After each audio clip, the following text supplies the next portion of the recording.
All right, good afternoon, chat. Hope y'all are having a good one today. Oh my. And I reminded myself, like, before I sat down that I had to, like, do the, remember to turn on my camera. I always forget. Always forget. So today we're playing in a tournament. Gonna play some Joltik box. Gonna try the electric in Joltik box. Gonna do that as well.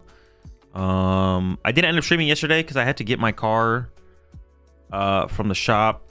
And honestly, I should have just started streaming, and then when they called me to come pick it up, I should have stopped the stream, went and got it, then got back, and then streamed the what's it called tournament. But it took them a while to get everything done, and then I wanted to go pick it up at like 6. And then I just didn't end up streaming. But yeah, I didn't really think about doing it that way. I should have done it that way. I should have just started the stream in the morning, and then whenever they called me to come pick it up, just stop the stream, go pick it up, and then come back and stream the Doom tournament after that. But so my bad for no stream yesterday. Just poor planning on my part. Didn't think it through all the way. I did not think it through all the way at all. Yeah, RIP Justin Basil. That's definitely some unfortunate news. For anyone who doesn't know, and I would use his site for like a bunch of stuff. Justin Basil is the one who is behind justinbasil.com. If you didn't know, some of you probably didn't use the site ever, but it was just like a resource for just kind of information specifically about like upcoming set releases. Was the biggest thing I used it for.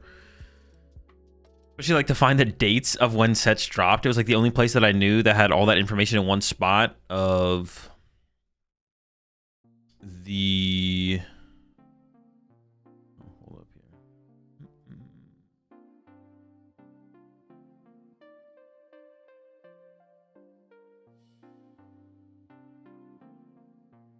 Yeah, it's the only place that had everything in one spot for all that information. Like when sets were dropping. Had card translations up there as well. I also use that site for card translations, stuff like that. So yeah, it's really sad to see him no longer. Sad to hear that he passed. The community's definitely gonna miss him. He was, provided a valuable resource to the community for sure. So that kind of sucks. It sucks to hear for sure. Yeah. What happened? Justin Basil passed away. Who was a member of the community and also ran justinbasil.com, which is a useful resource site for PokemonTCG. How? I don't know.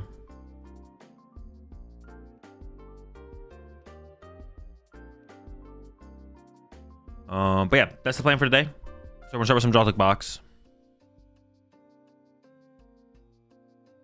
He was my first head judge at my first League Cup, and he helped me so much. I ended up placing 7th, and he posted my list. Made me really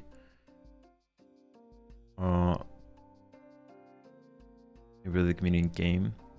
Do you know him personally? No, I met him I think once or twice. Yeah. Didn't really know him personally. Met him once or twice. Loved his website though. It's a valuable resource that I use a lot for keeping up with Pokemon stuff.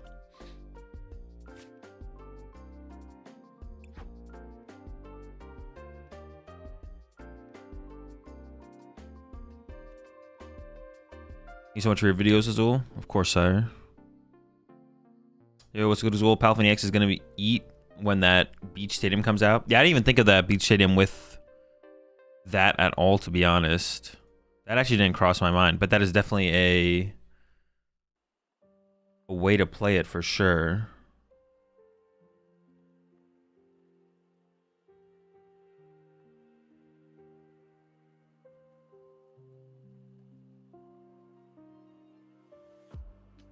Way to utilize the stadium. Palafini X probably takes the biggest. Honestly, Palafini X might become good with that stadium. That stadium's like a pretty big deal for the deck to have, to be honest. That's like a pretty big difference maker for sure.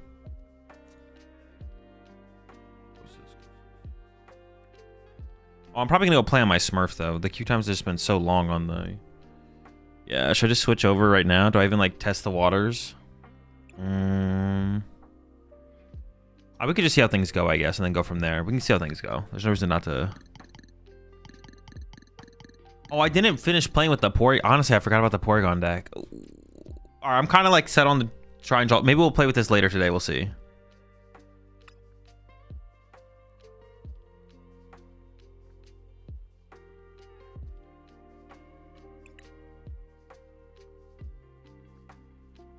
So we have to try and fit the 1/1 electric in here.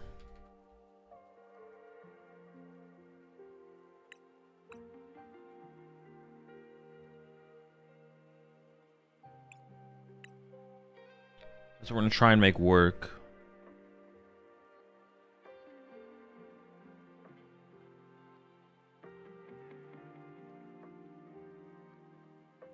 Can I pass you my Pory deck?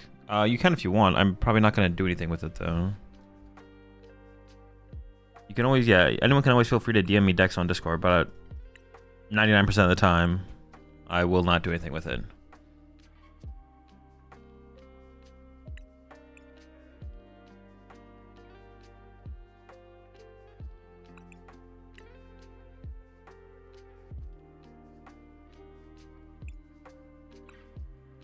Do I want to tech at all for Raging Bolt? Or I just like take the Elder Raging Bolt? One Miraidon? Yeah, I'm gonna try and make it work. There's a decent amount of games where we don't ever put Miraidon in play, so I gotta make room for the electric. Is Eel better than Magneton this deck because of the price trade? No clue to be honest. I've never tried the Magneton. I'm trying the Eel just because it's the new card to try. What is the energy count usually in this deck? Like 5? Is it 552?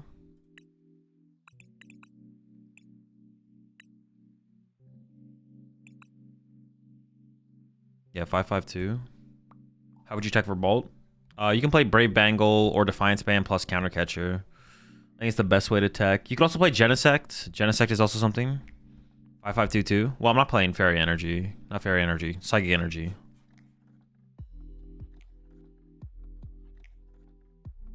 And I'll just play the Vitality Band.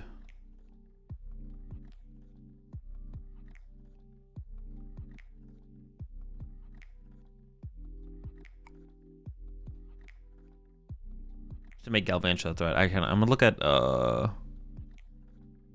Ellie's list from the Invitational. See if there's anything crazy in there to. She played a 6 Lightning. I don't hate that. I don't play more energy. If I'm trying to make the electric work, I guess I can play less energy, right?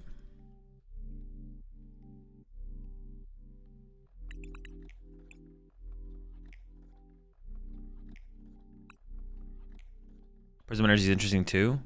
Not really. You can't Crispin for it or anything. Definitely not worth playing, I don't think.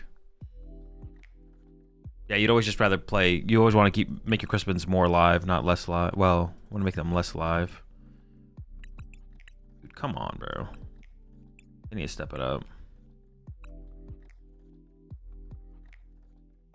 I also want to try and play it without Latias. Because like Latias is like something we never want to put in play, but we're kind of forced to put in play, I guess.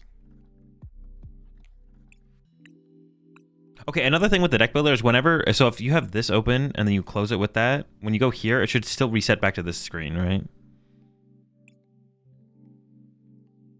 Like by default, you don't want to go to the crafting screen. By default, you want to go to the add screen. But there should just be plus and minus buttons here to begin with. But then if there's plus and minus buttons here on the card, then by default, maybe it should go to the edit screen. No, it should always just default go to here, probably. Thoughts. All right. Yeah, we'll try to make it work without Latias.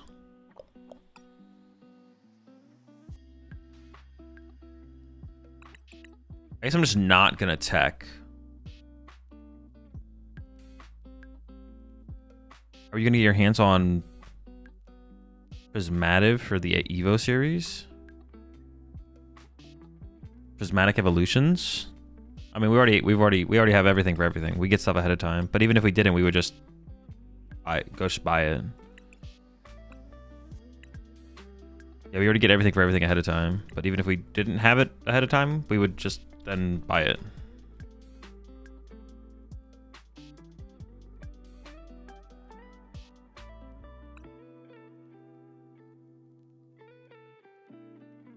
Appreciate the 7 months of Dragon. I appreciate the raid there, Linty. Good to see you back streaming again, and also appreciate the 7 months there, Mega Beast. What if it just had the add to deck function and the craft on the same screen? There should be enough screen space to the left and right of the crafting.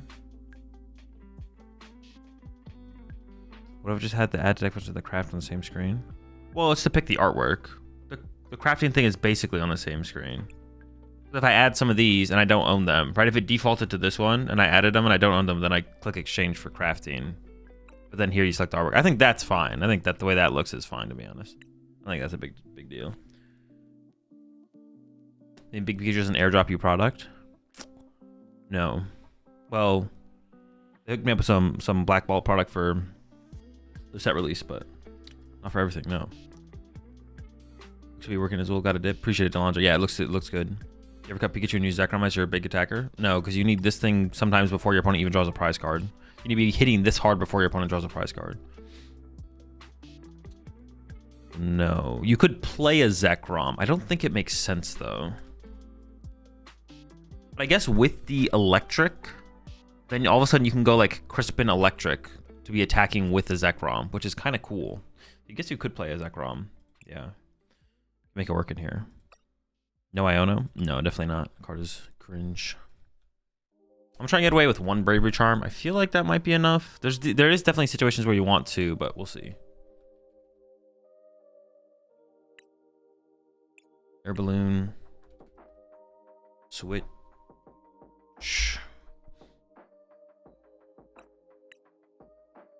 Vitality Band.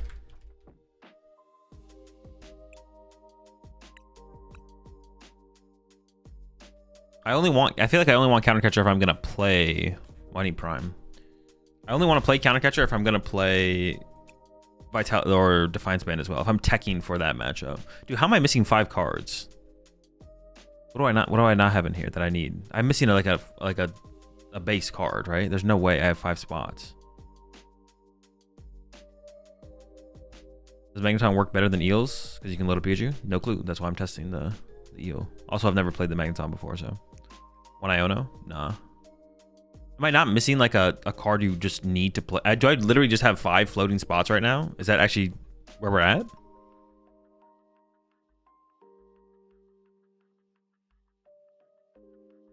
Iron Leaves? No, card's bad.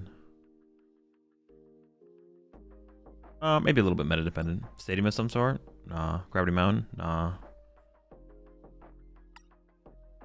Oh, I do need do I need a way to KO a Dragapult? I kind of do need a way to KO a Dragapult, don't I? So we have to get the Clefairy in here, or... Can we afford to not be able to KO a Dragapult? Is that fine?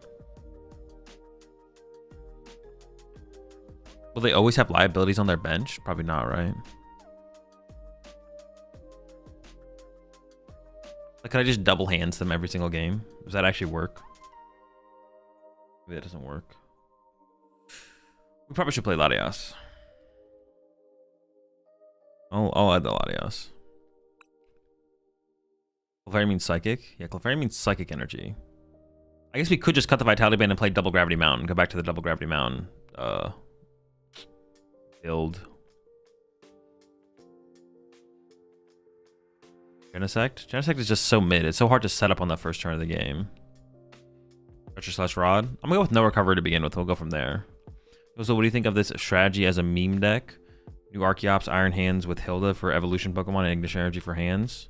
I think you need to first reread Ignition Energy, and then we'll revisit the idea. Let's start there. Pult always creates double Pult board. They try to. They try to. It doesn't always happen, though. Or just to grab Mountain. Yeah, we just kind of have to run into it. Maybe I feel like maybe I can just beat Pult often enough. Maybe I can just beat Pult often enough without having to tech for it. Let's try and beat them. What was one of my win conditions to try and beat them previously was just to play Picnic Basket, right? Like double Bravery Charm Picnic Basket and hope that was enough to like be able to 2 KO through the active. I don't remember how that went though overall. I don't remember if it was actually good enough. How do you deal with Dango without Genesect? Just draw 6 prize cards first.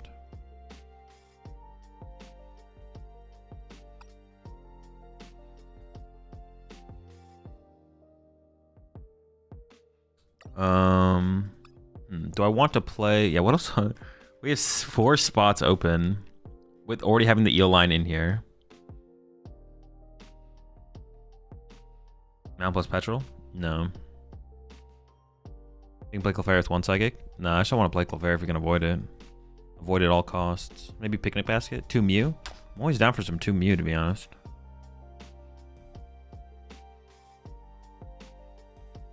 I'm trying to think if like there's like I don't hate the Genesect. Squawk? No.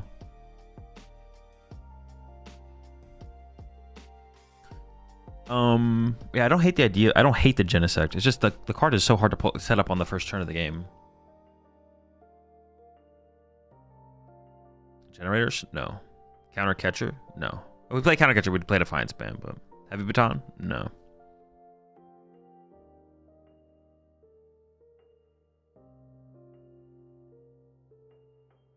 Turbo Energize? No. These? I'm in. XP share. Counter Catcher. Heavy Baton? When does the Heavy Baton trigger?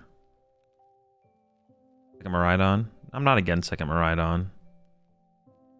We have Latias in here currently, but I don't want the Latias.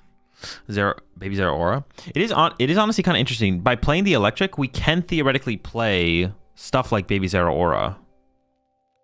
Then you can go like Crispin plus attach lightning. And you can play Zekrom as well. Like you actually get access to all of these other attackers theoretically. And it turns Crispin into a way more powerful card. I mean, maybe we could... Ooh, the Zeraora is also kind of cool up against Raging Ball, right? Because it gives... Ooh, okay, all right. Let's give the Zeraora a try. Because the Zeraora actually might fix the Raging Ball matchup. Oh, it takes 3 lightning? Oh! Shit is garbage, bro. Get him out of here. Get him out. All right, never mind. That's trash. Let's think again. 3 lightning? Oh my. Back it up. I kind of just want to play some games. Why one Miraidon? Because why play 2 if we can get away with 1? It literally just increases the deck space by +1. Bundle. Bundle's always been an interesting card in the deck. Brave Bangle. Brave Bangle is like okay, but only if we play Counter Catcher. But I don't really want to tech for Raging Bolt. You can't hit the grass bonds. That's fine. We can hit everything else. Feels like Rod would be good since there's just space. It's okay. One more line of Eel? Nah. I didn't really realize how much space there was in this deck, though, to be honest, until we kind of like cut down as much as possible. There's a lot of room. If we're not teching for anything, there's a lot of room in this deck. Iron Bundle? We can try the bundle. I'm fine with that. This honestly feels like a deck that Iron Bundle is just really good with Iron Hands. Yeah. Zekrom. I'm gonna play some games before I add Zekrom. Power Glass. Power Glass is okay. I don't know if Power Glass is better than EXP Share though. I actually don't know what's better between all of those cards, to be honest. Like Heavy Baton, EXP Share, Power Glass. I actually don't know which one is best. I'm actually just not sure.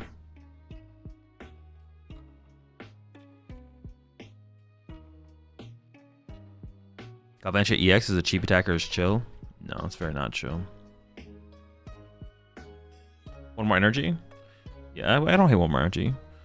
Power Glass is slept on. Let's just say adding one of those is correct, and we'll try to figure out which one is best. So let's just start with EXP Share, because EXP Share is the most neutral. Let's just say adding EXP Share, Heavy Baton, or Power Glass is correct. So let's just add one of them, and we'll go from there. E-switch? No.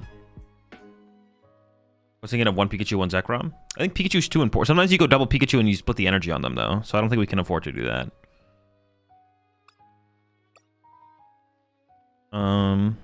Future Booster, bro? No.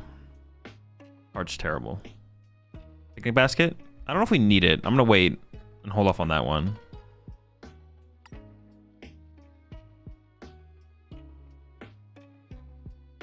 Heavy Baton is really annoying with Latias. Yeah, but we don't put Latias in play that often, though. It just doesn't, we don't actually end up with this guy in play that often. Like, sometimes, but it's not, yeah, it's not like that big of a deal.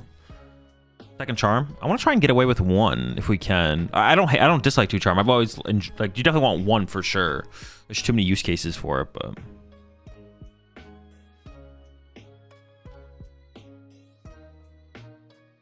Oh, more electric energy? Another energy wouldn't be bad, but I'm gonna try without it first. FU Prism, corner, water pond. No, stop. Contain yourselves. Prism maybe? No, Prism is terrible. It has anti-synergy with Crispin, and Crispin's one of our most important cards. Which lets you amp Pidgeot and Typhlosion. I mean, you can't amp Typhlosion, but you can. Yeah, I know what you mean. You can get with the other attack. If our hands is set up, though, we should be gusting off their bench. Mountain Stadium? No. I want to see if I can beat Dragon Ball without it. Why no Zero Aura? Because it takes 3 lightning energy. Amping Pidgeot's not really a thing that actually matters either, because the Pidgeot's still worth 2 prize cards for us to take advantage of. Also, if our Iron Hand survives at that turn, then we're just like winning the game anyways. Future Booster's just kind of bad. The card's just not very good. It's only good. The main use case for Future, the main argument for a Future Booster capsule is the percent chance that we open Iron Hands alongside the percent chance that we can't get it out of the active conveniently with anything besides a tool card through Arven. That's the percent chance that playing Future Booster Capsule matters. That's it. Second Mew time then? Yo, chill. Mew is kind of broken though. We can't be disrespecting Mew out here. All right, second Mew. You're right. Second Mew is weird though when we play the one with electric though. Not as big of a fan of that because of that, to be honest. Also, I don't like the idea of playing recovery if we can avoid it. I don't really want to play recovery. Let's just go with another lightning for now. Let's just go with that. That seems fine. I don't hate that.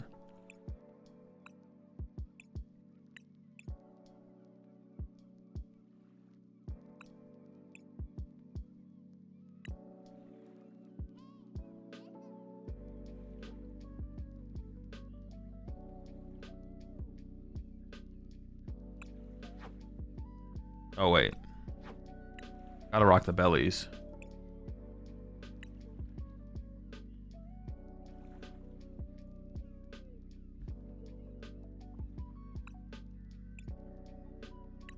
Alright, see how long it takes us to find games. Super Art Night Stretcher? Nah, recovery's mid in here if we can avoid it. I might be okay with a Night Stretcher, but recovery's just kind of terrible. Super mid. What do you think about Toad Scroll? No clue. Haven't tried this format. There's no way it's like great, but it might be like fine.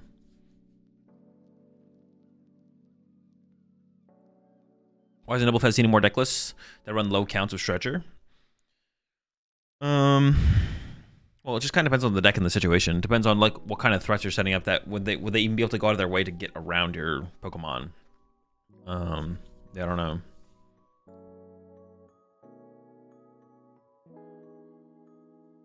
Like, it just depends if you need it. Like, basically, yeah. Like, theoretically, you can play Fez with 0 recovery, and that can be correct. It just depends on what you need to win games. There's no like when you, because you're asking like such a broad question. Why isn't Double Fez in more decks? We're talking about like multiple different decks. It's because it's the people who play them think it's correct to not run it, basically. But like to break it down like further than that, it'll just be like you don't need to play anything in anything. Like if you take a deck that has 0 recovery and you add Fez and Dippity to it because you think Fez is correct, and it never feels like adding recovery to the deck to be able to recover Fez specifically would alter or change your win percentage, and having recovery in the deck outside of potentially being able to recover Fez never matters, then you just don't add recovery, basically. You don't need a way to recover Fez. What you need to do, because the goal is always just to win as many games as possible. That's what we need. We need to win as many games as possible.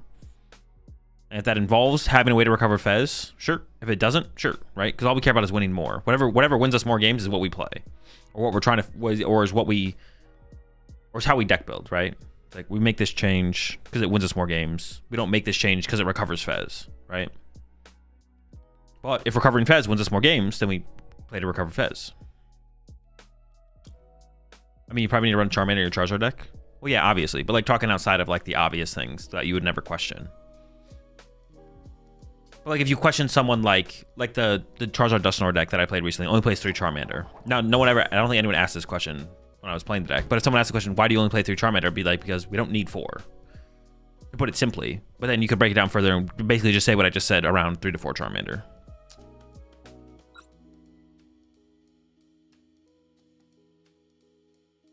If we ignore the obvious that we all know.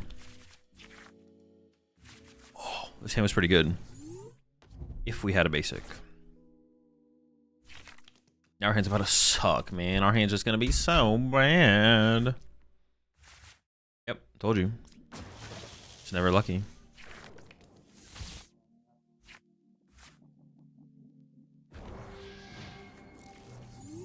Sorry, we'll get something off this guy. But we gotta kind of get, it has to be Arven. We'll get Arven. We'll get Arven. I don't whiff Arven here, okay? Get the Arven here.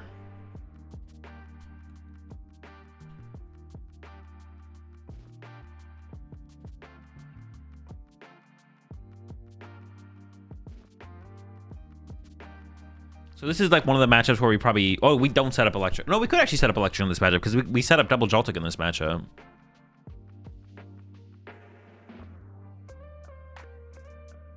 So you're a fan of Ivory Mats? That's not one of my go-to colors. I'm not fan of them. So what do you think of Mega Camerupt? It's pretty mid. Giving your review vid. I think I already reviewed it in the previous video. Get my thoughts on that. I think maybe I'm wrong though. I think it's just this is probably mid. It's probably bad. It's probably bad. It's probably not competitive. But like the attack is very efficient, but it's probably not competitive. Good top deck.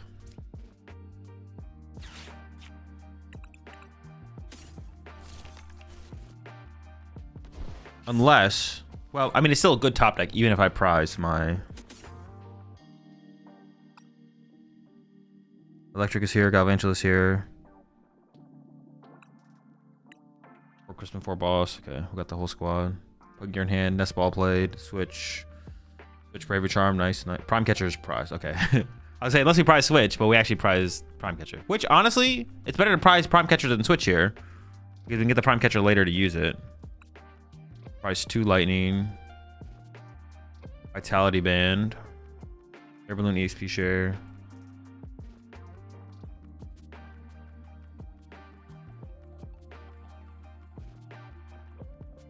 I'm missing some stuff here for sure. Well, yeah, I don't have all 6 of my prize cards, so.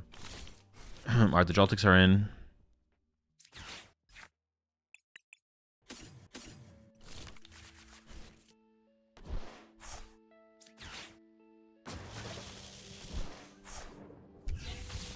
This is what I'm talking about as far as like the Genesect goes. Like I just wouldn't have been able to set up Genesect here. It's so hard to have 2 tools when usually you have to like Arven for Air Balloon to like get into the Joltik, which is fine.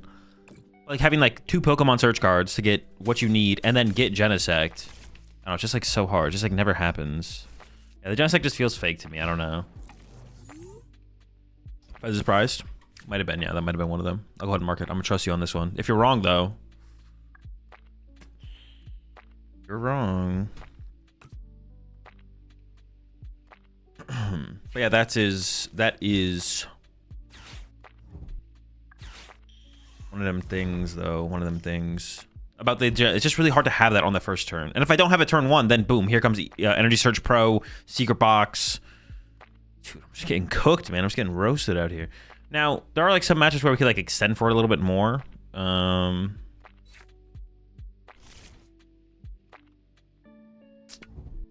Like Raging Ball. The Raging Ball matchup is where like really... Dude, what the heck? What are you cheating? Oh, wait, they're punching that guy. Okay. I thought they were going to KO both my Joltiks. Which... Well, in my head seems like the better play, but this is also like a fine play for my opponent, to be honest. Yeah, it's kind of awkward for me because I have to play Boss. Playing Boss here is really bad. We'll see what our top deck is, though. The top deck could drastically change how we play this turn. If I can go Iron Bundle plus Crispin here or something. Does Metal here get... If I get a Grass... What does this Galvantula do again? It has to be Lightning thing, right? Leaves GG. Bro, chill with that. I can like read the card. Hold up.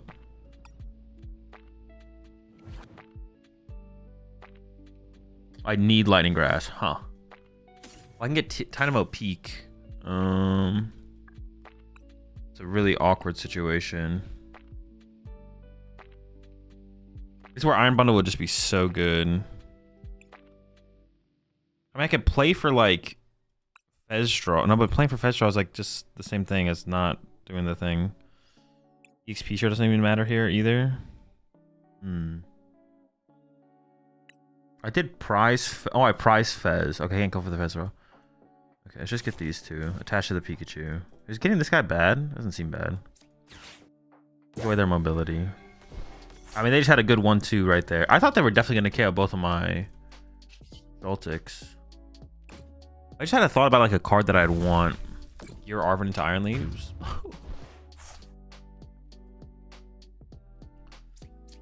I mean, if I whiff there, I'm just back where I was, though, right?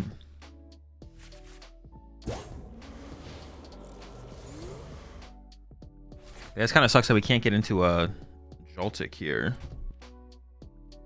I mean, the turn 2 boss from them is just so criminal, though. Like, I can't. There's nothing I can do about that. There's like basically cheating. Oh wait, this guy's huge here actually, because this can accelerate the energy to the. Oh wait a second, what the heck? I didn't realize how big of a deal that was. Electric is huge here because I can actually. Well, I need pieces, so I'm still short pieces, but it can lead to a Galvantula this turn through the energy acceleration. Yeah. Wait, what did I get off the prize cards here? Ooh, we're getting Iono too. Thank goodness, my hand sucked. Got Lightning Vessel.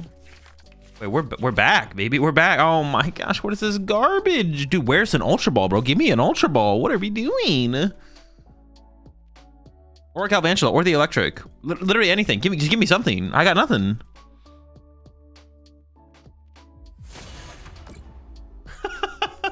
You idiot, you fool. What are you doing? All right, let me think here for a second.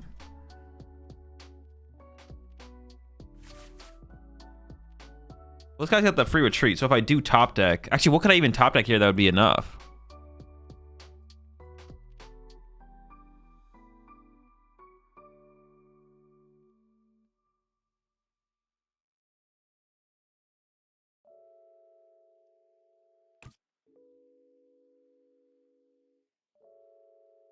I can't even think... Is there even a top deck that's good enough here to save my hand? My hand just sucks, right? Dude, my hand has no outs. I had no outs there. That's incredible.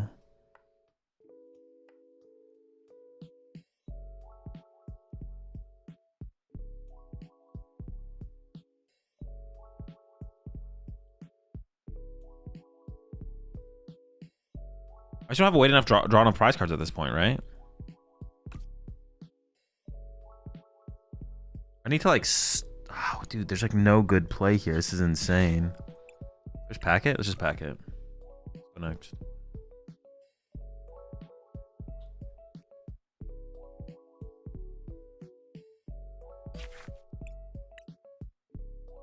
I can't beat that. The only way I beat their turn 2 there is if I have... The way I beat their turn 2 there is if I have Galvantula response knockout. But I don't have it. I don't have it. You guys for your treat? Yeah, no, but if I draw into the electric play, then I need to be able to evolve my active.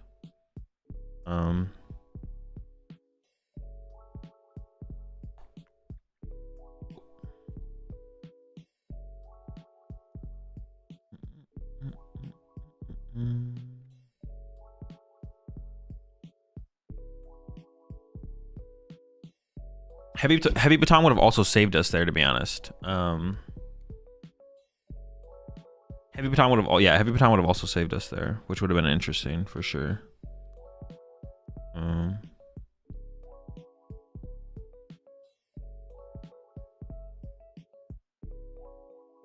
right, I mean, there's not too much to take away from that game. Let's just play another game. Gravity Mountain. That would have also been an out there for sure, though, if I played Gravity Mountain. I mean, maybe there's enough situations across the board where Gravity Mountain is just worth playing because it hits hits maybe enough matchups, possibly. Have you seen the Stevens list from the Smart Series tourney? Got 6th. I have not. No. I'll take a look at it real fast though. Stevens Metagross? Dude, how did I miss that?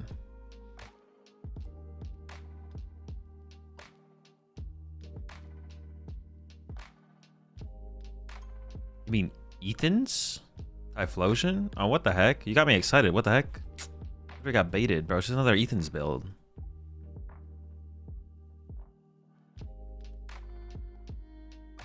One Galvan up for Scrim? Yeah, pretty much. Future Capsule to retreat hands if you open it? I don't think it's necessary. Usually Switch or Prime or Latios can come into play if we need it. Maybe the player's called Steven? Maybe.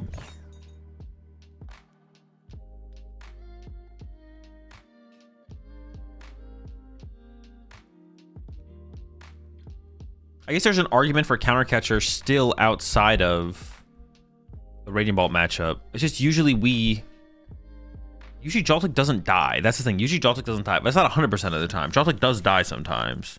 It just depends on how many matchups in the metagame currently Joltik dies. Okay, so this is a hand where the Future Booster Capsule could be good. My hand is so bad that I basically have to get Arven off this. Oh, I'm going first, though. Oh, okay. Never mind. We got to say by our top deck, too. Joltik, no Dynamo? Oh, I shouldn't even get Joltik, though, right? I don't even know what I'm up against. This isn't going to change next turn anyways. I mean, Monkey Dory, it could be Gardevoir, but it's more likely to be Grimmsnarl. If I ever play this right now, what would I even get off this that'd be that good? Crispin, so I can just start using Arm Press, I guess. I could wait. I'm gonna go ahead and wait. I mean, the high chances that it's Gardevoir. The high chances that it's Gardevoir. Gardevoir doesn't play Bidoof usually. Next highest is Grimmsnarl.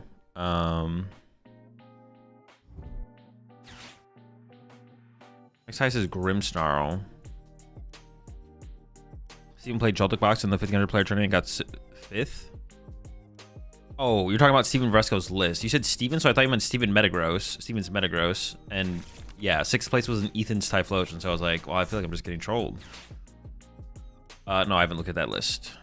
I mean, I'm sure there's nothing crazy in it, right? Yeah, nothing crazy. Brave Bangle, but no... Brave Bangle, no counter catcher's got to be trolling. But besides that, nothing crazy. Iron Leaves.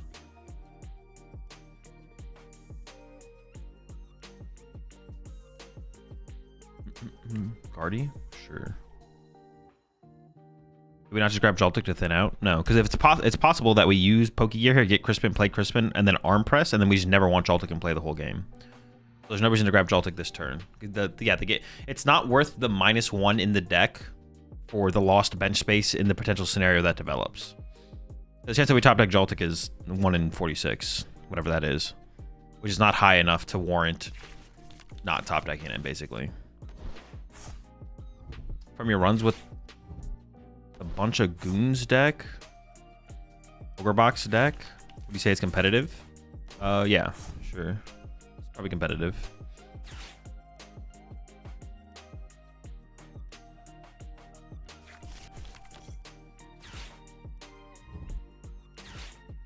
Yeah, we might be able to hit him with the, might be able to cheese him here, depending on how they draw. Wait, have they already used a supporter or no? Ooh, bro, let me cheese him, let me cheese him, let me cheese him, let me cheese him, let me cheese him, let me get him, let me get him. I got this, let me get him, let me get him, let me at him, let me at him. Okay. Alright, so the play I can do here is I can Iron Bundle KO the Kirlia with Arm Press. I just need to get a Crispin off of this. The question is, like, how far do I want to thin out my deck to play for that? I almost feel like I actually just should... I can use this to go get Mew, I feel like. But then besides that... Iron Bundle's prized. Of course it's prized. Of course it's prized! Well, now I'm just tilted. That's just cringe. What the heck?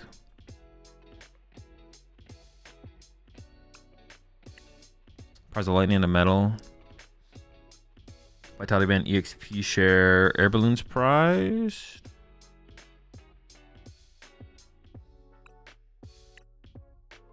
As an Ultra Ball. Alright, well, I think I'm just grabbing Mew here to start with, I guess. And then... Well, no, I never have that play, so I guess I'm always playing for Joltik now, right? Yeah, so now I should just go grab Joltik. I could grab Dynamo. No, because like the Joltik could die off the rip to I think I just grabbed Joltik, right? Yeah, sure. Now we're hoping for an Arven. Boom attach. I can draw one off Mew afterwards.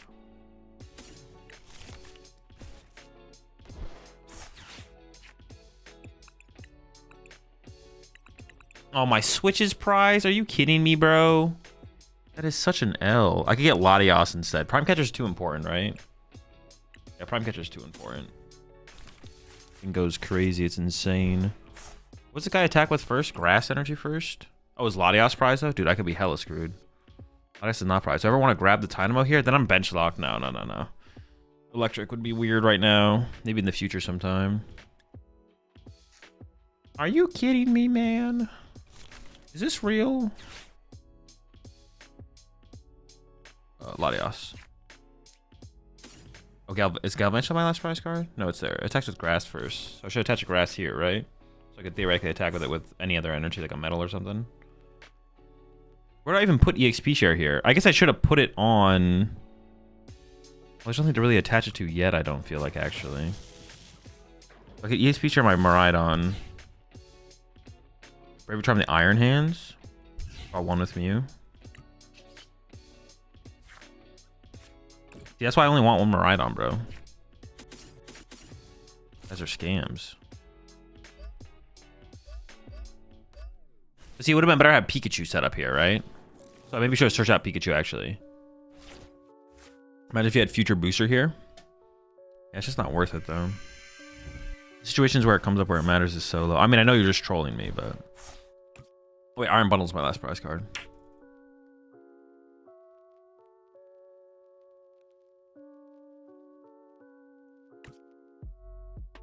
Yo, what's up, Amy B? Yeah, I could have had Pikachu on the board with a lightning. Attach metal, draw one. Mulligans take so long. That's something to add to the list as well. The whole mulligan process. Yeah. There's any thoughts on Ancient Booster? It's a card. The other draw went. Honestly, having prized the guy really sucks. Prizing the guy here really sucks.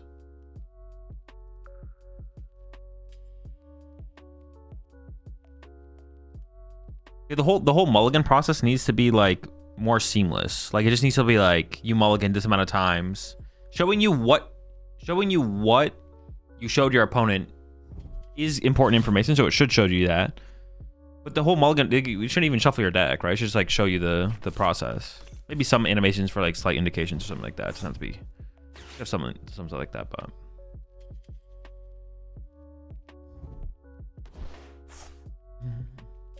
boss questions are allowed. Any questions are allowed. The only questions that aren't allowed are just stupid questions. It's always been that way though. Y'all overthink this.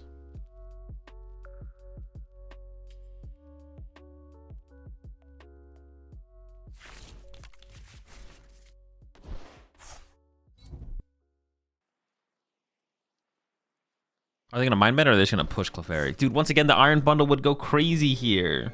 Maybe I just Jolting Charge again? I don't even know. Might just be a Jolting Charge moment. Oh, I got boss, okay. So boss KO Curlia then.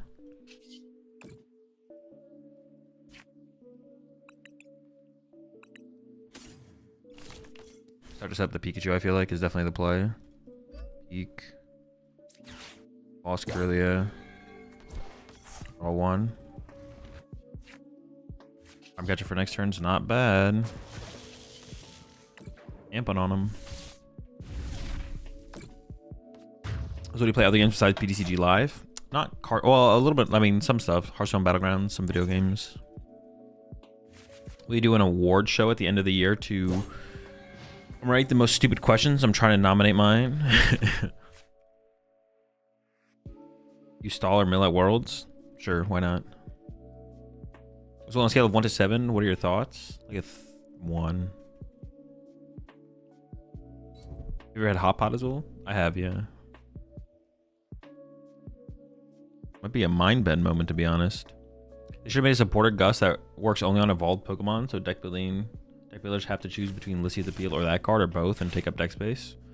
Be a little bit cooler for sure. Anything's more interesting than just Boss's Orders again, but...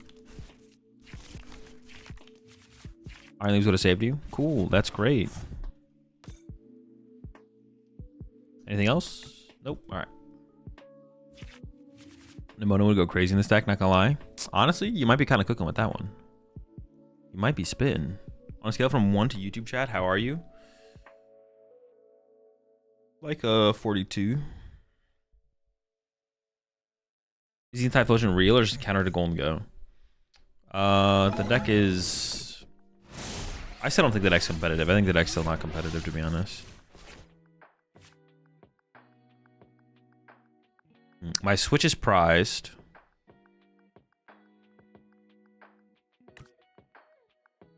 My switch is priced, but I have Prime Catcher in the deck.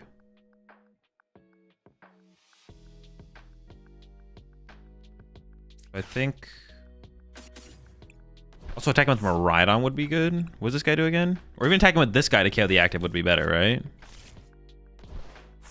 But I can't... Oh, wait. Shocking Web with a Vitality Band would actually knock this thing out, right?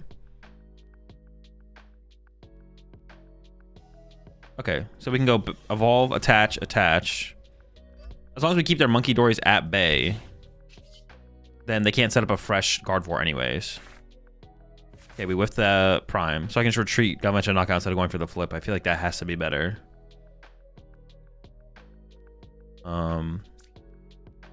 Crispy. Lightning Metal. Oh, I already attached for turn. So I'm gonna do this. Put the lightning here. Retreat. Just get a prize card. Seems fine.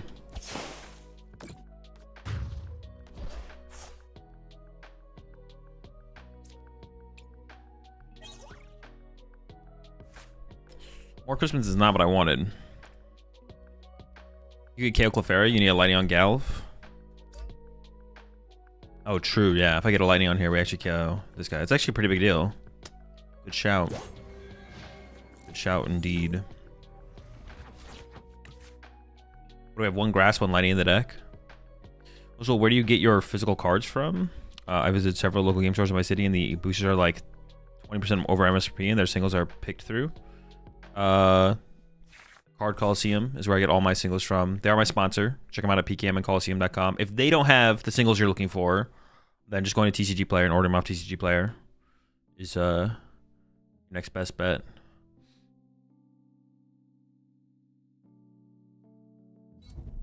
You think Guzma was healthier for the game than Boss? No, Guzma was just a more powerful Boss's Orders. It was a very cringe card. Guzma was, it did way too much. It meant like it was your mobility and your gust card in a single card. It was like super dumb. It was like a do-it-all card. It was like too much of a do-it-all card. Like that's what I say about a lot of cards. Oh, they're going for some Klefki cheese, bro. Are you that desperate? Dude, it's time to pack it up. Time to retire if you're this desperate. It's not the game for you. Yeah, Guzma was done because it did too much. It's kind of like Field Blower or Chaotic Swells. Cards like that are just stupid. They just do too much. Boss's Orders is whatever. Boss's Orders is also cringe, but what are you gonna do? That's just Prime Catcher now? Yeah, Prime Catcher and a supporter.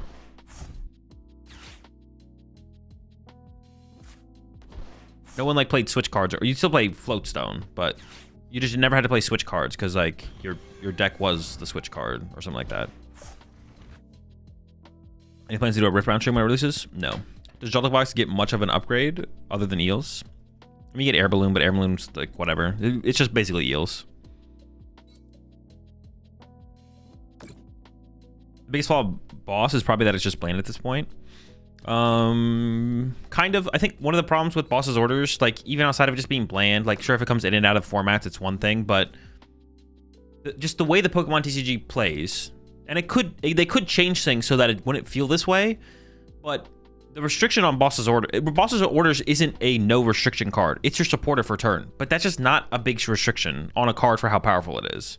Like the trade-off is just like, oh, who cares? I don't get to play another supporter. Doesn't matter. I won the game. Like, that's the problem with Boss's Orders.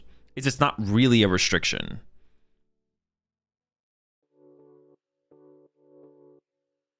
It's like, yeah, it's just not really. It's not a real restriction. It's like, oh, I have to use my supporter for turn to gust up and KO one of my opponent's most important Pokemon. Ah, oh no, this is terrible. Ah, easy dub. What will we ever do? This is awful. Well, I think I saved Gust here, right? Because I just need one prize knockout to win the game. So we just KO the active in this situation, I think.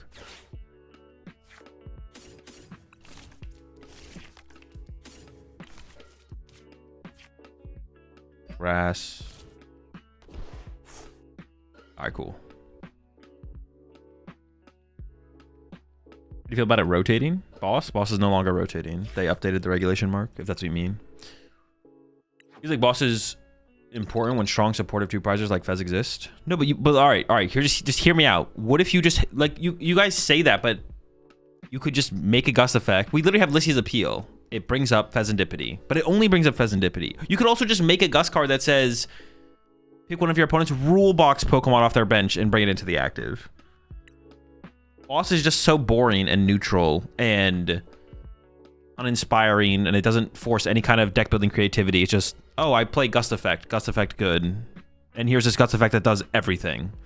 And like I said, the condition of it being a supporter isn't, it's for how the game, for how Pokemon has been played for years now. It's just not a big commitment to be like, oh no, I have to fit a boss's orders into my deck. Ah, this is terrible. But if it was restricted to rule box Pokemon, you'd think twice about benching Fez. Or if we had Lissy's Appeal in the format, you'd think twice about benching Fez. Because all of a sudden you're giving your opponent an opportunity. Whereas with boss, it's just they always have an opportunity. It's like, no matter what, if you bench a Pokemon, I can boss it. So it's like, well, fuck, I'm benching the whole squad then. But if it was like, if you're playing Guardy, and it's like, I need some card draw off my Fez, but the only Guts effect they have access to is Lissy's Appeal in the format, I could probably avoid benching Fez's turn, because if they Lissy's Appeal my Monkey Dory here, that's just one prize, I don't really care about that. But if I bench the Fez, all of a sudden they get to Lissy's Appeal that, I evolve my Ralts to a Curlia, they can't gust that. Alright, cool. I'm just going to hold the Fez off for a turn. This would be a good Lissy's Appeal turn, but it's like, oh shoot, oh, there's the boss, and they got it. They just kill anything. Do you like counter catchers or just boss in an item? No, because you can play around counter catcher. You can not draw prize cards. Anytime you can do something. Obviously, your opponent can't play boss and Iono in the same turn. But like I said, just based on how Pokemon is, and like I said, like a rotation or two rotations from now, maybe boss doesn't feel as good of a card. But I doubt that's going to be the case. I doubt it's going to be the case where boss isn't boss, right? But it is possible. They could design the game in a way, a rotation or two rotations from now, where boss, it feels like super big to have to play your supporter for turn as a gust effect. But I highly doubt that's going to be the case. So that's kind of the thing. That's the problem. Dude, why do I keep losing the coin flip? I mean, I should just get Maride on here just to have it on my board in case I Iono here.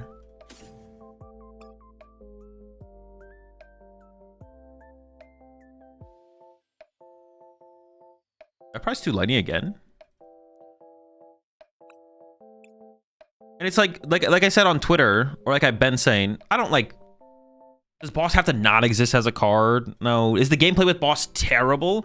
No, I think playing the Pokemon TCG has been pretty fun. Like the last, well, I don't know if we don't go too far back.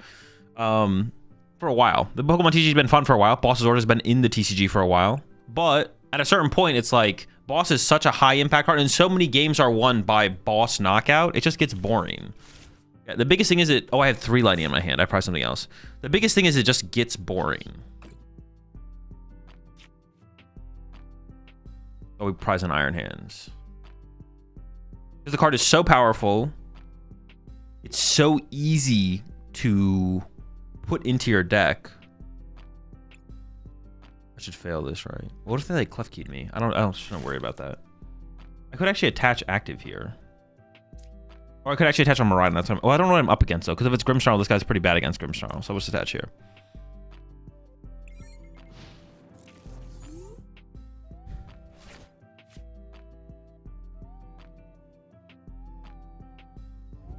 Yeah, this the way the game has been designed and played for a long time now.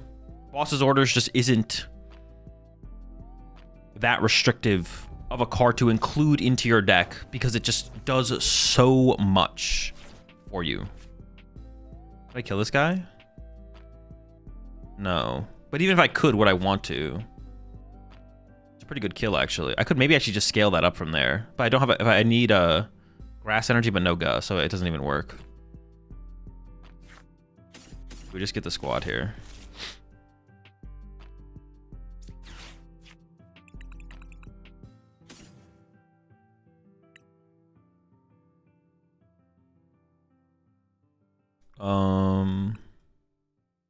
I actually don't know what's worth. I have a Crispin. I mean, probably Prime Catcher, right?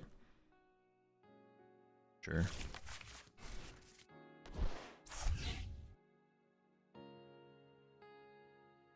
Doesn't matter where I put this one, I don't think. I maybe should have put that somewhere else. It's probably fine. Okay, so it's got to be like grass, lightning, or something like that. Seems fine. But yeah, did research get updated? No, as of right now, research rotates, but we'll see. Research, but I don't know. Like, if you just, but see, like, if boss felt the way research feels, I think things would be fine. Research is good, but like, dude, we're gonna get that Lily's card. Like, research existing in the format, now that we have that Lily's card in the format, it's like, bro, who cares? Like, even if we didn't get that Lily's card, honestly, I think research is kind of just fine. I don't really have a gripe with research the way some people do, to be honest. Also, Ultra Ball as well. Dude, Ultra Ball sucks, bro. You don't want to play Ultra Ball. That card is terrible. If you can play anything besides Ultra Ball, you will be playing anything besides Ultra Ball. Ultra Ball just is cheeks. Discarding how many cards? Are you kidding me? 2? Like, whenever you can play any card that's not Ultra Ball in your deck for Pokemon Search, you love that. It's so good.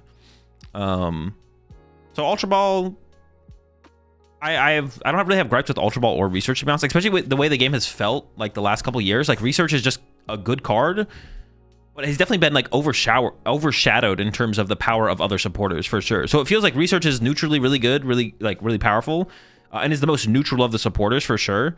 You can always rely on Research, but it's definitely been overshadowed in terms of like play rate by like Arven. Arven has been insane, right? But Arven is cool. It's a cool card. So it's not bad to have like a neutral. But now that we get the Lily's card in the format, like, dude, if Research is in the format and that Lily's card in the format, who the fuck is playing Research, bro? Like, at that point, it's like going to be a couple aggressive decks, and that's fine. They should have a aggressive option for draw support. So yeah, Research and Ultra Ball, I mean, I could be like, I don't have that strong of an opinion on them, but overall, they don't feel like they have the same hold on how the game feels the way Boss's Orders does. Because every deck is a boss for game deck, which is like, makes the gameplay like repetitive and boring. No matter what format we go to, no matter what metagame, no matter what deck we're playing, we're bossing for game, right? Boss for game, boss for game, boss for game. Run it up. Every single time.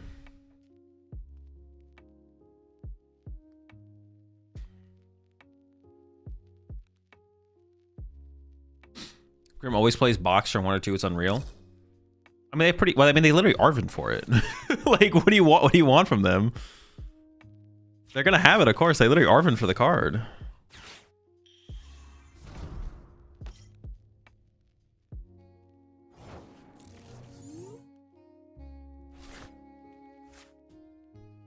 Does Crispin even hit right now? So it's weird. I have this Galvantula here. He's pretty chill. Big fan personally of him. I mean, I'm not gonna go chase this, but do I even evolve it? Is what I'm thinking. Let me have a peek. What's in our deck right now? Like, I'm trying to figure out how I'm winning the game. I think I'm not evolving the Galvantula, right? Pikachu's not gonna be that good. I'm taking out this. This guy's scary. Dude, he's terrifying. Look at him. He's trying to psych you out too. He looks like he's about to freeze to death, but nah, he's coming for you. Do I ever set up the electric here? If I evolve either of these two Galvantulas, then all of a sudden my opponent goes counter catcher KO. I didn't really pay attention to what they got off their thing. If they do counter catcher KO both of them, then the eel all of a sudden becomes good. So I kind of like this guy here. I might be misplaying though. Oh shoot, does the Crispin hit? Oh, let me see if Crispin hit. Oh, I guess I'm playing the Crispin no matter what, but I actually might just fail it if it's not hitting. It is hitting. Okay, cool.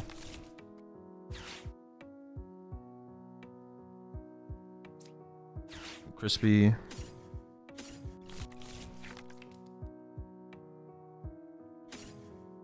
I mean, yeah, Pikachu just seems so weak here. Wait, how important is K when they're Tatsugiri, though? I guess that, I don't know.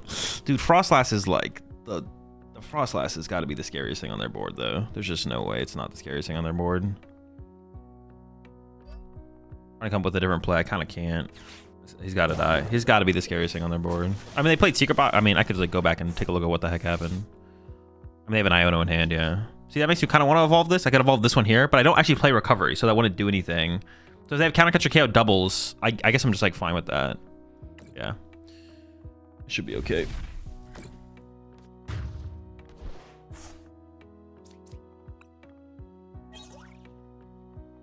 All right, we got the second lining off the prize card. At this point, I think I just need attackers. Like, I need to be able to use Iron Hands one more time, and then we should be good. What's the vitality for? To KO Guardy. I honestly think I would maybe play a Night Treasure before I included... All right, well, not playing Switch is just bad in here. Playing the Switch is just... Playing the Switch is so much better than... Because sometimes you want that tool card.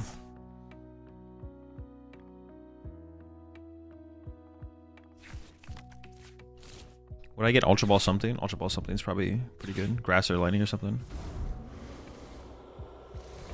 But yeah, that's kind of like my thoughts on the boss thing. Why not Snipe Morgrim?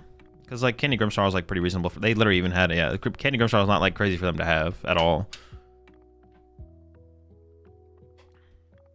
And if they are able to isolate my Joltiks here, if they have that Candy Grimstar counter catcher, which is like, yeah, once again, not crazy, then like I get bodied by Frostlass. I'm gonna start get farmed. I gotta like... That's like their win condition. They need the extra damage to actually be able to take reasonable knockouts in reasonable time. So, in a reasonable amount of time.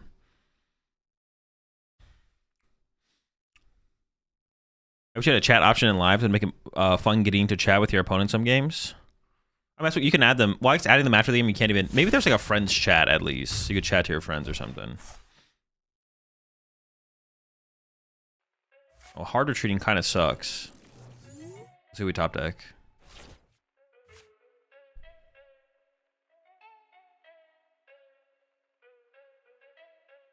Well, if you had. Let's check this first. Well, I went to the bottom of my deck. Yeah, let's check first. I should just go Galvantula the KO, right? It should be fine. My Switch is... Wait, no. My Switch is not prize this game. Wait, what else did I get off my prize cards this game? I got the Lightning Energy. What the heck? Alright, I'm just gonna check to make sure. Was it last game my Switch was prize? It must have been last game, okay.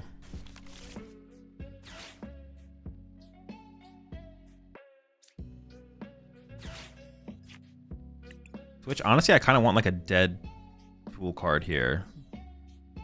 Probably this. The HP share is pretty mid here. I actually want to attach return instead, I feel like. Wait, what am I Ultra Balling for? Oh, the guy. Oh, wait, hold on. I have Fez. I can draw with Fez here. What the heck am I doing? I should have drawn with Fez first. I completely forgot they took a knockout. They killed the Joltik off the bench. I'm literally just trolling. The Crispins are pretty weak at this point, I'm pretty sure. Yeah, I just literally trolled there. I definitely should have just drawn with Fez, then Pokegeared. I forgot they took a knockout, though. I didn't think they had gotten a KO. Oops. Silly me. I get to keep the XP share, I guess. Attach this thing. I just need attackers, right? I think if I just make attackers, I just win.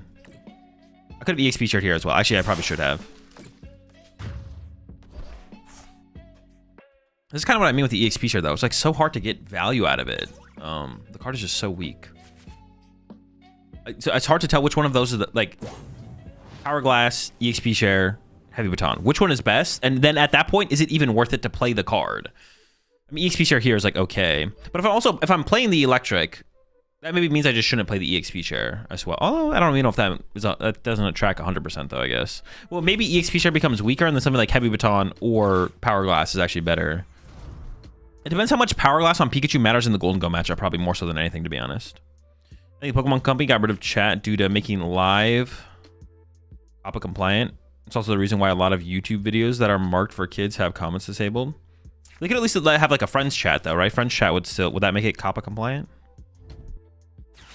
Like, yeah, they shouldn't have like in-game chat for sure. Wouldn't Heavy Time be better because it saves 4 energy?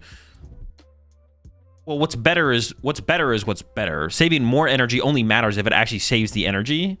But that's, oh no, I used my Switch. Oh my gosh, I used my Switch and my Prime. Did I even think about Maractus here? I should have definitely played around Maractus. I should have gotten Latios here and just retreated with Latios. I completely forgot about Maractus, I'm not gonna lie. Oh, they have the play as well. Oh, wait, no, they don't have the play. Never mind. I was like, oh, sheesh. All right, I'll remember Maractus. I also should have put the EXP share here as well, obviously. Oh, no, I just went with Iron Bundle, though. Is Bundle in there? Yeah, Bundle's in there. All right, so far, honestly, the Bundle is like lined up super well into a lot of situations. Being able to use Bundle instead of Boss, like you always want to try and conserve Prime Catcher, being able to use Bundle instead of Boss as well is like a pretty big deal. Because it lets you like play Crispin or Arvin for turn, which like sets up your board, and then you just like also, I mean, you can also go Arvin for Nest Ball, which means you save a boss, which is a big deal as well. Bundle's definitely been pulling his weight so far. Playing Bundle and Counter Catcher would maybe be like a lot, but you can still play it. You play Latias, Baton is not that good. I don't think that lines up that often though. We can pretty often get from our active to the bench without actually having to use the Latias. Like that doesn't come up that much. Oh. Yeah, it just doesn't come up that much. It doesn't come up that much. Although there definitely is an argument to play the Future Booster Capsule alongside the Heavy Baton, but then you're putting 2 Iron Hands in play. But if you can just go hands, hands, hands, that's kind of cool as well, I guess.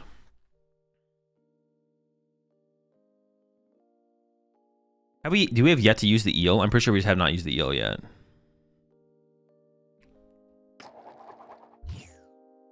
Unused eel. I think grass type box maybe will be meta post next box.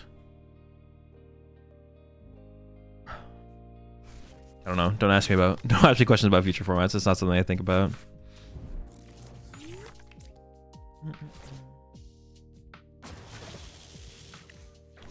Eel's 1/1. It is just a 1/1 eel, yeah. Dude, can I win a coin flip? Like what are we doing, man?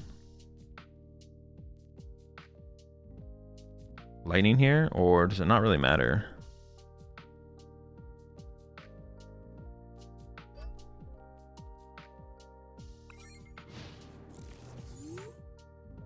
So what do you think of Greninja break when break cards inevitably come back? Exactly. Really enjoying watching your content at the moment, Tool. Feels like you're really locked in on playing Setting for Worlds. I do enjoy the content review. How does this deck deal with Pulp matchup? Attack with hands. A lot of hands attacking. Hit him with the hands. Hit him with the hands. So it's it could be Grimstar. Dude, I'm just playing against the same people over and over again. Am I not? Am I? I gotta be.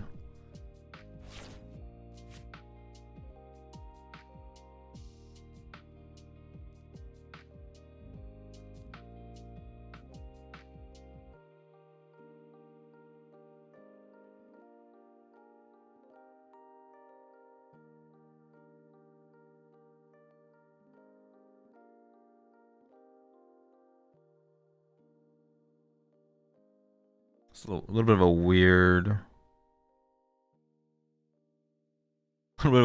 situation. I don't need Miraidon, but I want to save Galvantula. This would give me 2 energy to work with, I guess. So I can go this and then wrestle away this and just keep the. I guess sure. There's Ultra Ball just for Iron Hands. The other thing to do would be to grab Mew. No, I think this is probably correct. We'll have a lot of stuff set up still.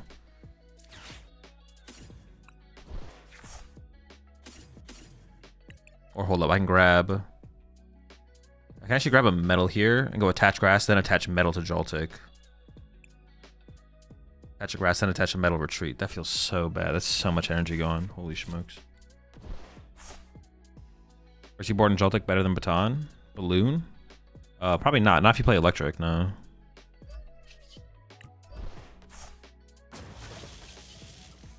There is like the situation where Dragon Ball punches your Iron Hands, where then you can put the rescue board on your Iron Hands. So that's like the only situation that would come up where you'd wish you had the other thing, but the rescue board. But Bravery Charm is so good in that situation as well. I don't know. So do you have a favorite Black Ball White Flare deck so far? Nope. It's not one of those things. It's also one of those things where I probably just won't ever have a. I just don't really have favorite decks. I just like enjoy playing the game. And when I play, like my favorite deck is like just the deck I want to play on the day. Like today I want to play Joltik Box, so I'm playing Joltik Box. We're gonna play Armarouge in the tournament. Even the deck I play for Worlds is not gonna be my favorite deck in the format. I mean, it theoretically could be, but I don't really have favorite decks very often in the Pokemon TCG in any format because my favorite thing is just playing the game, not specifically playing a deck. Playing one deck for long enough just gets boring, so you just want to play a different deck.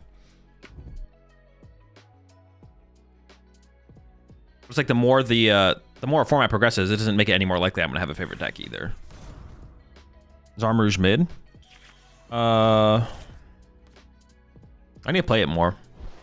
It's either not competitive or it's probably bad. I don't know if it gets to the mid status, to be honest. All right, well, we hoping I didn't actually check my prize cards, but we're hoping they're pretty good. This is an interesting choice to not put this thing in play. Maybe they have it in hand though. You don't seem like you have a favorite anything, to be honest. Yeah, not really overly for most stuff. Okay, that's a pretty good draw. The Ultra Ball's big there. At least the draw power. Is there a deck that you find the most fun to play currently? Not really, no.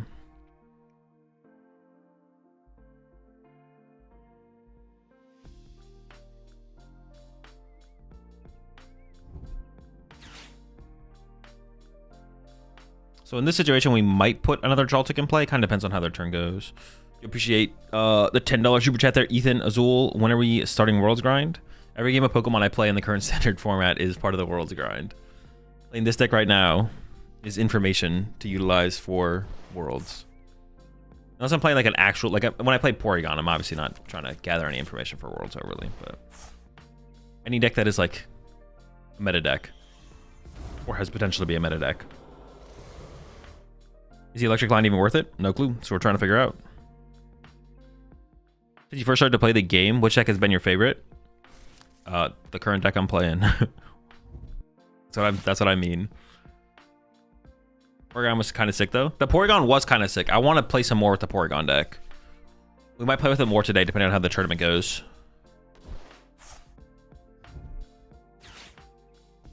There's a KO on the game. So we might bench it. We might also not bench another Joltik here. I could go like Joltik Dynamo this turn though, if they're not prized. I also have guaranteed Iron Bundle in my hand, so like I'm thinking about doing that as well. Oh, I do need to get through this Grimmsnarl somehow, right? Okay, so I have guaranteed Iron Bundle, but I don't think that's good enough. So I think I need to do a little more this turn. Ooh, okay, so now I'm gonna go like this. Let's draw for. Oh, of course, Iron Bundles. Oh no, I killed him earlier. Oh, my bad. My bad, bundle. Do I have Bravery Charm in here? I do. Okay, I don't have a guaranteed way to get it though, so I'm just gonna check with this first. Yeah, I forgot I killed my Iron Bundle. Rip.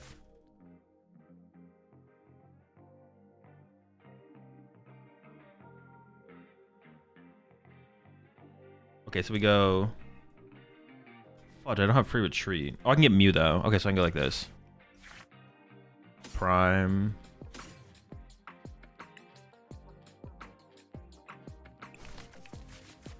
Hanging by. Dude, this hand is actually just kind of sick. This draw was actually just sick. So now we go after the Morgrim. So hands is like always a threat. So now we go bench this, protect it. Oh wait, could I have just Ultra Ball away this in the Nest Ball? I don't. Why do I have this guy in my hand? This guy sucks. Oh no, but I want to save the Ultra Ball for my Galvantula. Yeah. Never mind, he's fine. He's chill. Okay, so now we go after the Morgrim, so hands always has a target. Otherwise, it could go Grim Iono or something. Grim Iono counter catcher KO this. Something like that.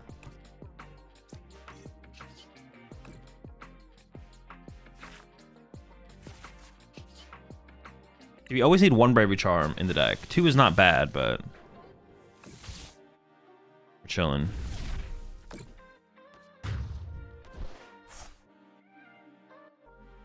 If he bundles and bring up Snowrun, then he can just go 2 Grims, which is sus. I would have been fine with that though, because honestly, I'm fine with that anyways. Because their play here has to be chase Joltik. If they chase my Joltik, they've drawn 2 prize cards. I can just 2-hit the active Grim. It's not even that big of a deal, to be honest. So the bundle still would have been better there, because then it means I can't bench anything else, or I have Prime to KO that.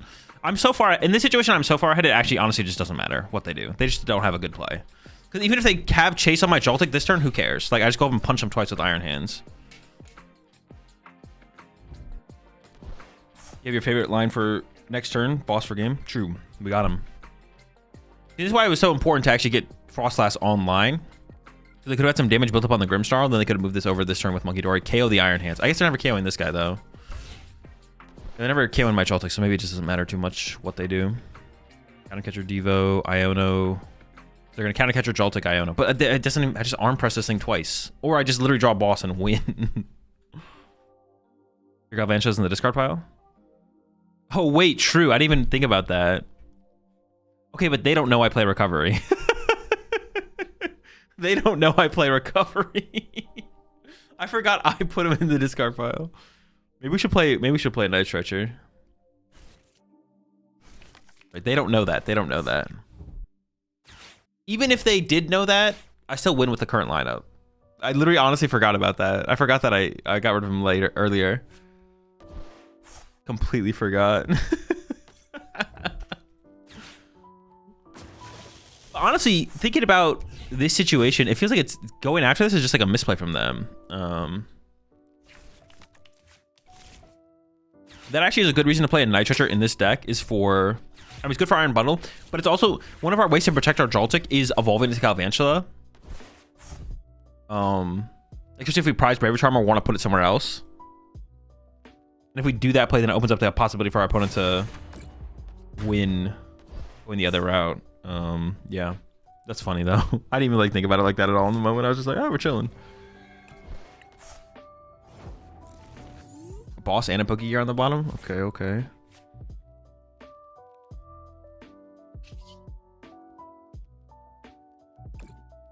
I might actually go get Tynamo here, right? I don't need the... If I played double Mew, this is where we'd put down double Mew for sure, but... I mean, Blood Moon wins me the game, but attacking with Miraidon... If they do put Frostlass in play, then like maybe having the threat of Pikachu is correct here just to deal with a potential Frostlass being put into play. Although, would they ever do that, I guess? I mean, I think I'd just go get Tynamo here. Also, benching Ursaluna would be pretty good as well, though. That's like what I'm thinking. Like, what if we just draw into Ursaluna and bench Ursaluna here? No, it's the cool card. It's a cool new card in the deck. Let's just do it just to do it, and we'll see what happens. Pretty good odds. Pretty good.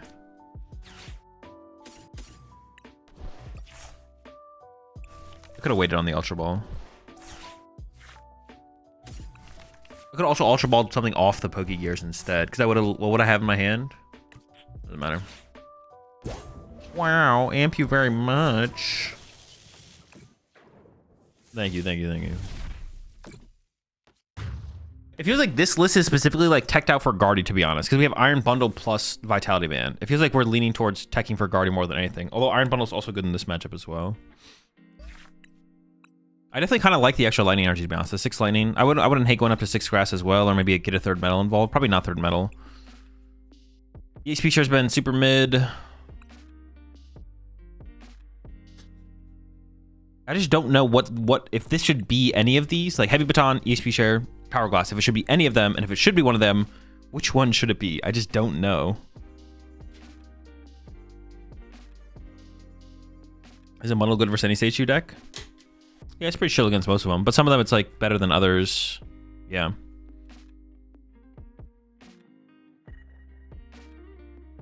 Is Dragon Ball plus Rocket Scrubite a good combo?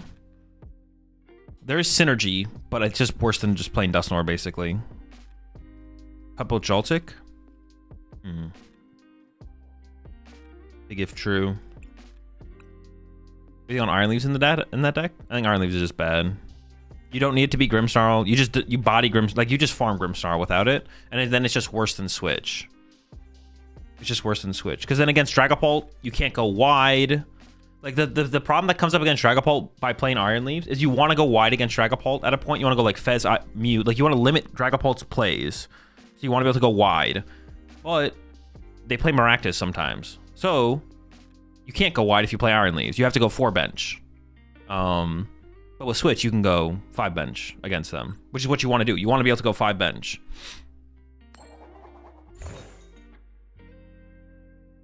Yeah, Iron Leaves is just kind of mid. Is the difference between Joltik Box and Miraidon? Or are they kind of similar? I mean, they both use Iron Hands. They set up the Pokemon in different ways, though.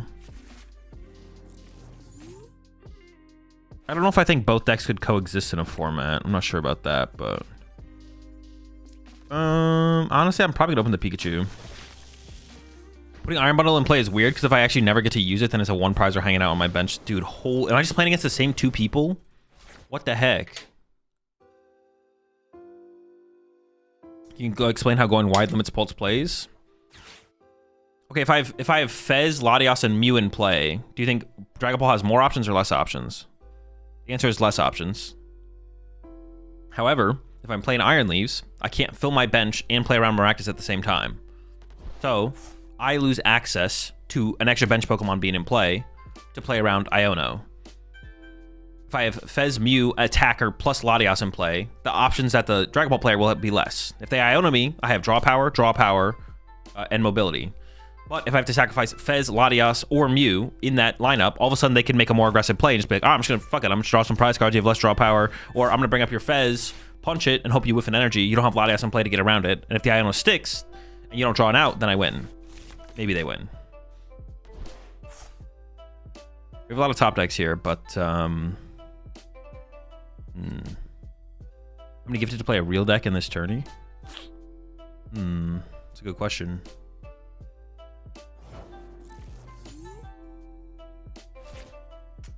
Dude, that's a bad draw.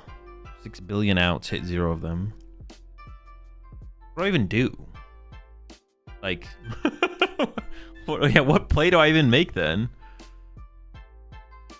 I could Ultra Ball for Mew. Dude, that's so miserable.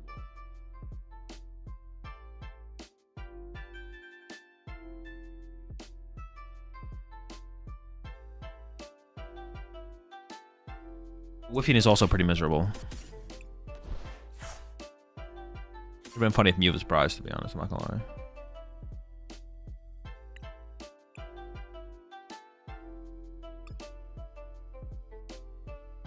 Billion outs, so we got none of them. Prize of Lightning. I mean, let's just check our prize cards here. How many tools do I play? 4? 4. Okay, all prize vessels there, primes there, Ultra Ball. Prize the Nest, prize the Switch. Prime is here. 3/3. Prize 1 of each. Crispin Arvin 1/1. I prize a Maridon as well. One less out there. Okay. I have to go bench, XP share, vitality band, draw 2. I have a decent amount of outs off this still, right? No hits. It's not very cash money. Dude, wait, this is just miserable. If they just have Candy Grimstar, we're in so much trouble.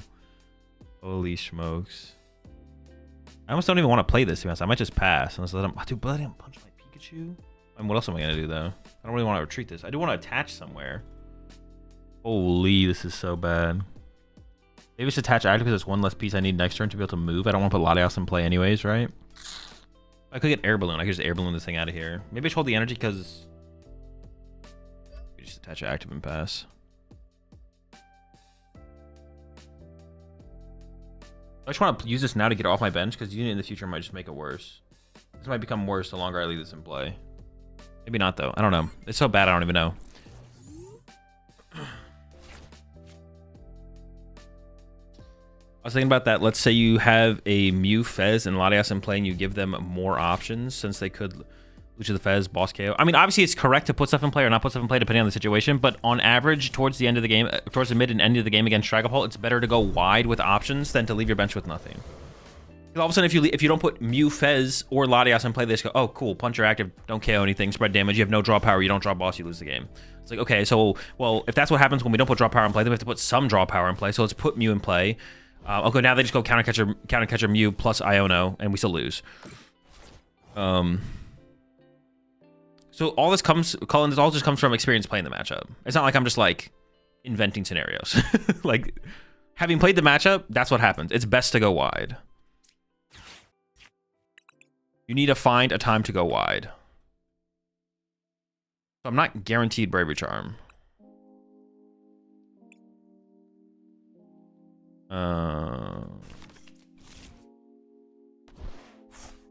Okay, I think I'm getting what you mean. I was more just asking because I didn't understand. Oh, okay, I see what you're saying. I guess I understand, but it gives you some more draw. Yeah, it's just a balance to it. Like, it's correct to go wide sometimes, it's correct to not go wide sometimes, but the later you get into a game against Dragapult, you need to go wide to have options under their Ionos. And the less options you have in play, the easier it is for them to just have one play that is just the best play. But the wider you go, they still have one best play, but the potential that that play wins them the game becomes less. Okay. So I don't think I grab second Joltik here, so I have to go like this.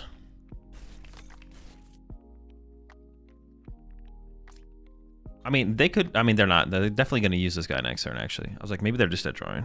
Oh, wait, but the Pikachu is actually set up to be a threat here. Interesting.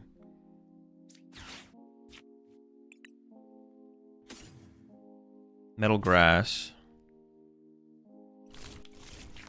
Grass in hand, metal here. Yeah, the Pikachu can actually one-hit KO Grimmsnarl next turn, which is interesting. I mean, yeah, maybe I don't just lose. We'll see. It feels pretty bad. It feels like we're just going to lose, but... If I bench Tynamo... No, it wouldn't die. I think I'm going to bench Tynamo here, actually.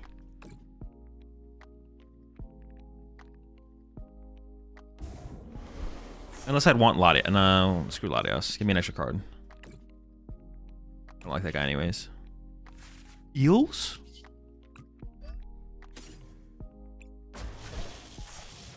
Eel Enjoyers? How heavily do I play for the Pikachu punch? Well, if I get Iono'd here, do I know they have an Iono? I do not. So I can go like Grass, Lightning, Grass, Lightning. That seems fine. Okay, cool. I totally agree with the Iono in mind. Some things to keep in mind for sure. Yeah. I can smell the boss. I mean, Grimmsnarl never has boss here. It's not something we ever play around. They don't have it.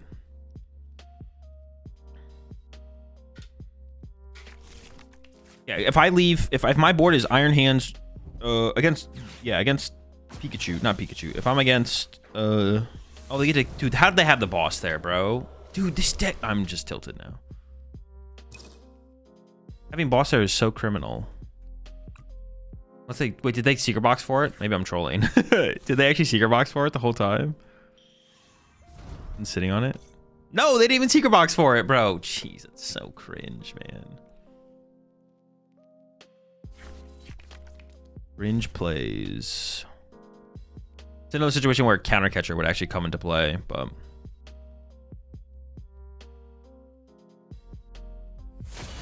I don't know if I have a real out here anymore, to be honest.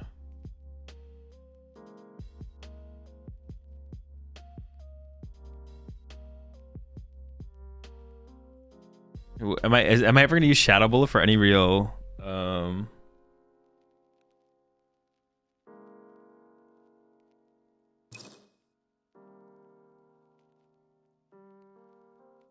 I guess I should make them think about my Iron Leaves, right? This is no situation where Iron Leaves would be good, I'm not gonna lie. Go like Iron Leaves, even potentially. The EXP chart actually has good synergy with Iron Leaves. I don't think I'd ever cut the Switch, but I could see playing Iron Leaves and Switch. That's the only thing I could ever see, to be honest. Oh, it's pretty bad. I guess it is technically still winnable, though.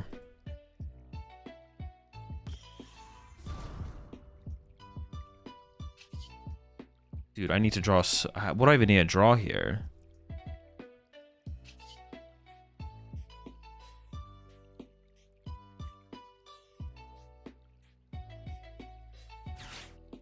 I need like KO Frostlass.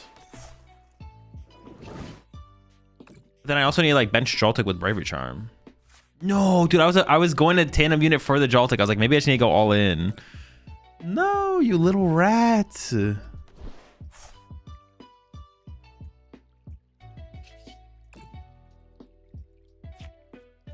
I lose my Vitality Band? Yeah, shoot. I discarded it turn 1, right? Yeah, I don't have like a choice. All right, well, I think we lose.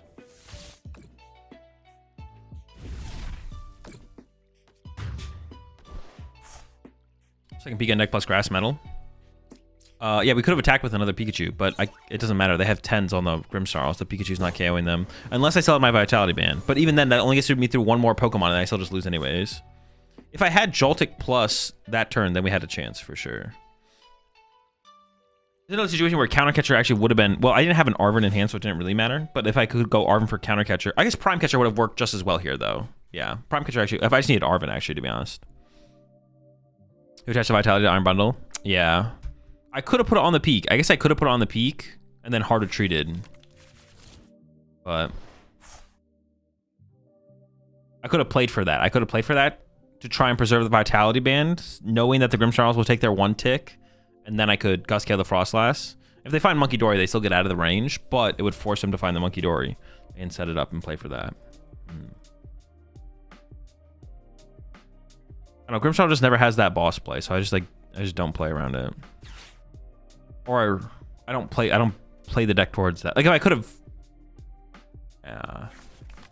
yeah, I just don't think it doesn't matter. Like it doesn't matter because I just don't have it. I mean, they obviously had it, but like I don't think it's ever a play that I play around, if you know what I'm saying.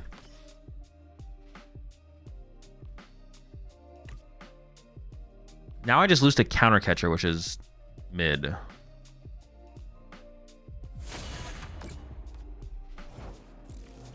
I guess I just have the hope they don't have Counter Catcher, right? I don't really have better play. I can go Bravery Prime.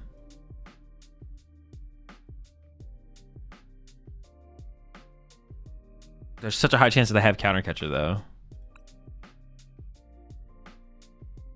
Oh, wait, do they not win with Bravery Prime? Can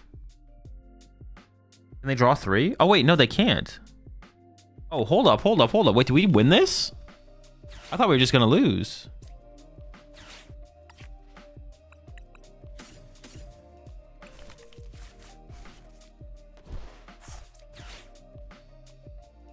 I mean, I assume this is the right thing to KO. And the Eel coming in clutch. Yo, shout out Eel.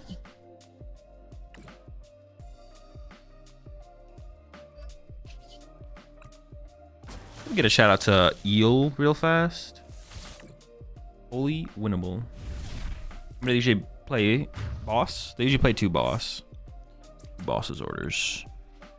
It's not even the boss's orders count. It's just like how they just don't draw aggressively through their deck at all. Grimmsnarl doesn't. Like if they're drawing aggressively through the deck, they're playing research for a turn.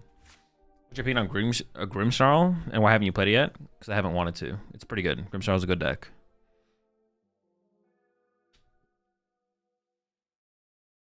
Eel just in the deck for the vibe. What do you mean he's been carrying? This is the guy right here. He's doing the most. Think it's worth playing Maractus and Snarl for the Raging Ball matchup? No. I think the matchup to test currently for that deck is the Golden Glow matchup and see if you need 3/3 Frostlass. And if you do need 3/3 Frostlass, then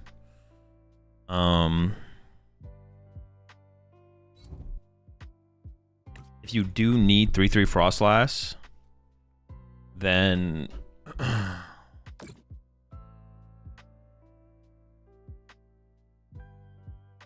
that's like covers your Raging Ball matchup as well. Raging Ball just doesn't seem that good right now, to be honest, though. Oh shoot.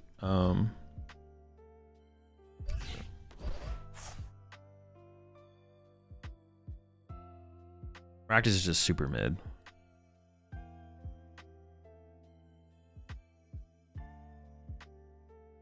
I'd rather just play more. I would just rather make the deck more consistent. Because Maractus doesn't win your Guardian matchup or your Dragon Bolt matchup. And it doesn't even win you Raging Bolt if the Raging Bolt player plays well. Nor does it win you Joltik box or anything. Maractus just does nothing in the deck. It doesn't do nothing. It's just so bad. It's so bad. The card is so mid. I think the card is like terrible in the deck. I'm not gonna lie. I think the card is like literally terrible. What the heck? What is that frame drop? Where do my frames go? TCG Live has no frames. Oh, hang on. Actually, should I use Miraidon here? Yep, push it 2 months there. It's Grizzly. They always win. So, like, thinning the deck up by 1 more card could be good. Then I can't play Nest Balls or bench anything if I draw into it to then create more draw for the restart. So I think I should just do this first. Appreciate the 18 months there, Ransom. That should just be game, right? Unless I'm trolling. I have 1 grass left, right? Yeah. Dude, I did not think we were winning this game. Holy smokes. Yeah, I did not think we had. I was like, well, I guess we just lose. Whatever, we'll play the next couple turns out. Psych. Big dub. Insane.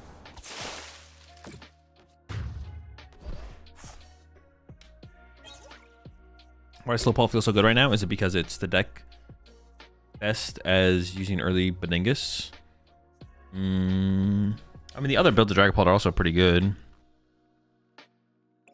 I personally don't think Slowpoke's that good right now. I think Slowpoke might be the worst of the Pult builds. I mean, it just depends on what else would be. Well, actually, the way the meta is shifting around Golden Go, I guess like maybe it's better than I'm giving it credit for, but piece of primes up there. Lover. They shouldn't have benched their little dudes. I'd have to go back and look at the board state. But yeah, it's possible they could have rocked double Grim for the rest of the game and just won. But maybe they're playing around Iron Leaves there, I guess. Could be playing around Iron Leaves. All right, so still, EXP share, useless. Eel, though. Hey, Eel's kind of coming around. Also, I think the matchups that we've played, Eel is worse. Eel's not great against Grimmstrong because they have such easy access to be able to KO it off the bench. But because we put double Joltik in play anyways, they already have two 1-prizers to go after, so putting the Eel in play isn't like a huge deal. I'm kind of tired of playing against Grimmstrong, though, so I'm gonna switch accounts. Or they're just playing against the same like 2 people over and over again, which is boring. I want to play some other matchups.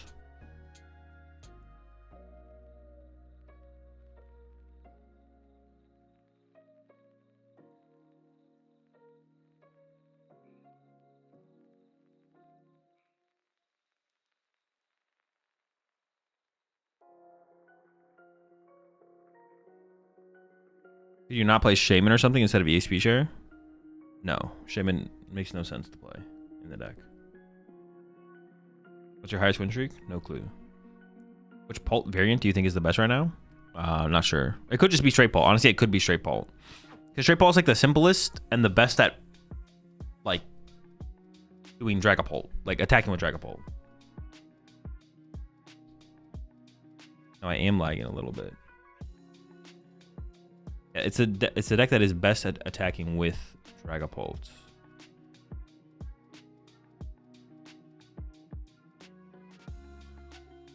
Alright, that might fix it. Does it violate PokemonTCG? You have more than one account? No.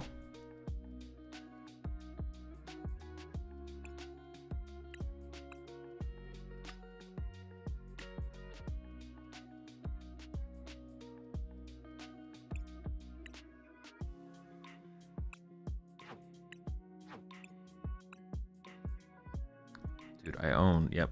I knew it. Dude, I own multiple Iron Hands. What are we doing?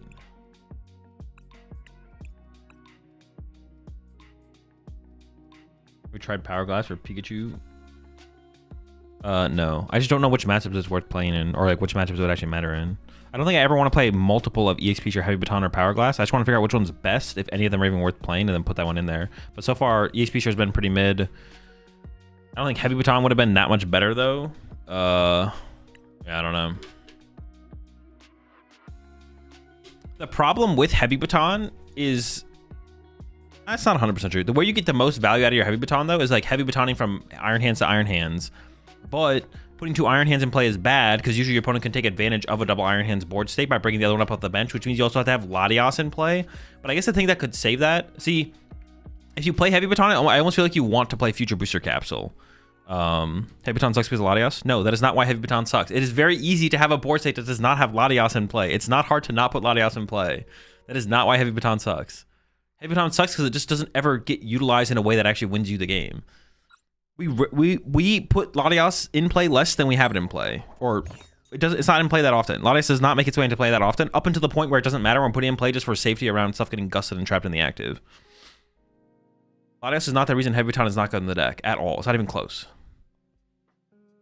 Golem is still really good, and Gardevoir is starting to kind of resurge through old Gardevoir builds, and those are both straight Pult's worst matchups. It's pretty hard to say the deck is the best Pult variant IMO.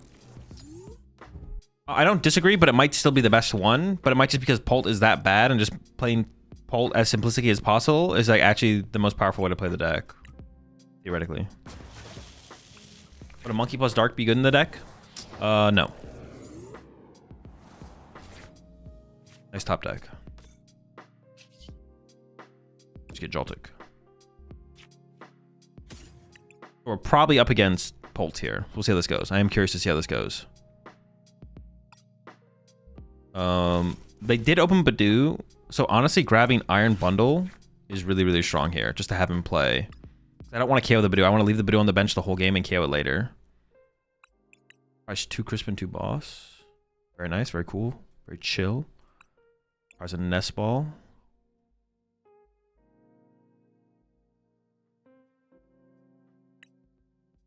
And prize the energy, prize my air balloon.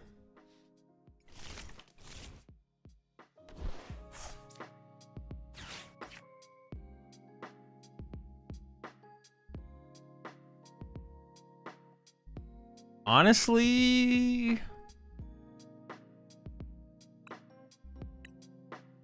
what would Arvin even give me access to? Prime Catcher, which I can't play. Crispin would allow me to set up double Iron Hands pretty aggressively. I could just win through having 2 Iron Hands on board so they can never KO one of them to win that way. Bravery Charm is kind of mid. I think I go for the Crispin here. Like, there's just nothing I could get off of the Arvin that's that strong. Just setting up more energy in play kind of seems better. Not 100% convinced by that that's the correct play, though, to be honest. They could Maractus my Dynamo. I think I should retreat to the Joltik. Getting my Dynamo Maractus would actually be kind of annoying. Getting this in Maractus doesn't really matter, though. Pass. How is no Clefairy fell into Bolt and Bolt? No idea. I haven't played against either of them. I mean, the Bolt matchup, Clefairy doesn't change much about the Bolt matchup, to be honest. I don't think at all.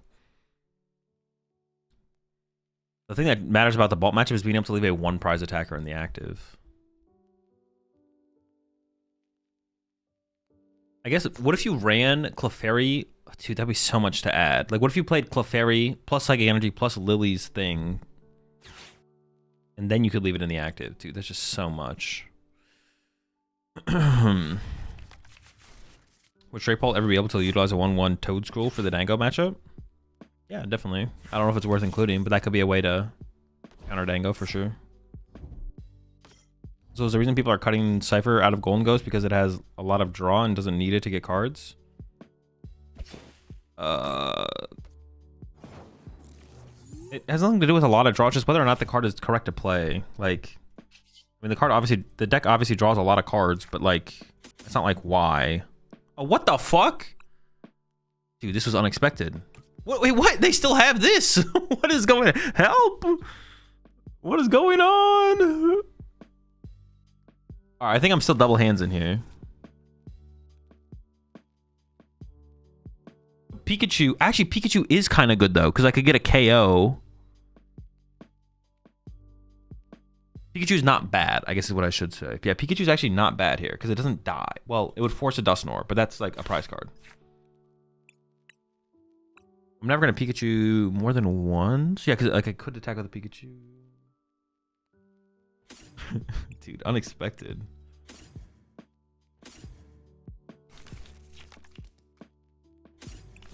Maybe I should put the metal in my hand, actually, so I can start to have loaded up a Pikachu.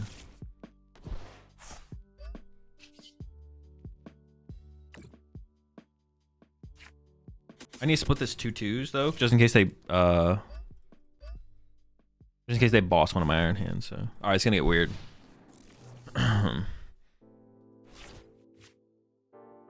I mean, Iron Bundling here matters way less, but getting it off my bench is kind of cool, I guess. I don't know. I don't know how we're playing this situation, to be honest, at all.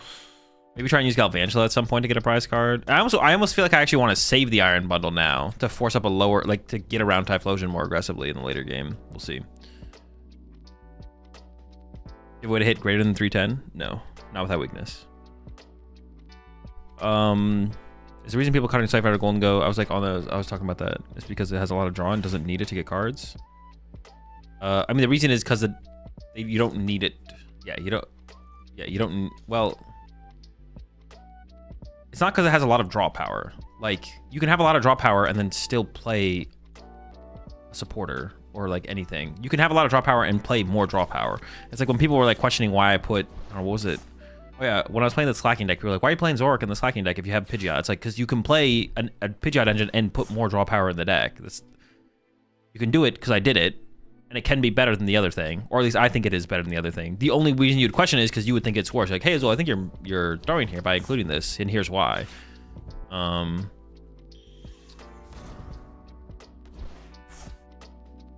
I had another thought with that, though.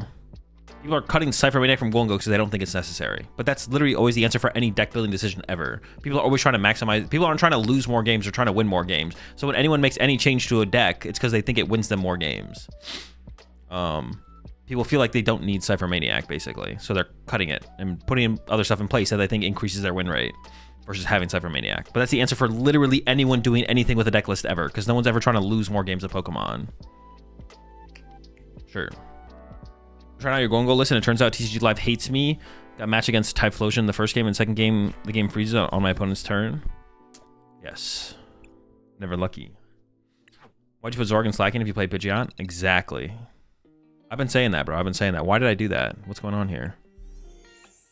All right, I need to go make some food real fast. I'll be right back.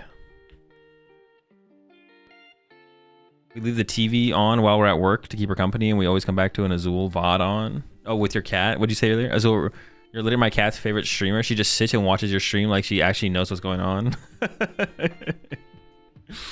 Oh, yeah, I'll be right back, chat. So far, I don't know. This feels pretty good. I mean, I didn't expect Joltik Box to feel bad, but this feels better than I thought it would. I mean, I don't know what I expected, though. It's still just Joltik Box. We just need to figure out the last couple cards, see what makes the biggest difference. Dude, it's so hard to figure out the stupid EXP share card. What should this be? It feels like it shouldn't be anything. I don't know. It's so hard to figure out what that should be, if anything.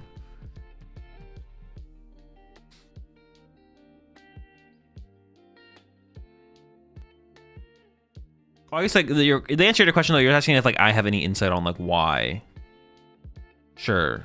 It's just because yeah, it doesn't seem like it's necessary to play in the deck, to be honest. No, Leaf seems sus. Not really. Leaves is just super mid. Leaf just doesn't matter that much in the matchup it matters in, to be honest. Yeah,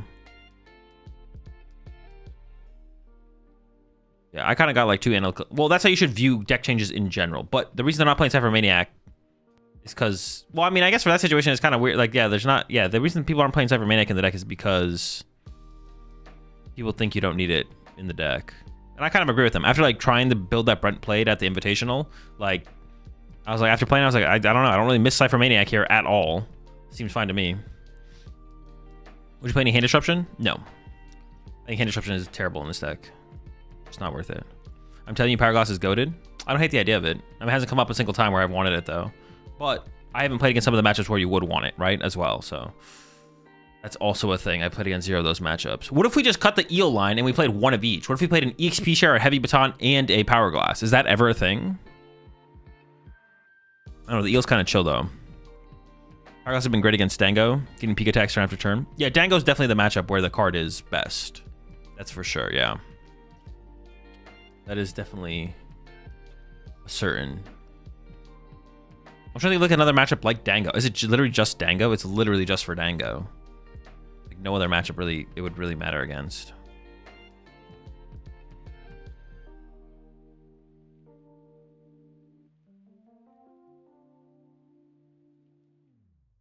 I'm actually playing it right now with Baton, Heavy, Power Glass, and Ace Feature. Honestly, it doesn't feel that much different. Like having the cards versus not having the cards. Yeah, they're just like it's really weird because like they're just like super situational, and on top of being super situational, you just don't always have them when you want them. Yeah, on top of being super situational, you just don't always have them when you want them.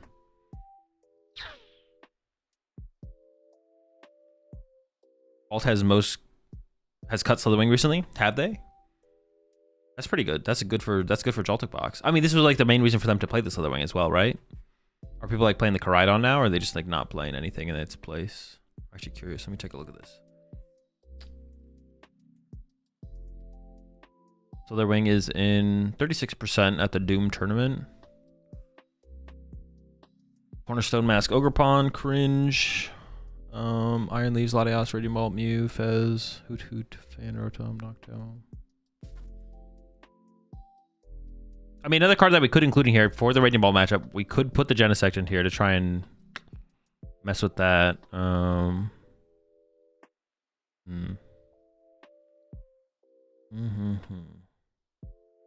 I just like care so. The problem as well with the Raging Ball matchup though is I just care so little about it. Like I just don't care about it. I don't know. I think the deck is just so mid. Your Golden Go matchup got worse.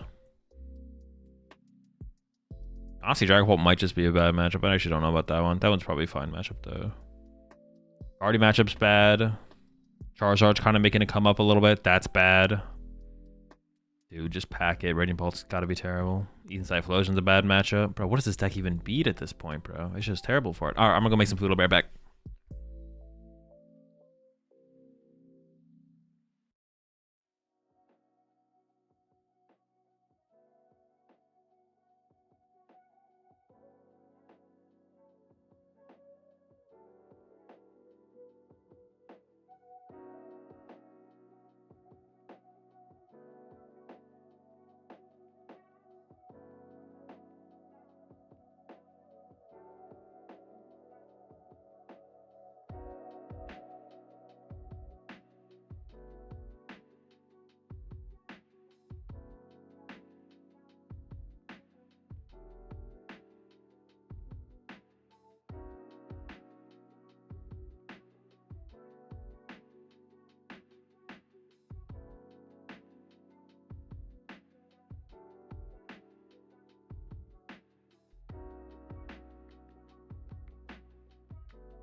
I did want to expand on my thoughts a little bit on the Golden Go lack of Cypher Maniac thoughts, or what's it called? Rant that I went on.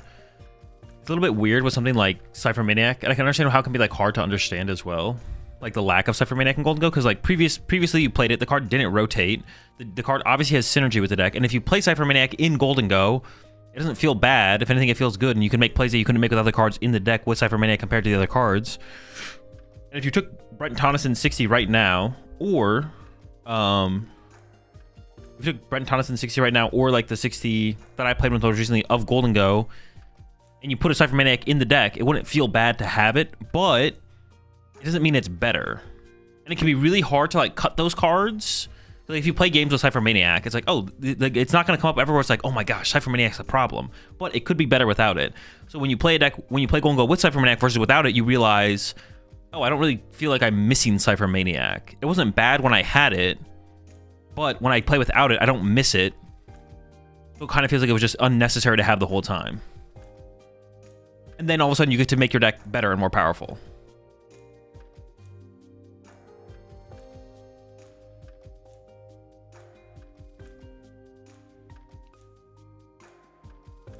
So the conclusion to the question was, why are people not playing Cypher Maniac and Golden Go? What were the two kind of things you tied to that?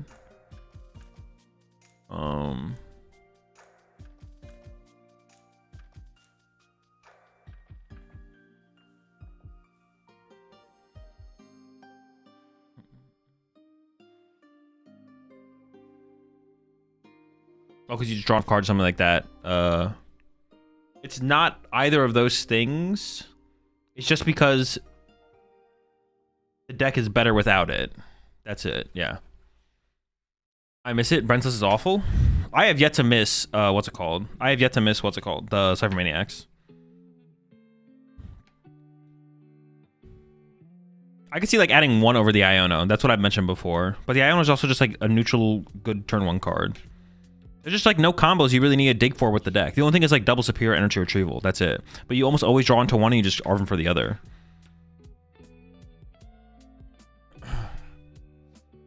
But yeah, I feel like when I play it, it's really good. But when I don't play it, I don't really miss it. So I'm not sure. I'm not too sure. Yeah, exactly. But so you want to be playing cards in the deck where if you don't play them, you miss them, right? It's like, oh, wait, I wish I had this card. That means that card was a big deal to have in the deck. But no, you shouldn't do that with everything. It's like if you're in a situation where for like one time, it's like, oh, I wish I had a Night Stretcher. It's like, how often do you wish you had that? 1 out of 1,000 times. It's like, well, you probably shouldn't play Night Stretcher then.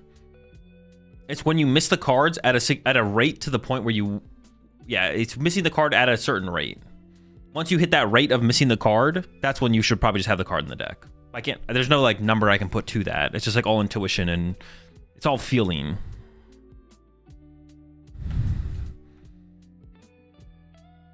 And it can just be for one matchup as well. It's fine to play a card that feels like you miss it for a single matchup if it's impactful enough when you actually have it.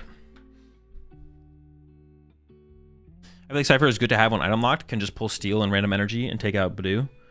So, I mean, it's like okay. I actually went up to a 4th Metal Energy in my Golden Go build.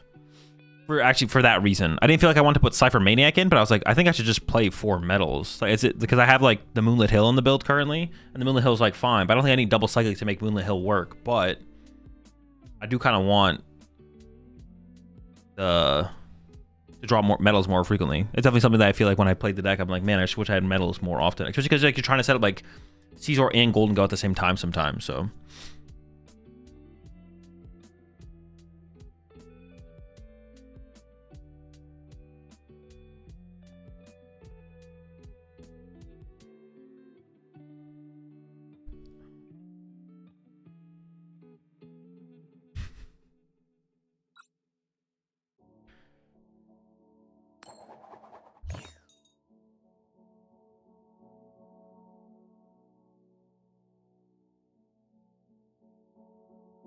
The queue time difference on Smurf? Yeah, no, what the heck? Why does my queue take so long? This hand's kind of clean, though. What the heck? Hand is fresh? Ain't 2 mulligans to work? Bro! Wait, am I going first or second, though? They decided to go second? Dude, every time. You appreciate the 3 months there, Cozy Hades. Encoding overload. Consider turning down. Dude, why am I getting that warning? What do I have open that is causing that?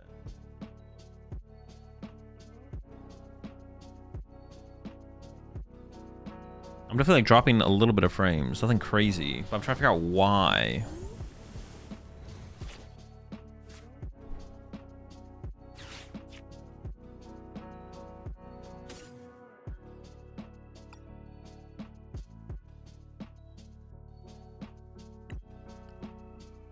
Probably 2 Crispin and a boss.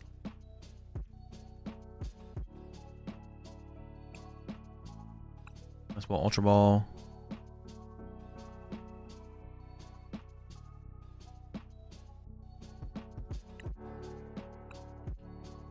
Grass Lightning, 2 Metal, Air Balloon, HP Share in Hand,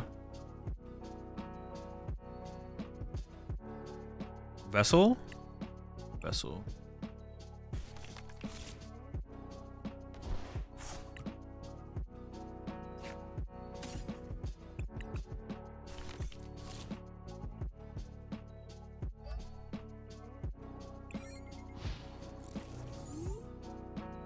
There's no reason I've done anything else, right?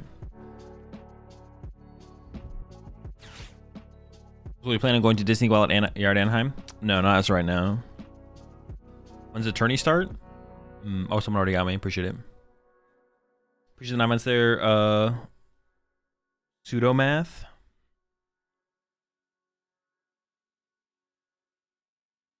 Yeah, why is that encoding thing happening?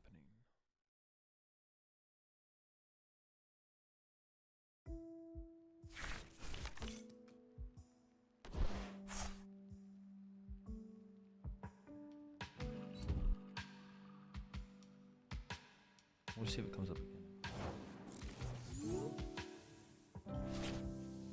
I'll probably fix it. Okay.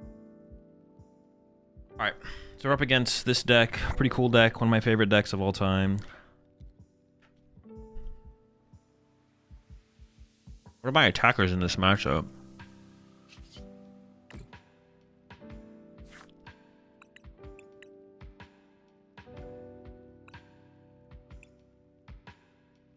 Wait, what the heck are my attackers in this matchup?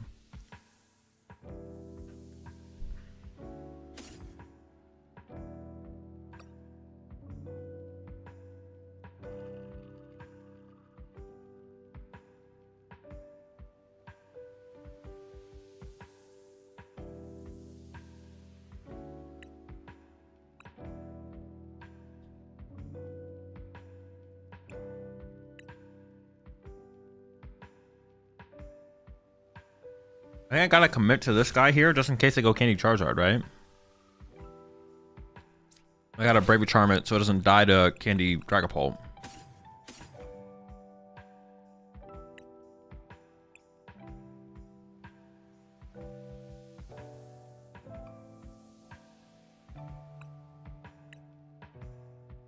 Yeah, I guess, sure.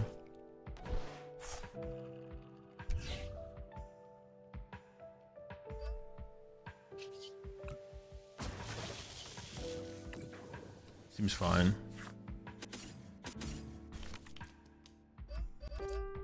Let's see where it goes from here, I guess. I mean, we got options in hand, so I'm not too worried.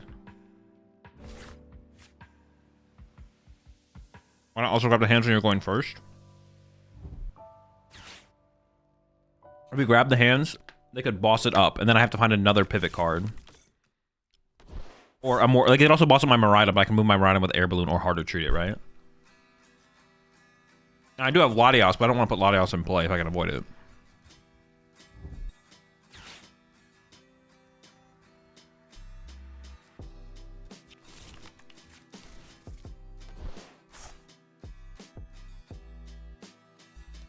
And I'm guaranteed to get it next turn because of Maridon.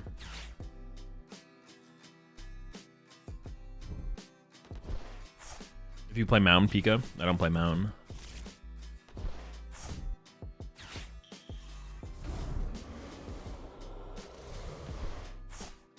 Okay, hold up. The aggro Zard?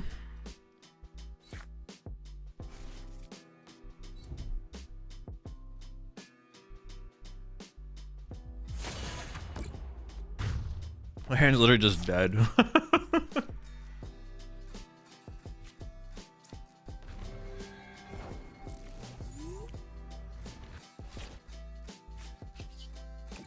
Leaves GG moment? Bro, chill with your leaves, bro.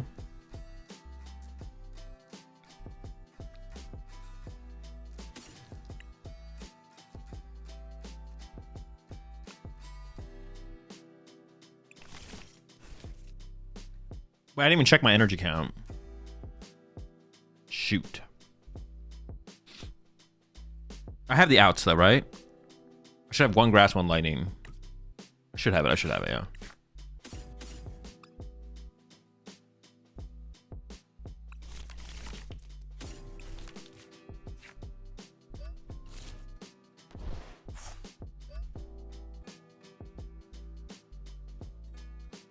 This one's pretty weak at this point. This is also pretty weak at this point, but do I actually want to go get Fez? I could find Candy Dragapult knockout. In that case, I would want Fez in play. I mean, I can draw 3 with Fez right now. Give me the bench space open for Latias for more mobility, but what is that even going to lead to? Let's go for the Fez. Yeah, Crispin's pretty weak at this point, so Ultra One away Crispin seems fine. I could get rid of Crispin and Latias, but I don't know if I like that. Actually, I think I can do that. I think that actually seems fine. I guess I lost access to Iron Bundle as well when I benched the Fez. I didn't really need a bench Fez there. Benching Fez was like fine, but it's like nothing crazy. And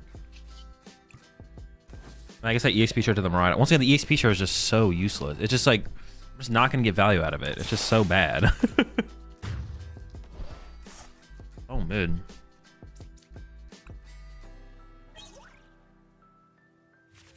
I feel like the correct answer has to be, but Heavy Baton also seems bad, and then Power Glass seems very okay. Although Power Glass actually seems like the best out of them. But maybe Eel just makes them all bad. Like, well, if I have Eel, why would I play any of them, basically?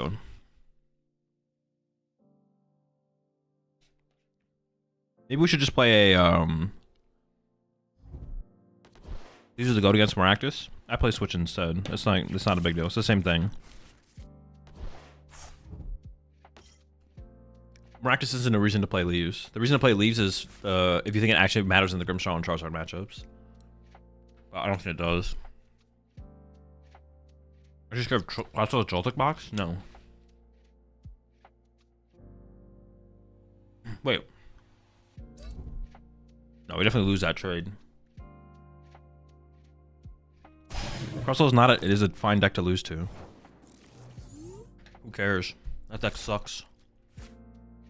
Like his straight cheeks.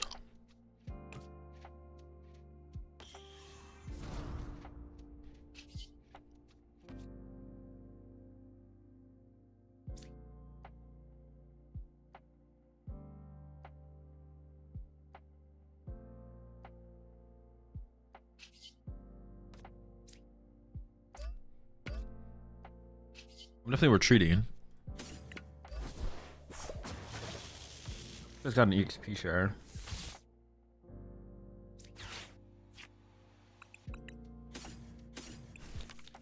I can make my board just counter catch proof, to be honest. I can go like Air Balloon, Dynamotor.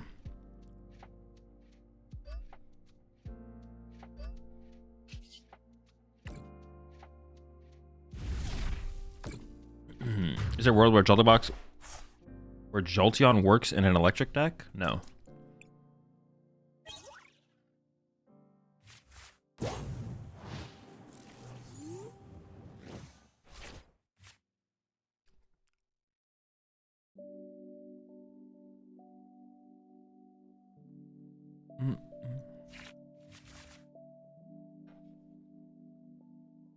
I knew GG was a good amount of rank points to be considering good, but there is no number. It's not relevant, it doesn't matter. No number of rank points equates to you being a good player at the PokemonTCG. You could be the #1 ranked player on the rank ladder and it doesn't mean you're good. Being good is good, not being good means you're not good, and that's it. No, there's no way to quantify if you're good or not. You either are or you aren't, but it doesn't really matter to work. It doesn't make sense to worry about it or think about it at all, so it's irrelevant.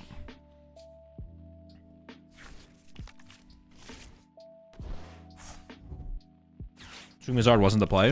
I mean, they didn't really have a choice. Their hand just sucked. They had no options. They were just getting cooked no matter what.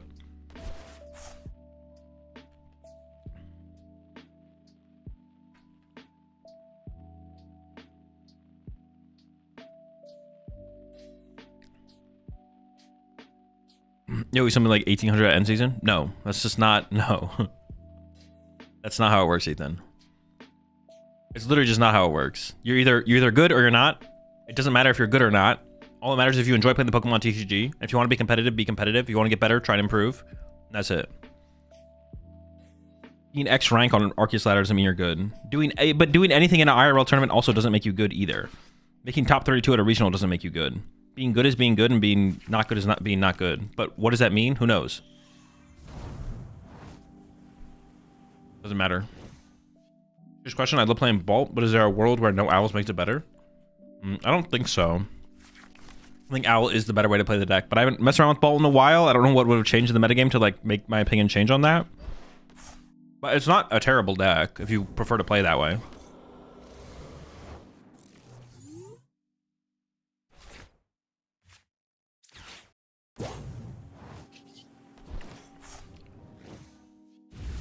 It's just too easy, bro. The Joltik box is insane. BDIF right here.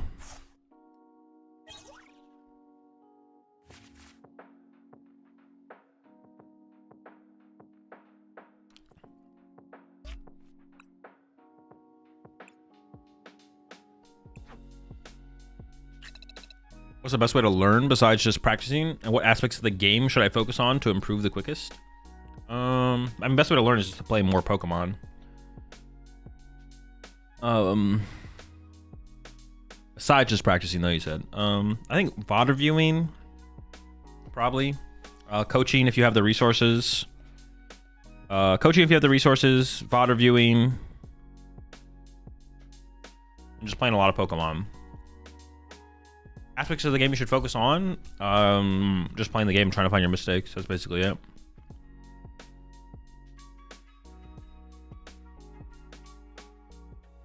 The fuck was that top deck? What do you mean? my opponent had drawn 0 prize card. They had drawn 1 prize card. I had Pokegear in my hand. That top deck did not matter at all.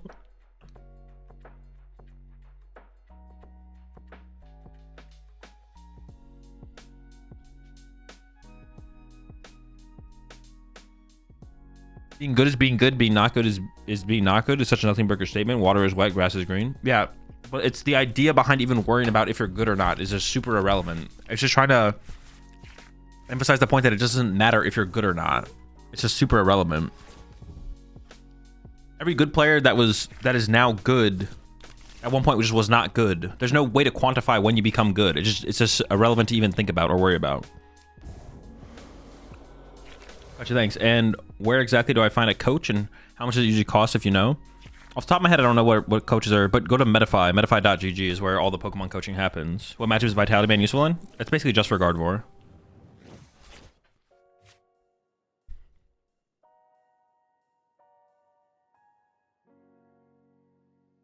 Just pretend that you're always shit. Yeah, just pretend you're always shit.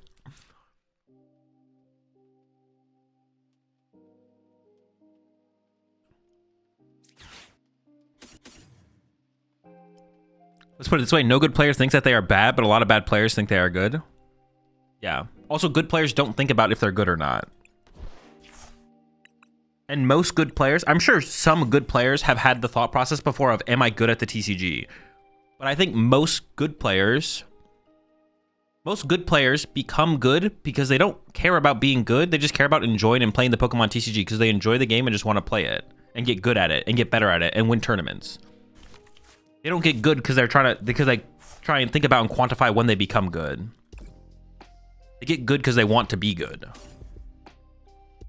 But none of them, I would say some of them probably have thought that same thought of, am I good? I would bet most good players at the Pokemon TCG have never had that thought though.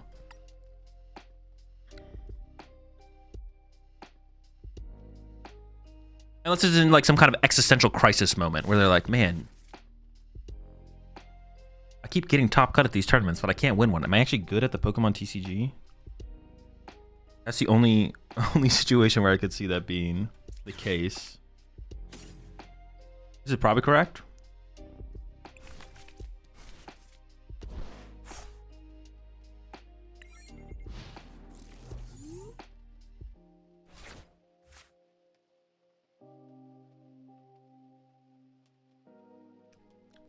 So back in the day, isn't the Azul that you're knowing right now before he started winning?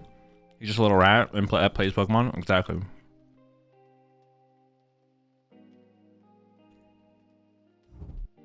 I became good in the middle of round 6 at a regional in 2018, that exact moment.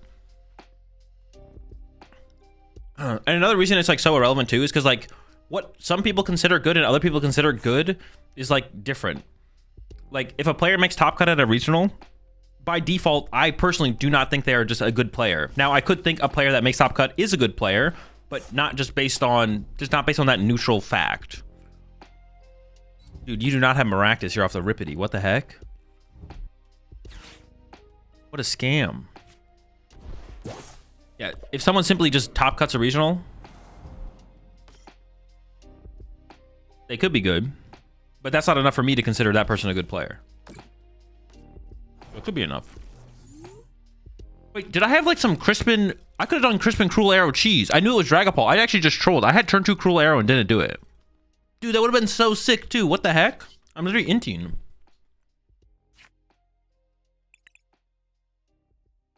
My hands! Can this guy load up anywhere? Yeah, I actually just trolled.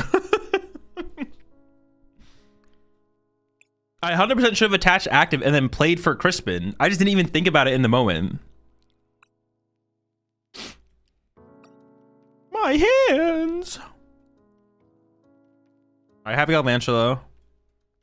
Okay, I think we're still chilling here though, to be honest, despite my throw. That actually is a huge throw. Hit him with one of these.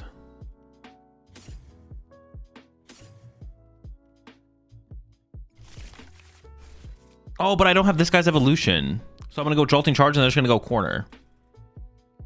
Well, he's kind of cringe, actually. I kind of messed up again. Dude, all right. Well, maybe I'll top deck.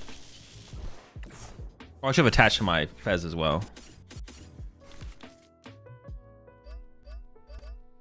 Dude, I should have gone for... Ah, I knew it was Dragapult too. I should have attached active for sure. Turn 2 Cruel Arrow is insane. I've thrown... Also, how important it is to start with a good hand. You can't really say you're not good if you keep losing because you're unlucky. I think PokemonTCG is a game anybody can be good at just solely on how well you play your starting hands and etc. No, that's a terrible take. That's literally a god-awful take.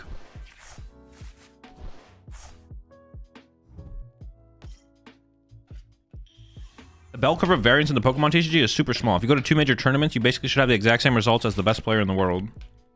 And if you didn't, it's your fault. You played poorly, you prepped poorly. Yeah, literally a terrible take. The ceiling in the PokemonTCG is super high.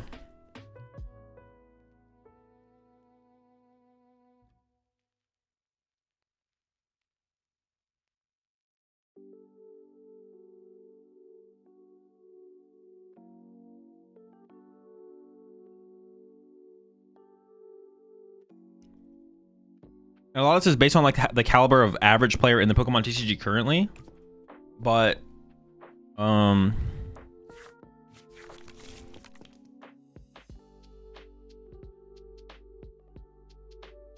obviously if the game gets more competitive, RNG enters the game at a higher level, but RNG in the PokemonTCG is not that high right now. Oh my gosh.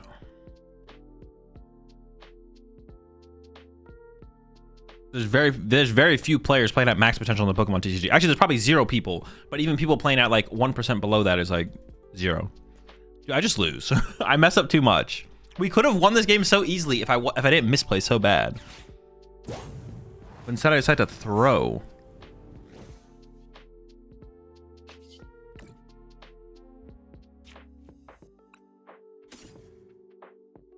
I'm just gonna load up some Dons.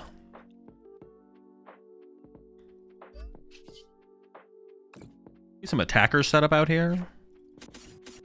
So bad, man. Yo, the squad's kind of loaded though. If you start with one basic and a bunch of energies that you can possibly do, unless you got the perfect ability.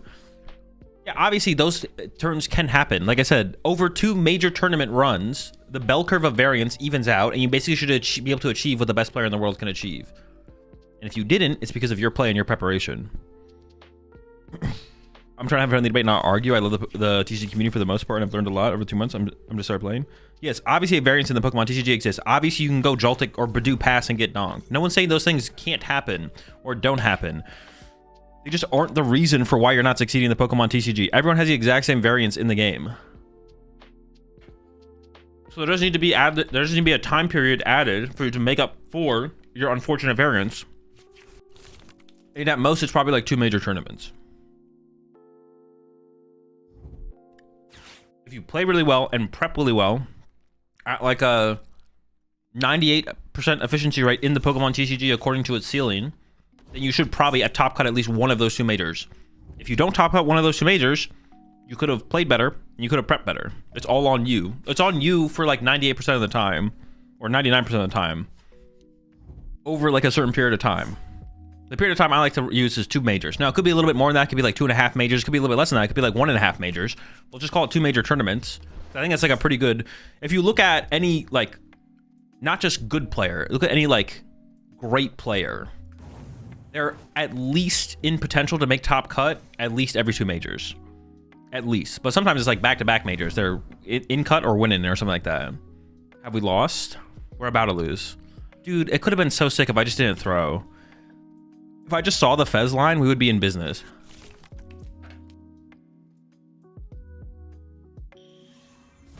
Now I'm just gonna get railed. Just have boss so I can concede, please.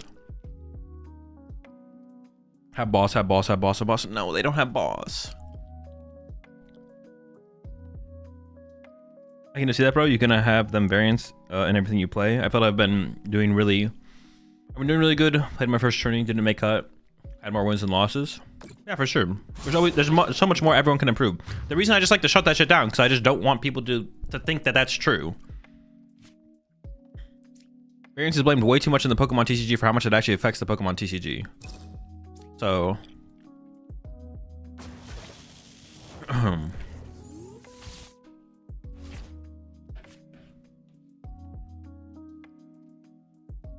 It's not true that variance has a very high impact on the results in the Pokemon TCG. It has a very low impact for the current landscape of the game.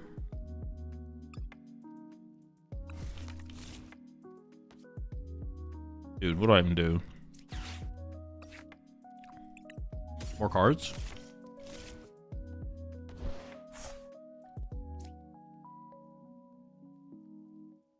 It feels like there's no real win condition.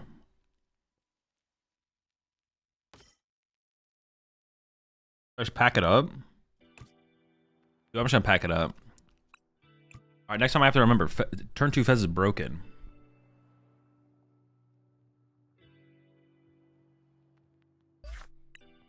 I just threw though. I had like a really good start actually for the situation.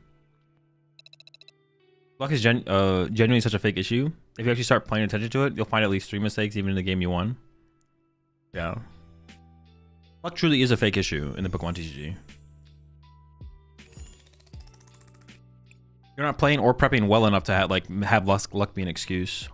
When I say you, I'm talking about like not anyone specifically. I'm just talking about like at the broad.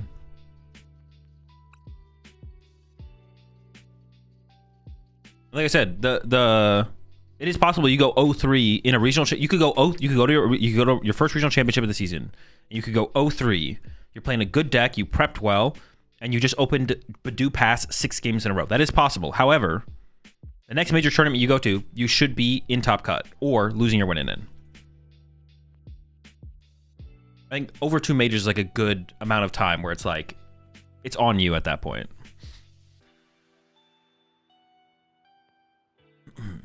Appreciate the 7 months there, Visual. Went to my locals this week and was able to spot my mistakes in my games, and mistakes 100% changed the outcome of those games.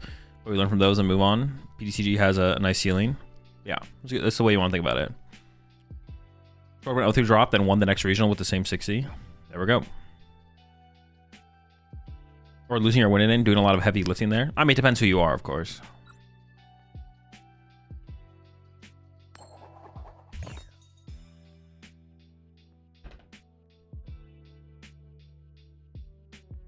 But that's just, yeah, you just need a... And also, like, everyone has the same variance. Everyone has, over a very short time period, everyone has the same variance. Obviously, like, the bell curve of variance, the majority of people are in the middle. There's the really unlucky players, and there's the really lucky players. But the difference of that is, like, 5 rounds in a tournament or something.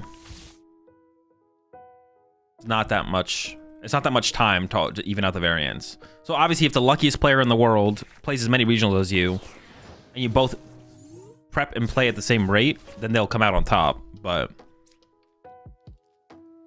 Guy's a little bit of a rat. Dude, I'm kind of pissed that I wasn't able to take advantage of like the cool line in the last game, to be honest. I'm not gonna lie. I'm pissed. We don't have our eel, which is kind of unfortunate because we have opened Tynamo. Prizing eel is fine. Opening Tynamo and prizing eel is not fine. One boss. The biggest thing about the variancing is I'm not trying to ignore that it exists. And then people will like bring it up in my chat and be like, but it is a factor. No one's saying it's not a factor, but if it's a thing you even think about ever, you're just wasting your time. It should just be something you never even think about. There's no point ever thinking about variance. Obviously it exists. Everyone has the same outcome of expected variance. I think it's just such a massive waste of time. Acknowledging it, I'm not ignoring its existence, but acknowledging it is just a waste of time. Why are we wasting our time talking about variance and how we could dead draw? We could open one Pokemon 7 energy. It's like, yeah, no shit. Who cares? Shuffle up. Let's go next. Lock in.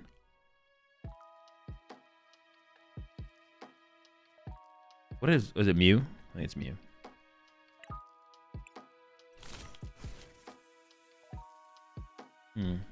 I could have gotten Pikachu here, and I could have attached a Pikachu to threaten the Ursaluna KO. Then I have Pikachu on my bench, which I might not want depending on the actual matchup. My guess is that this is Dragapult. Because only Dragapult would open Ursaluna like this. How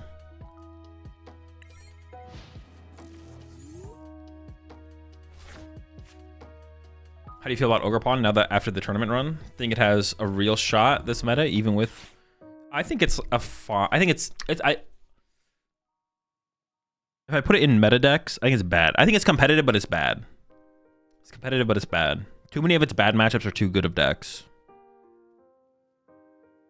The main thing is just being the Guardy match. The Guardy and the Raging Ball. The Raging Ball matchup, I don't think is... The Raging Ball matchup is tough. You could put a Badoo in there, though. Honestly, dude, it's so funny like how Badoo solves all... Every deck that has a bad Raging Ball matchup, you can just put a Badoo in there and you're chilling.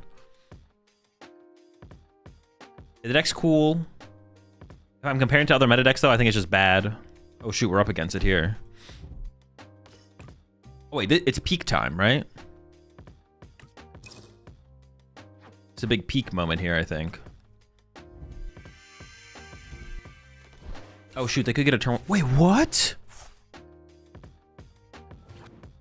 They literally had turn 1 attack if they find Latias. They just didn't do it.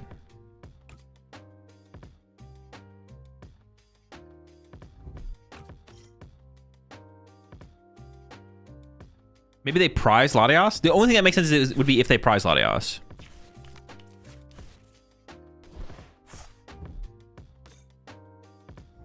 A Pinon Flare and Noctowl? I don't really have one. I haven't worked with the deck at all this format. But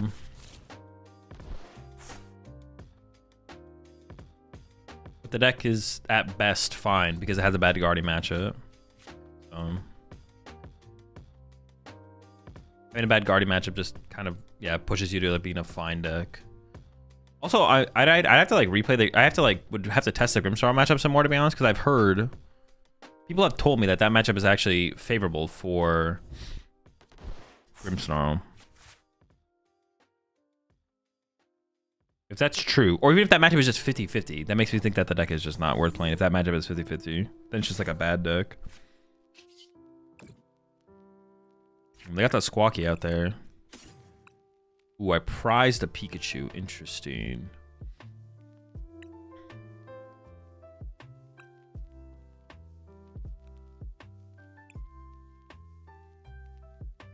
I mean, Miraidon's also a pretty good attacker in this matchup, though, right? So I could just do this. It's fine.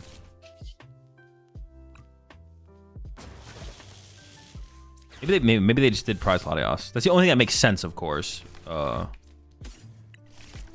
Prizing a Pikachu is not optimal. Definitely suboptimal choice.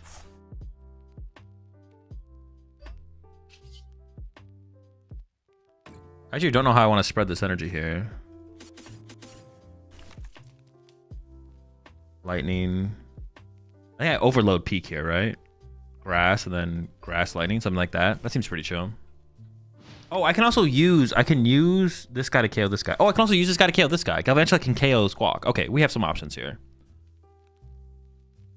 Do you see Justin Basil pass? I did, yeah.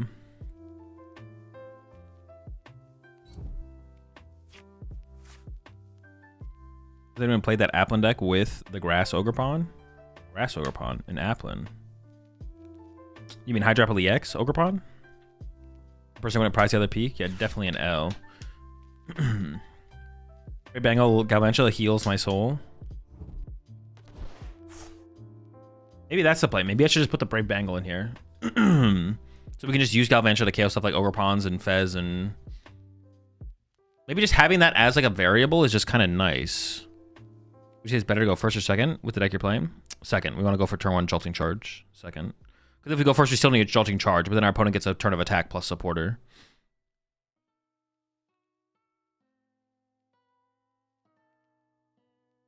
Oh, wait. How long do I have until the tournament? 29 minutes? Okay, we're chilling. We're chilling.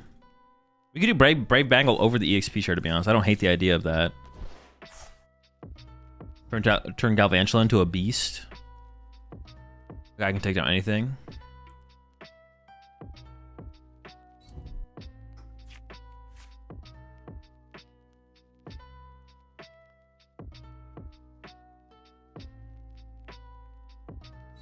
I don't actually have a way around Pikachu, right? Like Pikachu just kind of bodies him. They're actually just stuck. They're literally waiting for me to KO this Ursaluna. They must have prized Latios. They must have prized Latios. I'm playing Golden Gold with Genesect EX. Would you say it's better to go first? I've been choosing second recently, and second has felt better, to be honest. I would probably go second. I'd choose second. Because it also lets you like set up better plays to like prize trade into... I don't know, against... I don't do... I don't know. Something's definitely correct, though. I can tell you that much.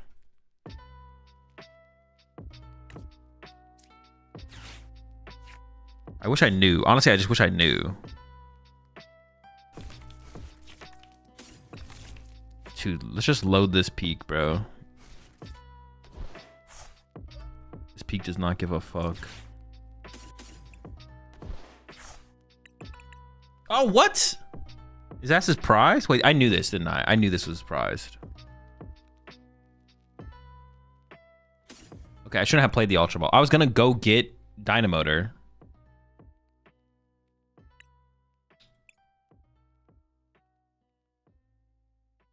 We just grab Fez then, right? Galvantula? No. Well, I could have gone Boss KO Squawk.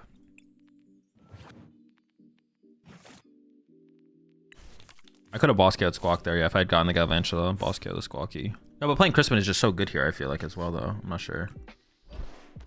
Alright, well, this is honestly not what should have happened, but here we are.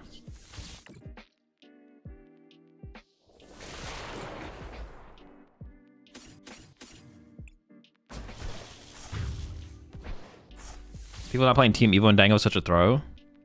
I don't know if I agree with that.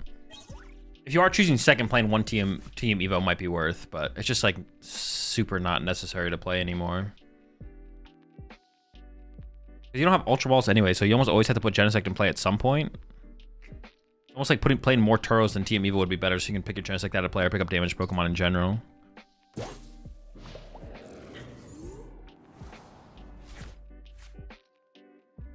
I can't decide if I want to go first or second, and then it just comes down to, well, my deck plays 4 Arven, so... Yeah, I mean, some decks you want the evolution advantage against. Honestly, why would you ever go... Like, Raging Bolt's like a deck I would question going first or second against, but why would you ever go first against them when... I think you still always go second in that matchup. Just to have, like, a cleaner setup to be able to respond to I actually don't know, to be honest.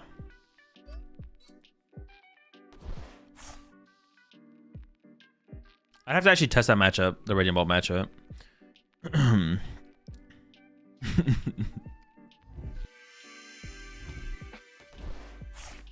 The reason to go first with Golden Go is definitely just have the natural evolution advantage against stuff like Dragapult. That's like one matchup where I can see going first with Golden Go would be the Dragapult matchup. Because you're so likely to have like a turn 2 Golden Go plus attack that Dragapult matchup feels like the matchup where you'd want to go first. That matchup feels actually insanely good if you get a turn 2 attack going first.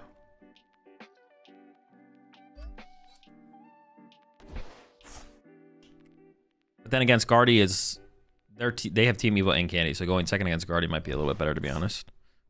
Let them have less of a smooth follow up. That's not a good Evo jellied by choosing second yourself. Oh, Pika can't kill that. Oh, my hand's like kind of mid.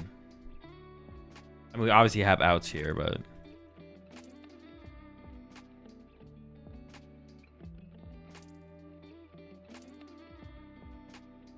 I could just boss KO.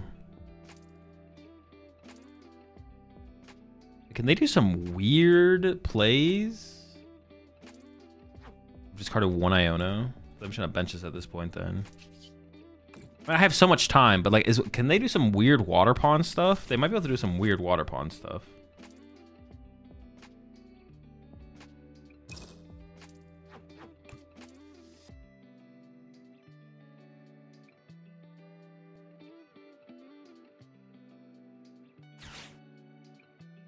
I'm gonna KO this thing because this one would be able to become the water pond sooner.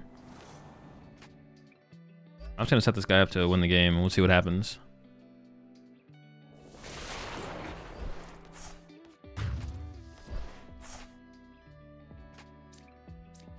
Alright, that is trolling, Grant. Not playing 2 Genesect is absolutely trolling.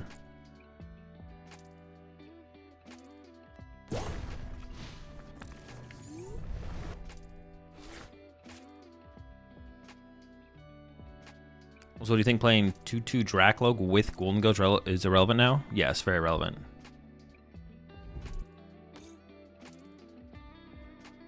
Potentially not being able to play through your nest balls is just insane.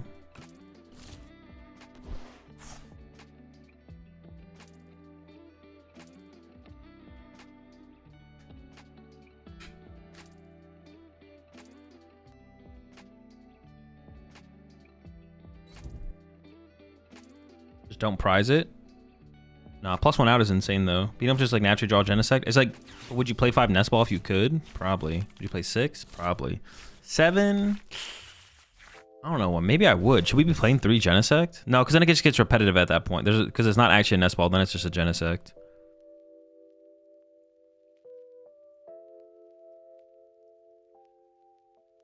It's very possible to use Genesect 100% of your games in a tournament run. So if you're going to use it 100% of your games in a tournament run, then you definitely want 2 of them. Even if you only prize it 10% of the time. Well, this doesn't win me the game, but it's also pretty bad in my hand. So I just use it.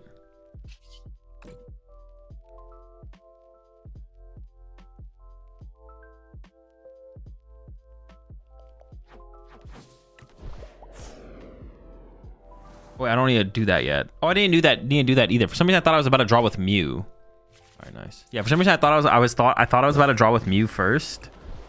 So I was like, okay, so I want to burn my hand down low, but I should have just drawn with Fez first, to be honest.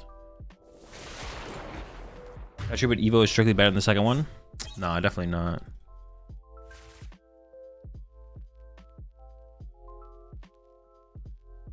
Honestly, just the percent chance of naturally drawing into it probably makes it worth it. Even if when you prize one, you prize both. All right, how much time do I have until this tournament? 21 minutes? All right, we have to go back to my other account. Well, actually, I could play on this account, right? Where do I switch my in-game name? And then I can say on this account to... I need to go get the deck list from the other account, though, so... Actually, that's not 100% true. I have it in the Discord.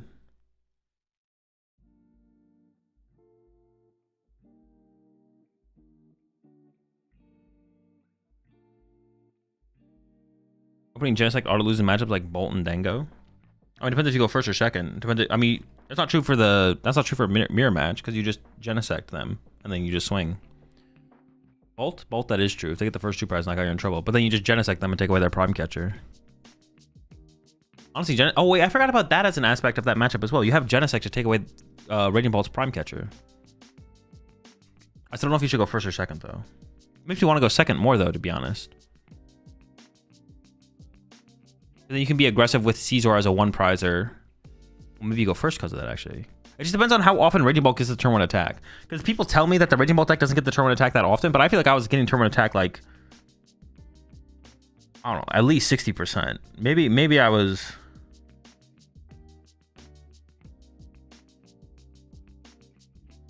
Maybe I was above average variance there, but... That's not correct. It's gonna work? No. What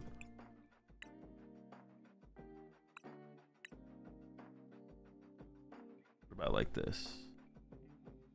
Oh wait, does that just do it? Oh, let's go. It's really hard to have the spare nest ball to A-spec lock fast enough, but it's super good if you do. What do you mean? I play 2 Genesect. I opened my other Genesect, so I don't have to nest ball for that. I can nest ball for the other Genesect. That's easy. That's free. You're capping. So does Dango want to go first or second blind?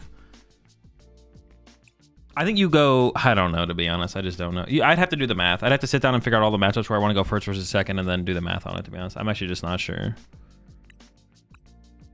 My gut right now would tell me... second. But I think you want to go first against Dragapult.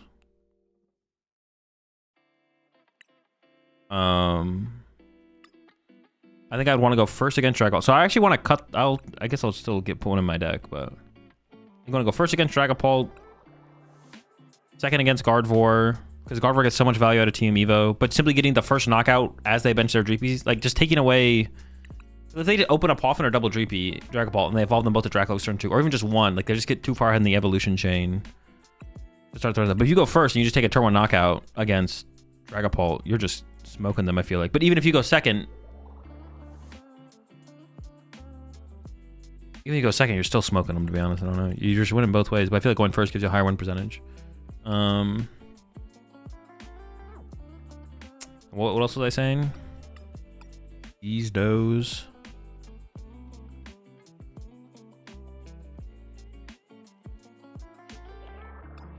So the change I want to make is I want to cut this for a Prime Catcher. Because I feel like I just never used the Legacy for its actual...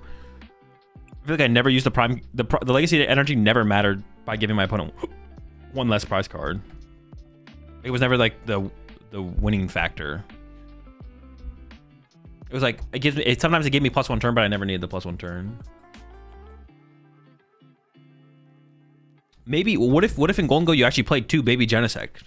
A good starting Pokemon, plus it's just kind of broken. Or Air Balloon, just have the Air Balloon for it. What makes Golden Go better than Raging Bolt? Less susceptible to like Iono and Counter Catchering like gust effects and stuff. I don't know. Yeah. They're just different decks. One feels better than the other. Golden Go definitely feels better than... What's it called? Better versus Guardy. Better versus Guardy. That's a good call. Yeah.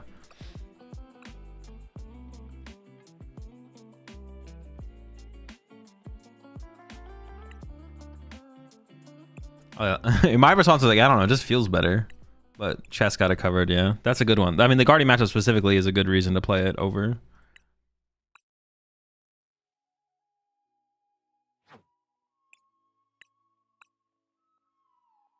All right, so let me submit my deck list.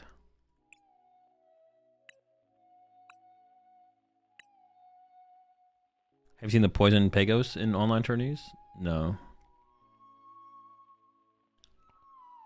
Is that the only thing I want to change, is just add Prime? Oh, I want to add Badoo as well. I wanted Prime and Badoo.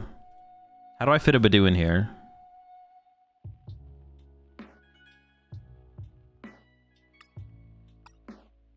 Badoo is specifically only for the Raging Ball matchup, though. But I do want it. I just don't know how to what to cut. I could cut an Armarouge. I wouldn't hate going down to 2 Rouge. But the 3 is nice. I could cut a Latias, but honestly 2 Latias has also been really nice. I have really liked the 2 Latias.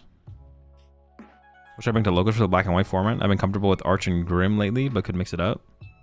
I mean, it depends how competitive you're trying to be as for starters, but I mean, besides that, any good deck, if you're trying to be competitive. -1 Ultra? No, what the heck? Chill.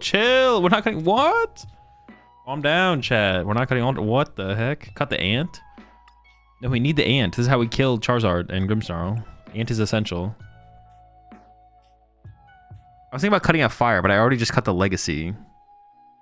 That doesn't feel very good. Really need 3 Charcadet? Yeah, we definitely need 3 Charcadet. We could maybe cut an Armarouge. And also, well, that's not 100% true. 99% of the time, if you're ever messing with an evolution line, you always cut the higher evolutions back first. You almost never cut basics before the evolution. Most, like 99% of the time. A good example of that would be like Monkey Dory Badoo Frostlass plays a 3-4 Frostlass line, which is correct, I think. But yeah, you'd always start top down. 99% of the time you start top down.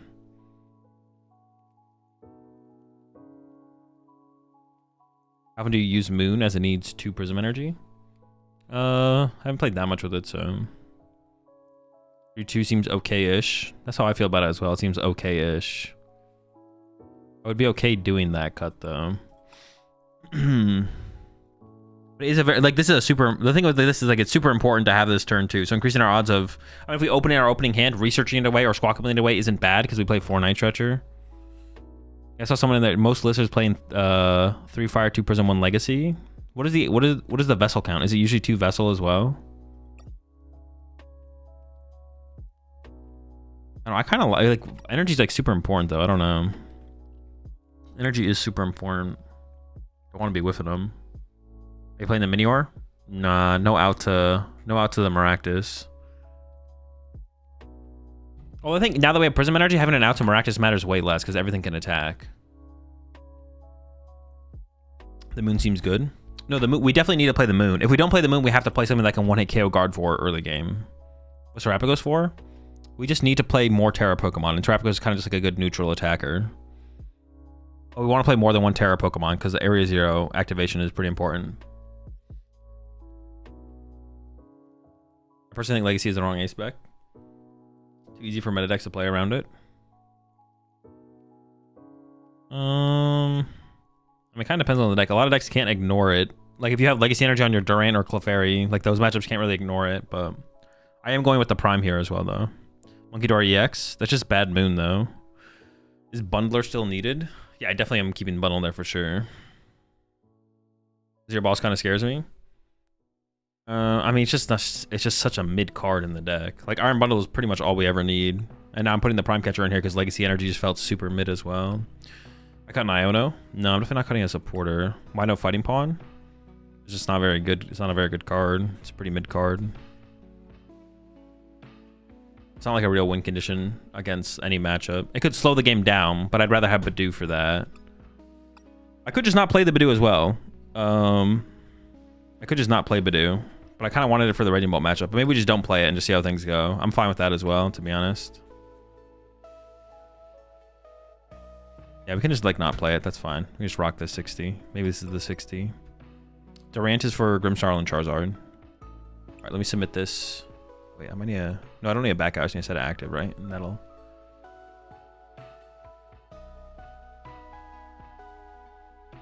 No boss is sick. I wish there were more gas cards or something on board like Tatsu, but that's kind of bad. Yeah, Tatsu. I mean, Tatsu wouldn't be terrible, to be honest. I actually don't hate the idea of Tatsu. What else could there even be? I mean, eventually we can add the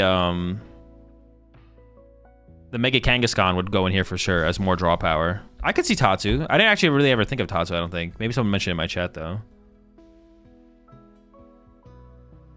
Now I kind of want to put the Tatsu in. I don't know if I don't know how often we'll have bench space for it, though. Also, I actually don't know if it's like better than just playing like a second Mew, maybe. Let's just run it and see how it goes, I guess. We'll run it and see how it goes. Maybe I'll end up with a Atsu in the deck. What's this deck's Crustle matchup like? I like auto win. We have Chiyu and Armarouge.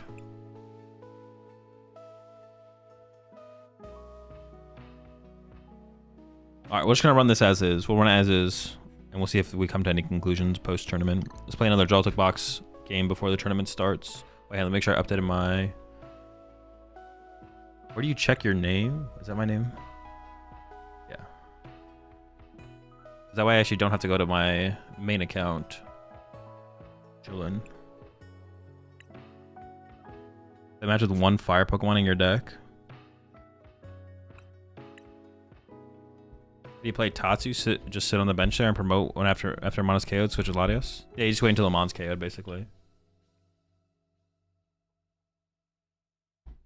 Mon gets KO'd and then you promote it. Latios is on play to give it for your treat. Use it, go from there.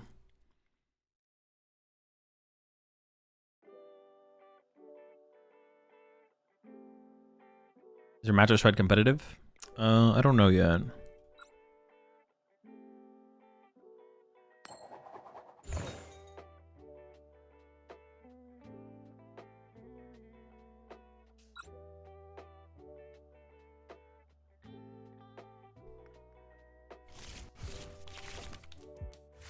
Oh, no, this is the right deck. I was like, wait, this is the wrong deck. No, this is what I want to be playing here. One Armarouge EX is cool. Have you tried it? No, I have not. I don't think we have the... I think we should have everything else we do is like good enough. I don't know when that would ever matter, to be honest. I guess it's like pretty tanky, right? So it would just be when we don't want to give our opponent prize cards, but still take a knockout. You can't use Prism Energy with it though as well. So how much damage are you even going to get out of it? How did Joltik box feel? It feels pretty good, to be honest. Yeah. Not sure I like it more than Miraidon, but I do want to test Miraidon some more as well. Would Guardian Fire EX be better instead of Retro EX? No. Towards mid.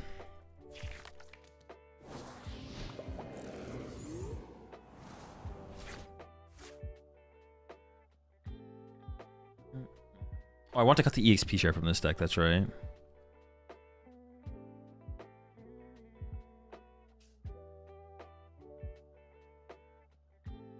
Angle over EXP share, I guess.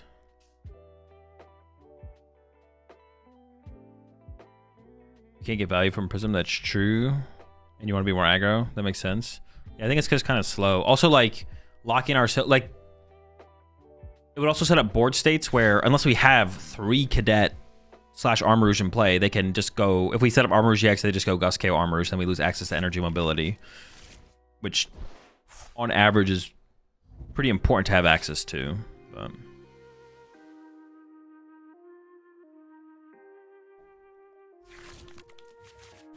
does the Team Rocket deck have 0 draw engine? There's like no draw engine in the deck, right? Or like there's no what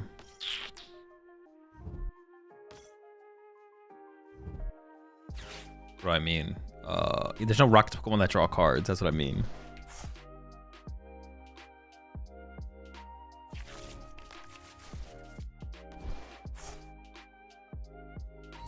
You can't 1-hit KO Iron Hands, right?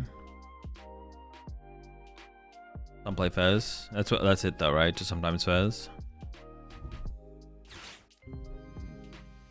Playing around Badoo. Very smart, very smart.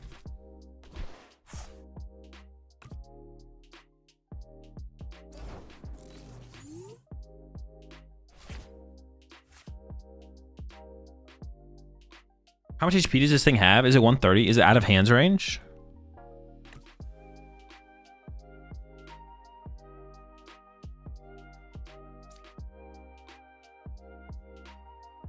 And they might play Mewtwo. Dude, I completely forgot what that card does.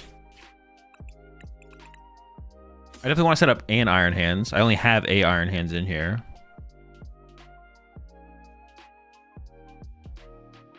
Maybe I set up Iron Hands and Miraidon.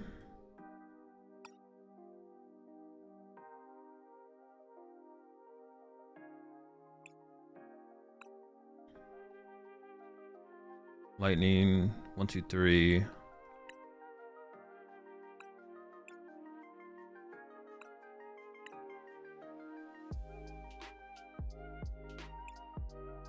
There's an Arvin and a boss.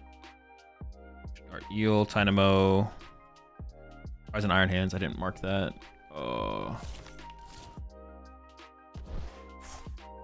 Did you get the 330 with Charm though? If they play the Charm. If they play the Charm. Of course, we don't know.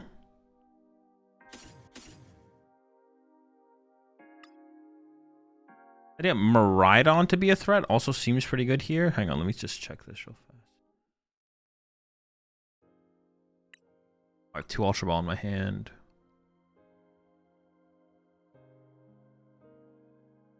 Latias in the active. Iron Bundle. Wait, Brave Bangle was a huge upgrade for the Rockets deck, actually, wasn't it? Because now these things can consistently hit. Ooh, I might have to revisit that. That's a massive upgrade.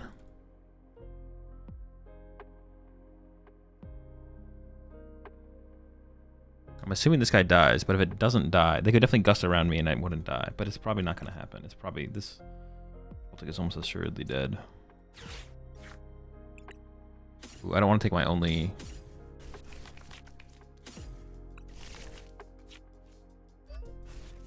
I don't have a Crispin currently though. That's like a problem. Oh, but I can go 2/2 here. Oh wait, that's insane. I'll hold off on that Bravery Charm, but I guess I could put on Lottie. I might have to put on Fez though. I can go Grass, Grass, Lightning, Lightning. Sure, cool.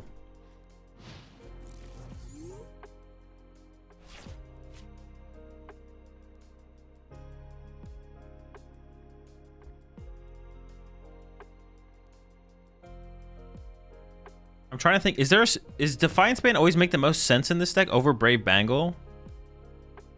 Is there ever a time where we'd be attacking with Galvantula to take a 2-prize KO where we'd be ahead on the prize exchange? Like, should we be playing Defiance Band or should we be playing, if we're gonna add a tool card to increase Galvantula's damage?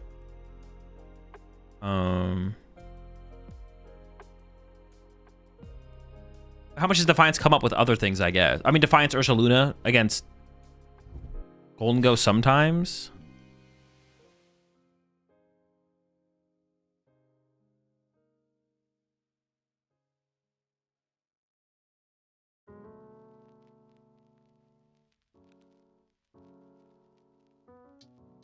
I don't know. Joltik Box go first when I face Raging Bolt. When I use Maridon EX for attacking Teal Mask Ogre Palm, but I attach an energy from Maridon EX and then next turn use Crispin for Maridon EX.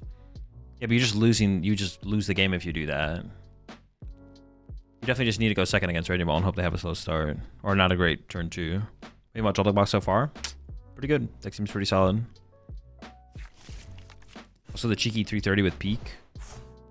Angle for sure, just for easier Fez Mewtwo kill and leave it in the active.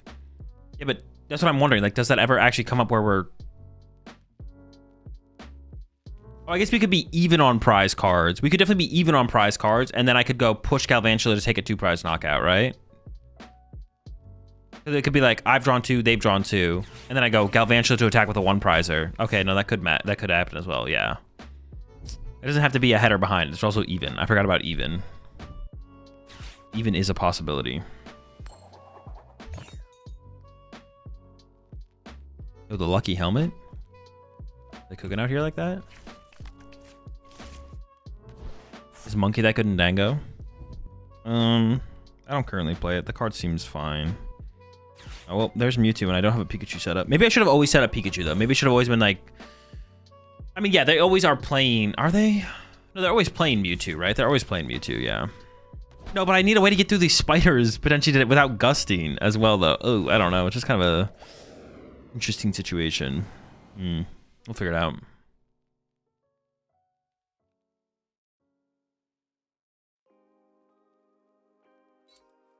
Also running Mela in Typhlosion. Terrible. His armor's like going second. Yes.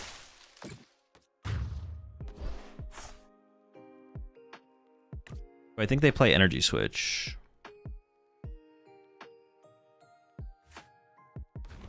What tool? Lucky Helmet.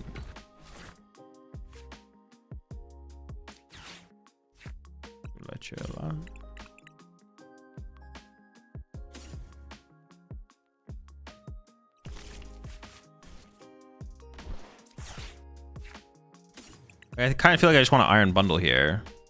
And if they push Mewtwo, I hope it just like, I don't know, it's like 2-hitter or something.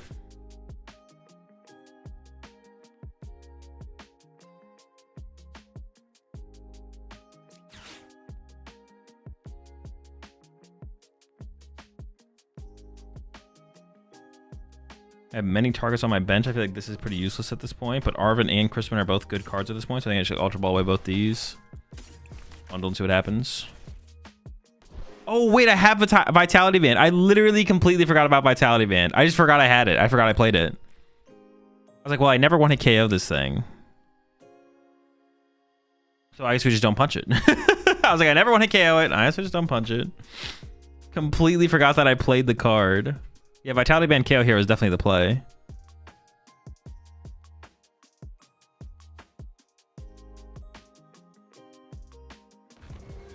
Okay, so this is gonna get now things are just gonna be weird for me. But it's still winnable.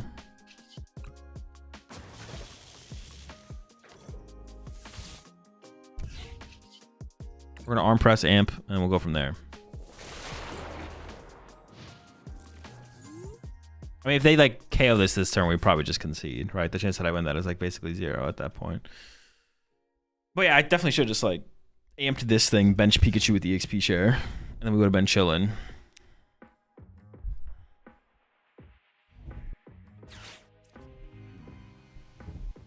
See what kind of play they have this turn though.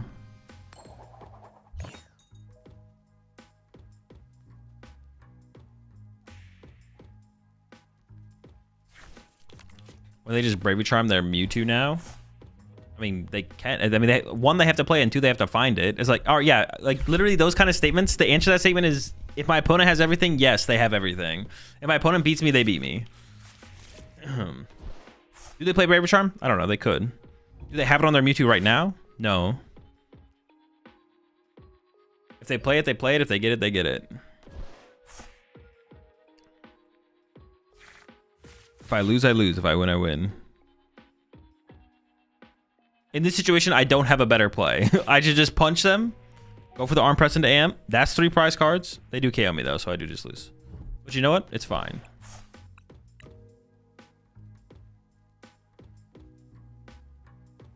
Is Badoo worth for the Bolt mirror match? Go second and hit them with the Poland? I don't know. I haven't actually played the... Honestly, I mean, it is good. Like, playing Badoo in Raging Bolt is good for the Raging Bolt mirror. However, I just don't know if it's worth teching for Raging Bolt. That's kind of the question that I don't actually have an answer to be honest. Oh, it's not open deck list. I kind of just assumed it was open deck list. My opponent's playing Dragapult Dusknoir.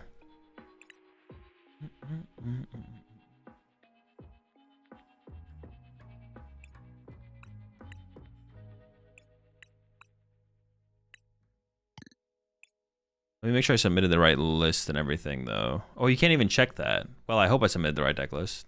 You can't even check, like, your own... Oh, no, there it is. There's a view deck list button.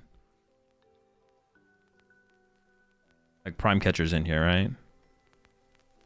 Yeah. Okay.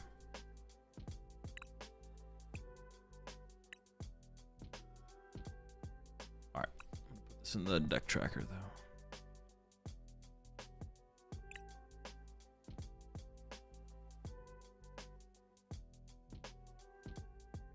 You find Rigid Band worth it in Goldie the other day?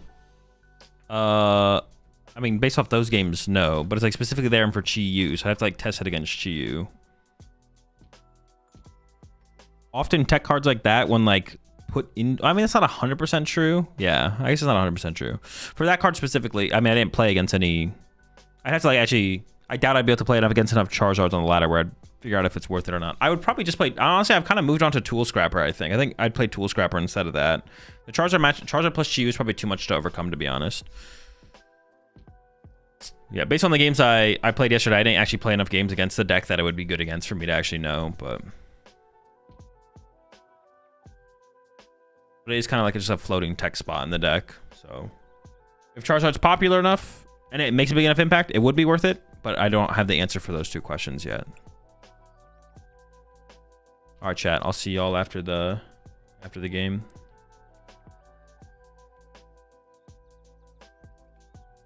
Same thing. It's basically the same answer to the Badoo question as well. Well, the Badoo that we know Badoo is good against Raging Bolt Mirror. The question just is how popular is Raging Bolt going to be? I don't have the answer for that question, I guess. But it's definitely good. If you're trying to tech for Raging Bolt Mirror, Badoo might be the best tech because it's also just like a good card. You ever catch someone else like drawing slowly, then you can hit them with it.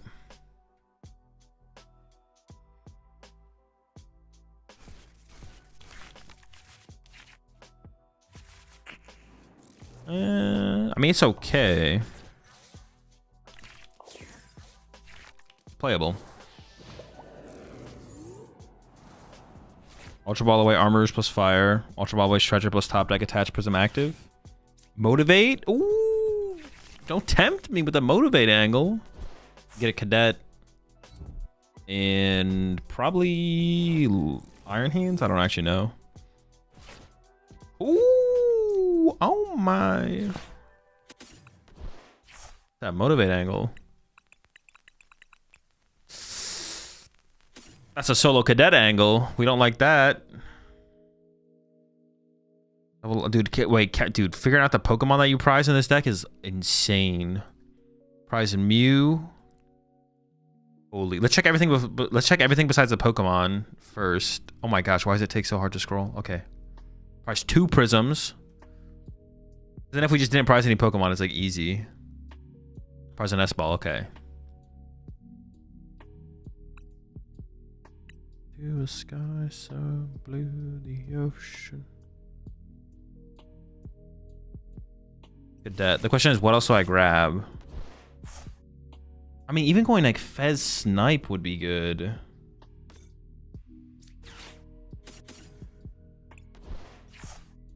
But Water Pond Snipe would be better, right? But Fez doesn't discard the energy. Ooh, there's some things to think about there. Oh wait, so I know it's Dragapult Dusknoir.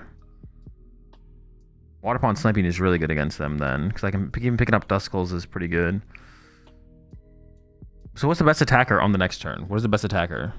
Water Pond is the most devastating. Iron Hands is good. This also gives me access to Area 0. So it's probably Water Pond here. Also, if I get Iron Hands, I could gust it up and that could get weird, I guess. So I don't have to worry about that as well.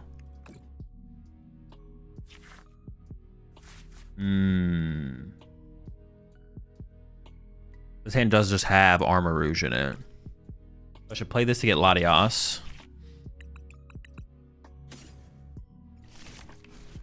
I might have Armarouge, so I think I should hold this hand. I'm just going to plan to Iono. Just save Night Stretcher for a future turn.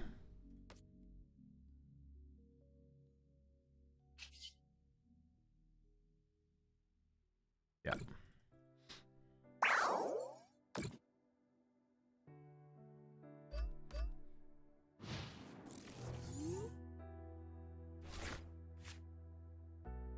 It's like picking off their Dracloak off the bench is pretty good, right? Dracloak with the energy, but they could have double Dracloak with double energy this turn, so is it even that good?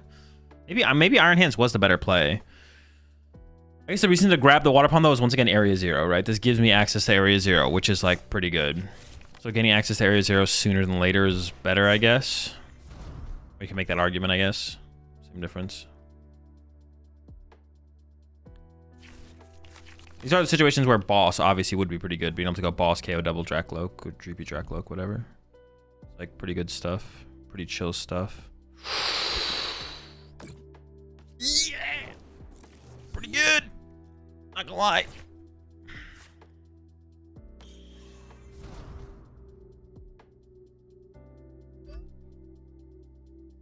I never bench Reshiram here. Bench this guy for sure. That's another Night Stretcher's about to bite the dust, bro. What the heck?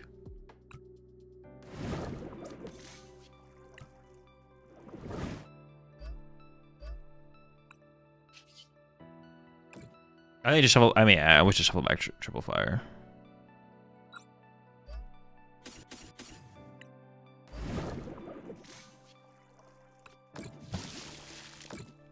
Off the prize cards, I want Cadet Prism. I think is probably the best here.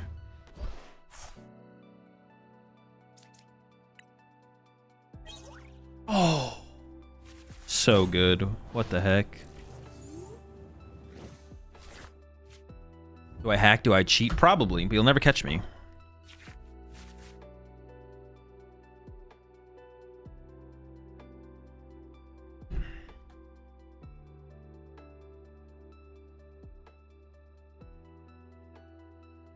I could go into Iron Hands this turn, to be honest, so I can, like... Well, actually depends on what they do, right? It all comes down to their turn.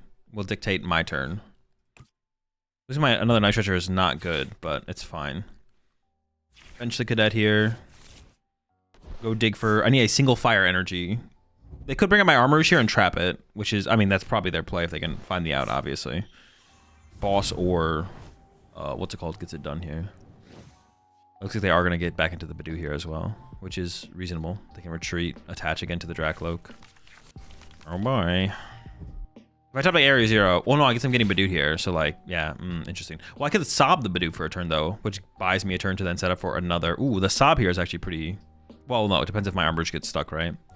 That is like the only thing that kind of sucks about this deck. Well, it's only going into this matchup though, because we get our items locked, so it's like, it's a bigger impact. Not even that we like lose access to Prime Catcher. That doesn't even really matter that much, to be honest. Yeah. Yep. Pretty rude, man. Pretty rude. Like, Flame Cannon just is not even very good here. See, this is... Oh, this gets weird. This is, like, not good for me at all. They even have the Neo Upper already set up. Because they can get... They could, like, Halucha this. Not good, man.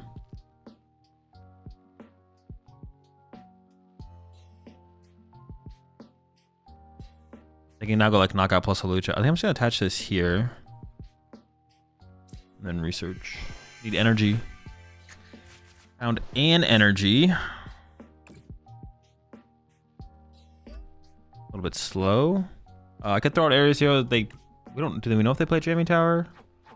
We don't. This gives them access to more bench as well. I don't really need more bench this turn. I'm just gonna pass. Yeah. I mean, Halucha Pult, pretty good here. I'm not gonna lie. That's pretty bad for me. Help. I don't even know what my play becomes, to be honest, at that point. We'll see. I don't know what I would do here if they have Halucha Pult. It's pretty tough to overcome. Oh, boy. Well. Help. Not looking good for... If I find Prime, I could trap the Fez with Sob for a little while I regain. That's definitely a play, but yikes.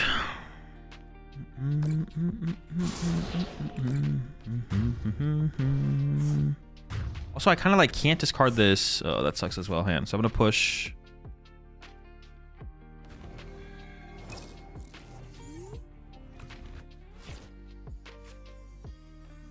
How many Night Stretchers and Armarouge do I have? That's my last Night Stretcher. Oh my gosh, dude. So do I have to Iono them here? This is such an L. How is this my last Night Stretcher? What the heck?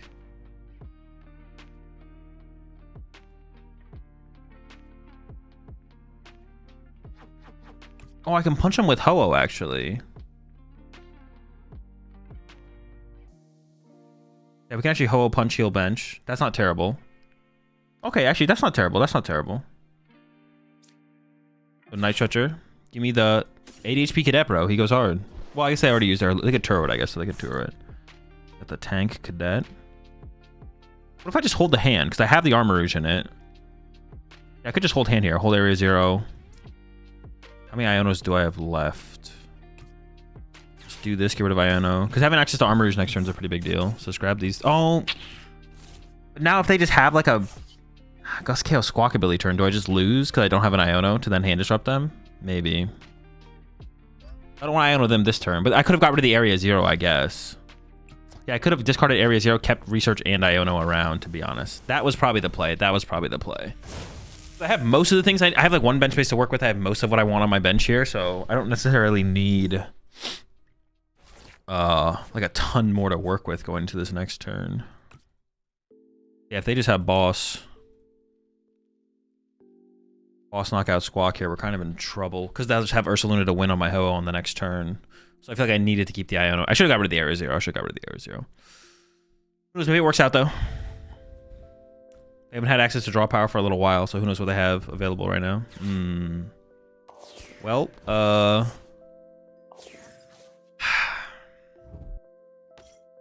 there's the Ursaluna. Oh man. How do I cheese this? There's got to be a cheese maneuver here. They are bench locked.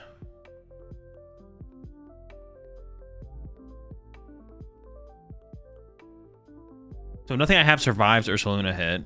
Oh wait, I could actually KO them with Terapagos. I could actually KO them with Terapagos here.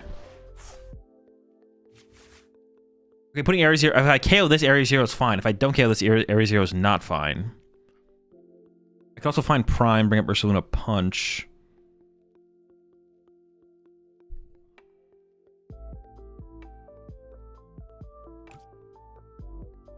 I KO this with Ho-Oh. I literally just lose.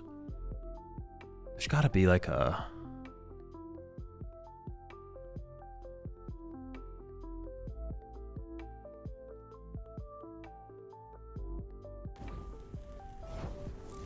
Evolve. Oh, I got the third prism now too. I could just do that. I mean, if they have a boss, they win, but they've already used 2 boss, so screw it, right? That's the play.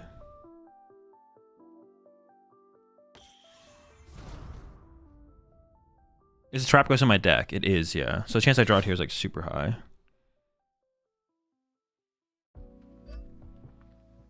Oh no, I can still be hit by colorless Pokemon though. Ah, I forgot about that. I can still be hit by colorless Pokemon. Oh, so I should not have played the Area Zero. Terapagos does not work. In my head, I thought I had the nuts. I did not have the nuts. Now I've just given them like access to more bench Pokemon. Fudge.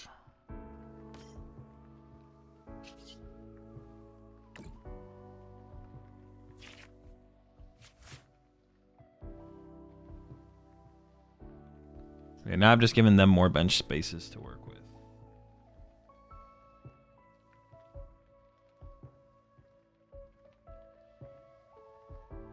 Oh, maybe I trolled with where I put my energy, actually. 90 plus... Oh, this doesn't KO it anyways. I thought, like, oh, I can KO the active with Armarouge.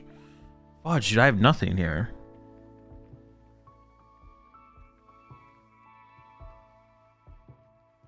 I literally have no plays. No plays, no plays. I could bench Chi-Yu, attack with Chi-Yu this turn, I guess.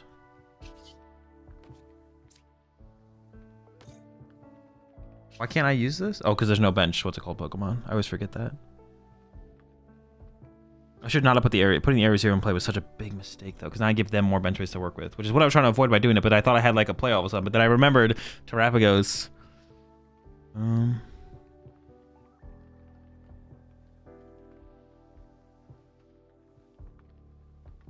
They probably play Monkey Dory as well, so leaving anything in the active that's a 2-prizer would be bad.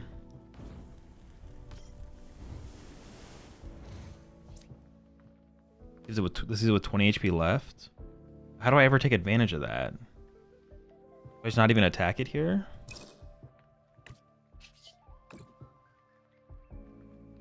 I could Iron Hands it for 3 later, maybe? Maybe there's something there. I think I have to answer I gotta deal with this bear first, though.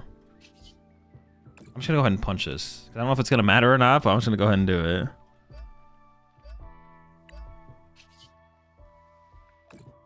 Yeah, I should have discarded the Area Zero there, because the Terapagos. Well, in my head initially I was like, oh, the Terapagos play works here. I can Terapagos KO the Dragapult, and then the Ursaluna can't punch me. But that's not how it works. Oh, they have another third boss. So if I don't play Area Zero and then I find Prime Catcher up Ursaluna. Prime Catcher up Ursaluna. I don't know where you go from there. Prime Catcher up Ursaluna, punch that, and then Iono knock it out or something, I guess. But sometimes boss. All right, well, we lose round 1. If I take a knockout there, I literally just lose to Ursaluna on board. I can't take a knockout that turn. Saw play worth it? My Water Pond had 60 damage on it, so they would just knock me out if I put Water Pond in the active. Appreciate the primes up there. Hybrid Gamer. Welcome to the Rat Pack. Yeah, it had to be... Don't play Area 0. Research, see what we draw. After that start is a oof. It does feel really bad, yeah. That does feel bad. Not great. Hey man, you got the boss?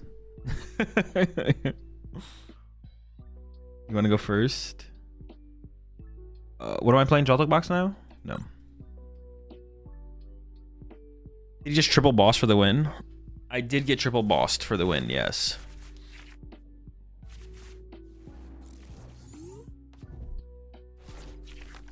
I love when my opponent has consecutive bosses with a 3-card hand, no draw support, and a 40 cards in deck. I mean, they gotta draw something, right? They didn't draw Dreepies or Drakloak, so they have to have something in hand. It's not... I mean, it feels bad. It's always a feels bad, but... can only do so much. Alright, we'll get an idea of what they're playing before we have to pick. Does adding Terrakion help the deck at all? I don't think so. I don't think it would change any of our numbers for any situation. But like in the future, you never know. That's the cool thing about stuff like the Armarouge deck is like that is like a potential inclusion based on the metagame. Right now, though, I don't think there's... Right now, there's no value, but... Not that I can think of. On the turn they gusted Armarouge, should he have just used the ability to retreat? Turn one Water Pawn and Sob the Badoo. I don't know. It's such a huge investment, though. Then I would have one energy in play, discarding a Prism and a Fire. I don't hate it. I don't hate it. It could have been correct. It's just like so... Because then what is my play next turn? Then to attack with Water Pawn, then I go to a 0 energy board. But then maybe both my Char Cadets are Armarouges at that point, so maybe I have the... Yeah, I could see that. I could see that have been being worth. It's a big investment, but I don't hate that play, to be honest.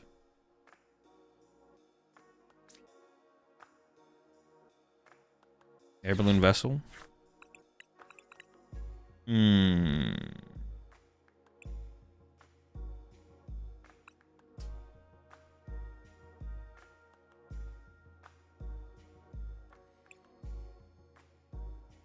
Wait, how do I actually get out of this? I could have actually played for a Crispin off of Pokegear instead. So I could have actually Ultra Balled 4. I probably should have Ultra Balled 4 Miraidon first.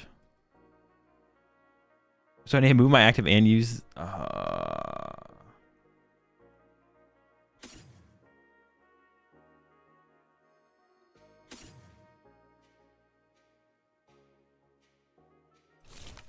Wait, how am I doing this? See, I should have Ultra Balled first to check, actually. You know they're playing Poltnor. If you go to... I don't even know where you see it. It'll show you on your your dashboard what the archetype your opponent's playing, I believe. There's some way to see it. You can see the archetype, but you can't see the exact 60. All right, so now I just have to get really lucky. So we got to go... If I had played Ultra Ball first, though, I could have checked for if I needed to Crispin here. But I didn't. So now I have to go like this. And I have to Mew into Latios Energy. But it's fine, we'll just get it. You go to Stanzy, then Control F, search for your opponent. There's another way to see it too, though. There's some way that I saw it without doing that. I don't know how I did it, though. I didn't do that, but I clicked on my profile, and then it shows you what you're up against. Okay. Yeah, if you go to your dashboard and click on your profile, it'll show you who you're up against and what they're playing.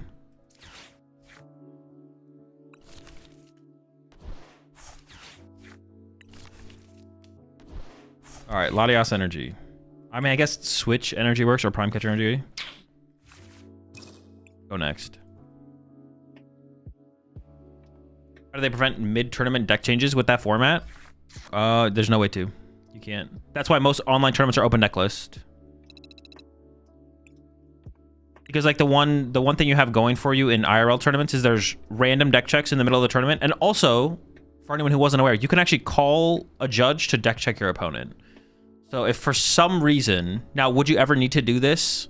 You can probably play your whole full Pokemon TCG career and never need to do that, obviously. But if something is just like wild that your opponent's playing and it just counters you, then calling a deck check on your opponent is a thing you can do. I don't know if they have to. I don't know if judges, they don't have to do it, but I think you can argue that they should deck check your opponent for whatever reason. And then, yeah.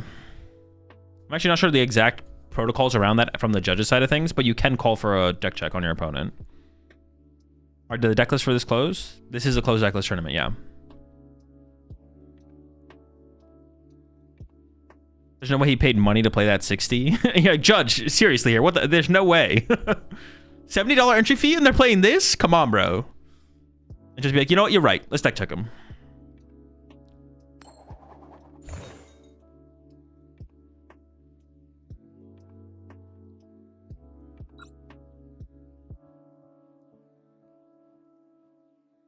You could be suspect of playing more cards than allowed, like Boss or Poffin.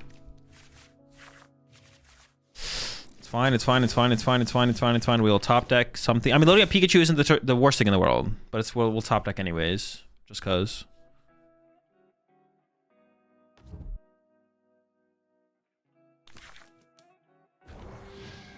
Did you make an ult? I'm on my Smurf, yeah.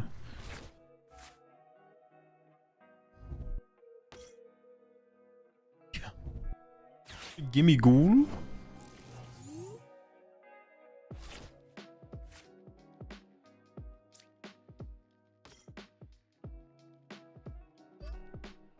Dude, this Pikachu's about to be loaded, bro. He's not gonna know what to do with all these energy.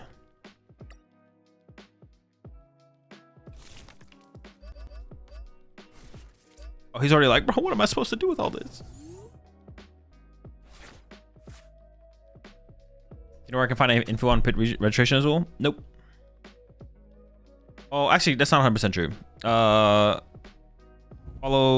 Dude, I don't even know. Follow Arcanine and Gaming Gen on Twitter. There's nothing there. That's where it'll be. Arcanine and Gaming Gen on Twitter. You have to call for a fit check on your opponent. They have the drip guru come around and potentially give out prize penalties based on drip.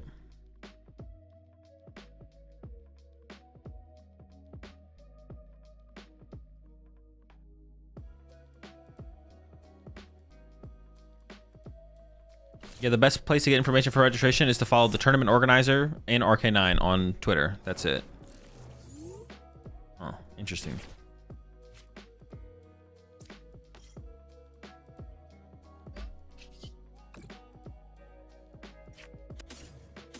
All right, our squad's kind of loaded here. Like, I actually could have benched Mew, switched. Nah, it's fine. Just chill.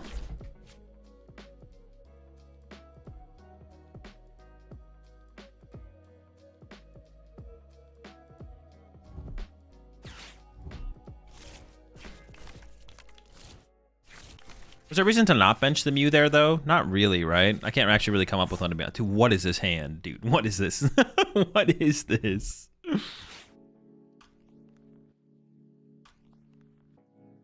I do like the electric a little bit because I like the electric a little bit more than Magneton, to be honest, because your opponent, if your opponent KOs Joltik, you can't really use Magneton. But if your opponent KOs Joltik, you can still set up electric, and if they want to KO it, they have to go out of their way to go KO it. So like forces resources out of your opponent. I don't know. It seems better, but I'm actually not 100% sure it is better, but it does seem better. Boss for game? Bro, are you guys ready? Bro, I'm so ready for this. This is so exciting. Triple boss action.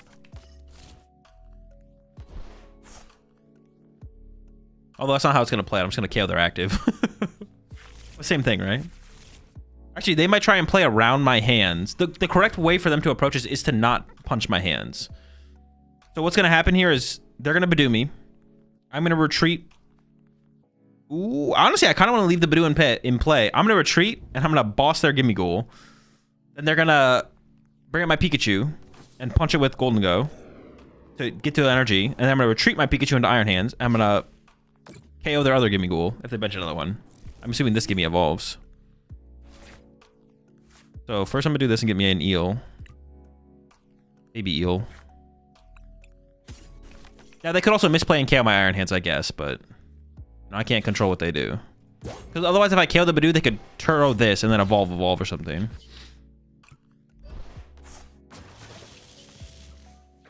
If I just take the Badoo, then they can Turo this guy, evolve this guy, and then they only have Genesect sitting on the bench for 2 more. Which makes it harder to win the game. But this means hands has another thing to chase. They could have like Turo counter catcher here or something. And I have plenty of Gust effects left.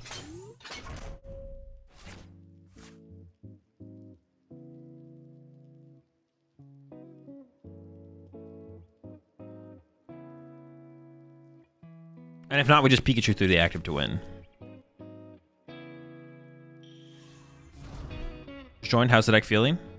Pretty good. I mean, I didn't expect... well, I don't know. Honestly, the electric has been nice. The electric has been nice.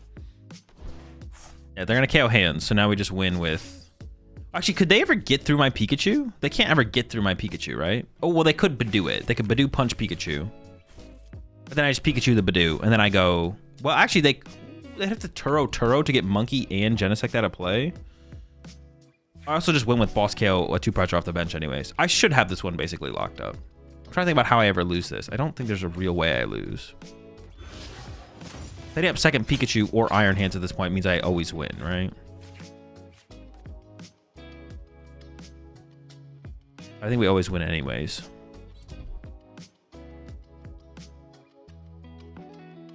Yeah, do not retreat Pika if they punch it. It's troll. No, you do want to retreat the Pikachu because if they punch my Pikachu, oh, that's not 100% true actually because I have so many energy on my Pikachu. No, you're probably right to be honest.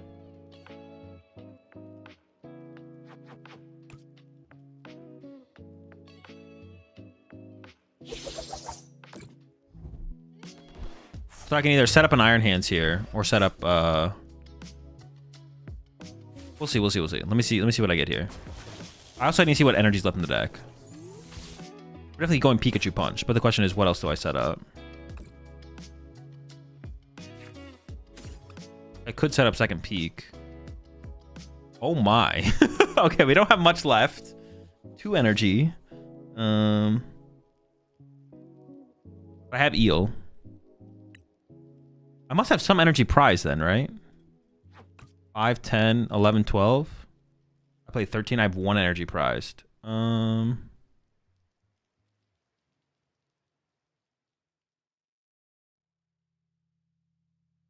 never setting this thing up, so it's always Iron Hands, right? Oh, but it doesn't need to be Iron Hands. It could just be a Miraidon, right? Or actually, it could just be Galvantula. No. I think it needs to be the Miraidon.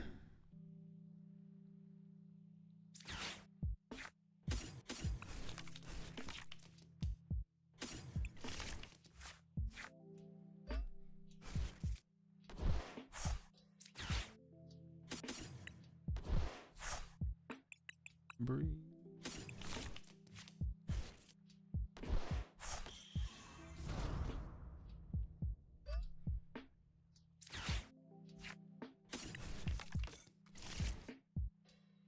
Are they supposed to fez after everything or before? I think probably after, to be honest.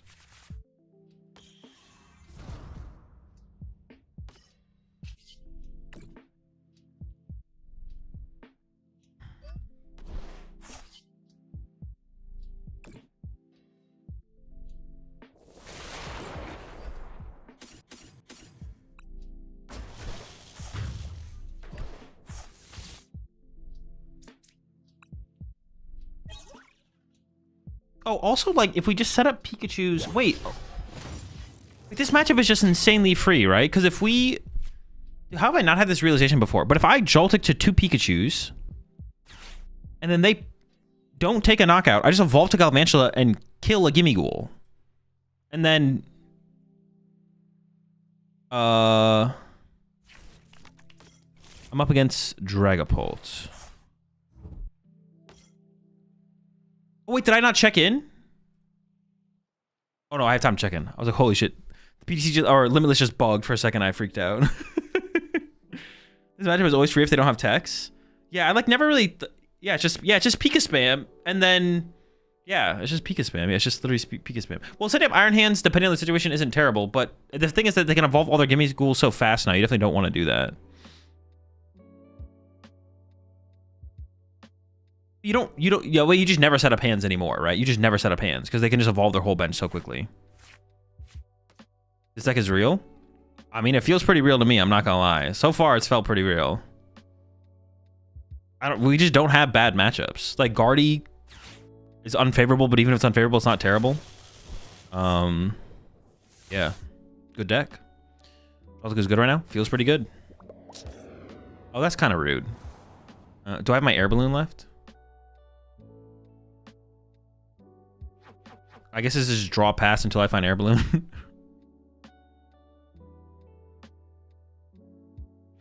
I guess the Badoo eventually kills me as well. This is very much delaying the inevitable. But I only have 2 minutes and 30 seconds to check in for my tournament round, so...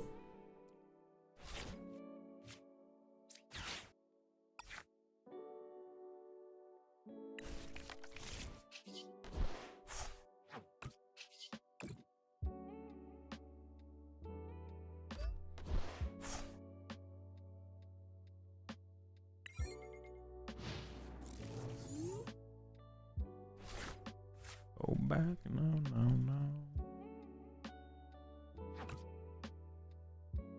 He needs +1 switch at the moment with the nasty cactus shenanigans. I have a switch in here.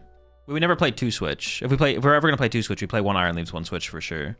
At that point, I would add the Iron Leaves. At the point where we're playing 2 switch, we definitely play a 1-1 split of Iron Leaves switch.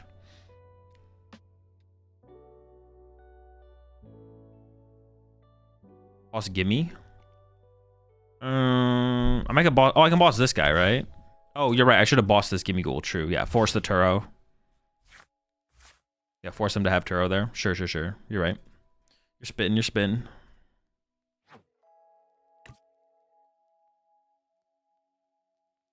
Boss Shiny to force him. Well, I always go after the Golden Goat because I had a tool card on already. But they definitely have. I mean, they've used 2 air balloons, and I was just trying to play fast. But yeah, you're right. I should have bossed. Would the play be Counter Catcher Fez, KO Caesar? I don't know, KO. Does that even do anything? Something like that for sure, Omar, yeah. Yeah, pushing 7 months there. Wolf.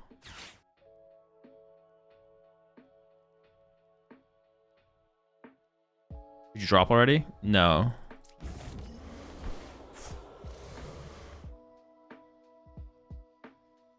Oh, shoot.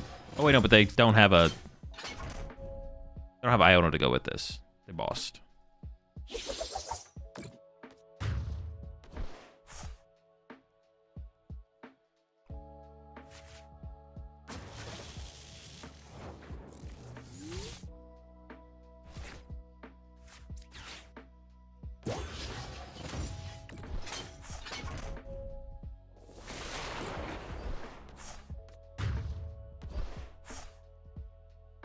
Guess that matchup isn't that favored. They just got a gust. No, it's probably pretty favored for sure. I think it's definitely still pretty favored.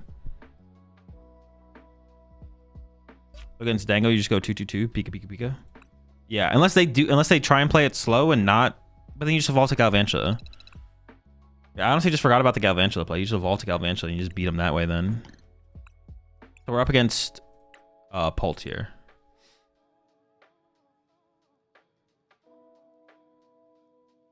I think. Yeah, it looks like we're up against straight Pult here.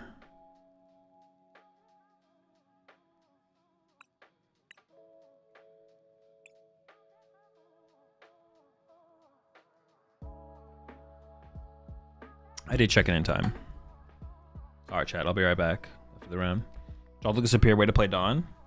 I don't know. Miraidon still also feels pretty good as well, to be honest. Honestly, Iron Hands is just good. All the decks are enabled through Iron Hands. Iron Hands is just good. At that point, I don't know what the best way to Iron Hands is. But good card.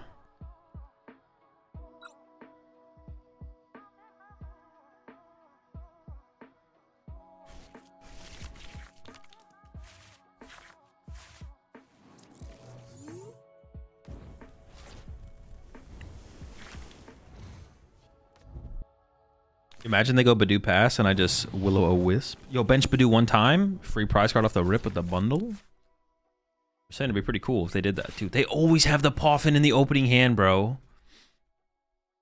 The thing is, like, going first is just too slow with this deck.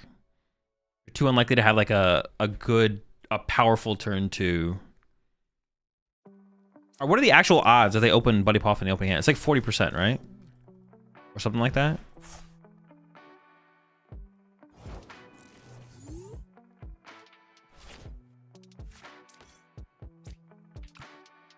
Oh no, now they can send up their Badoo and they don't have to hard retreat their Droopy next turn. Oh, that's so bad. Ah. Almost got him. I swear I almost got them there. If I ever get this guy back, it probably, no, because I don't know when I'm going to find a Terra Pokemon, so I could just clog the bench.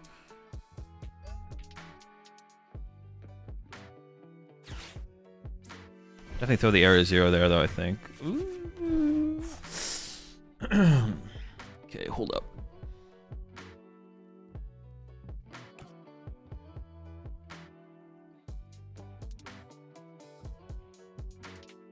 Fez is like super unreliable in the early game.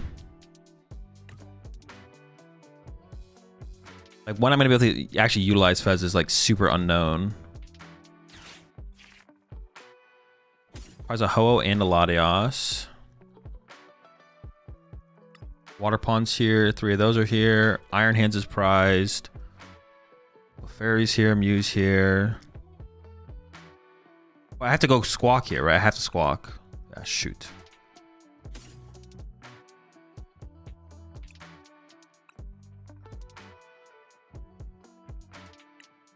Ultra 2 Nest. Prize a Nest Ball. Oops.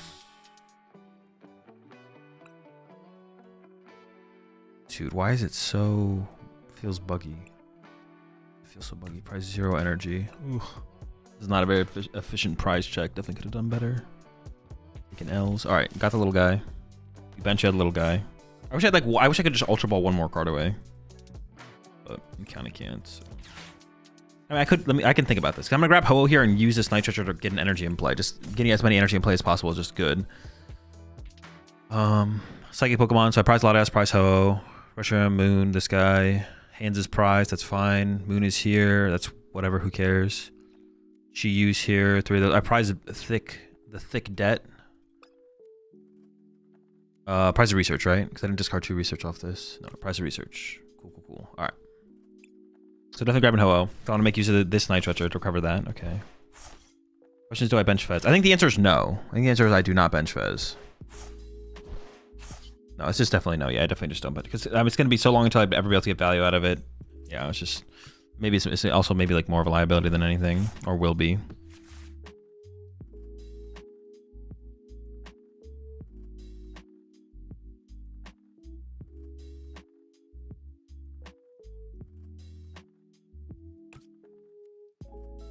Like a Nest Ball for Latias, but that's not an attacker. I think I'm definitely going to play this before I get Badooed here. Build up more energy in the hand to work with next turn. Like a Nest Ball for Water Pond. I kind of like the idea of that. I have a decent amount of energy to work with. I want to start to snipe them because I want to be I want to be drawing 2 prize cards if possible. I could do this. This also gives me the bench expansion. Water Pond. And I can actually play the Night Stretcher here. I'm thinking of just getting the energy because I just don't want to whiff energy. I can also just leave it as a Night Stretcher as well. Maybe leaving it as a Night Stretcher is just actually the better play. Yeah, that's probably the better play. Oh, I can attack. Wait, is there a reason not to attack? I would give them Monkey Dory damage. It would make them have 300 HP on a potential Dragapult, which means I could KO with Clefairy if they only have 1 bench. Monkey Dory damage I'm not too scared of. When they still need to build up energy and play, and I'm threatening Water Pond. So let's go with Will-O-Wisp, yeah, sure. I forgot I went second. Wait, was there ever a play here? Did I just like troll? Was there ever a play to double Ho-Oh? Not really, right? No, because I prize a Ho-Oh, so no. I was like, wait a second, could I have just done like a lot more here? No. Oh, I guess the question actually should have been, maybe I did miss. Was there ever a chance to motivate? Not really, because I attached here off the rip, right? Oh, perfect. They play Shaman. Dude, oh my gosh. This is brutal. Iron Hands prize. They play... Oh my gosh.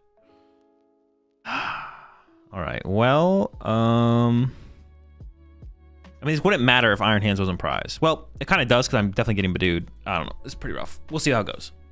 We haven't lost. The game's not over. Definitely is annoying, obviously.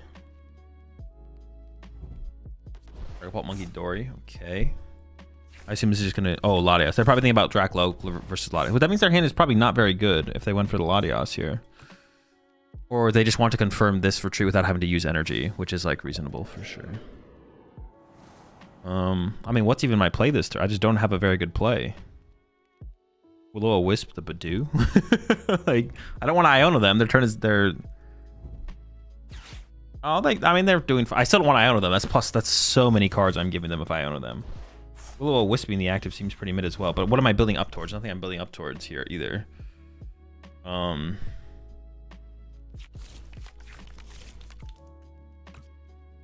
not too scared of them having like a ridiculously powerful turn, so I probably just knock out the active here. But the question is just how do I knock out the active?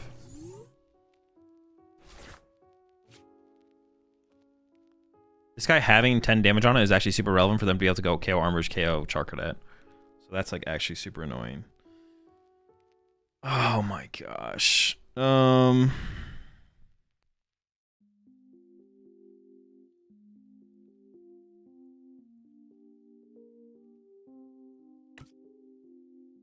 could Water Pawn hit the Latios. That's actually pretty good here to hit the Latios, to be honest.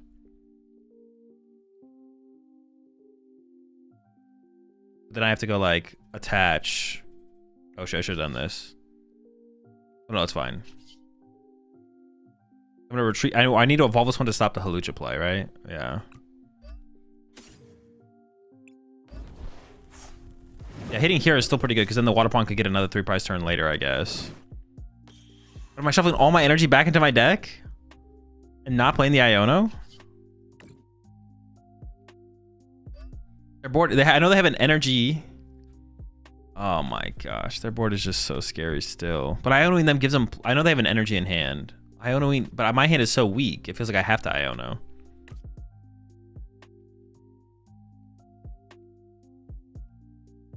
They could just like go research and draw everything they need next turn anyways. All right, I'm just gonna play the Iono because I feel like I need more. I need more here. I don't have enough. That's a really good draw. The Armarouge is really good. Night Treacher is also pretty good. Oops, not this. This.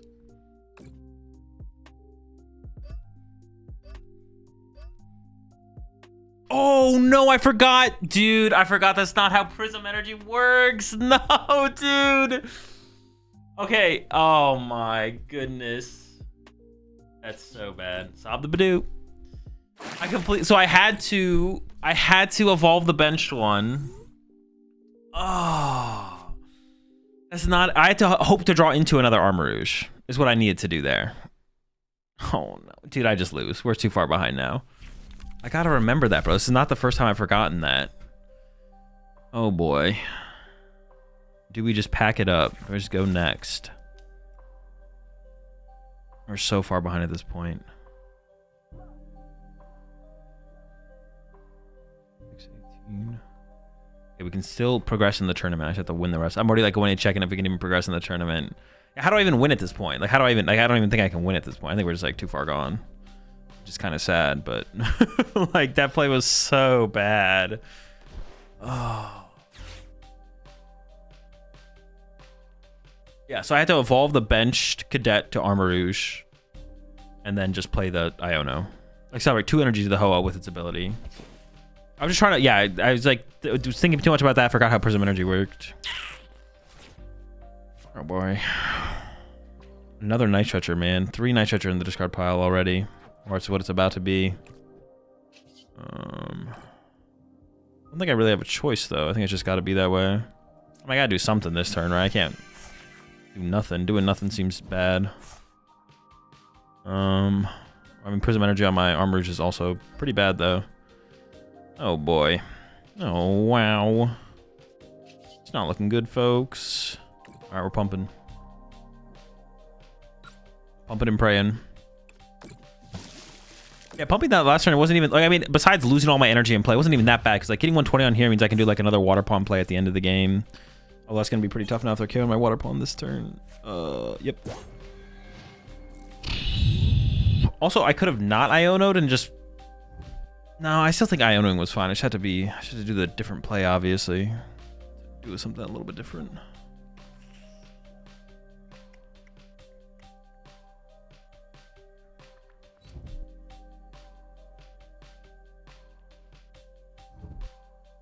No, my hand was so good. Don't Iono me here. No.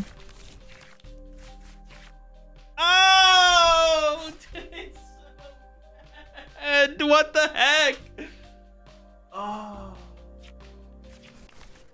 Maybe that's just that's punishment for misplaying though. I can't really complain that much. My hand was so good. We had Clefairy plus Iono to clap back against a Dragapult. And then from there I could have looked for like Nitrous or Water Pond Prime to win.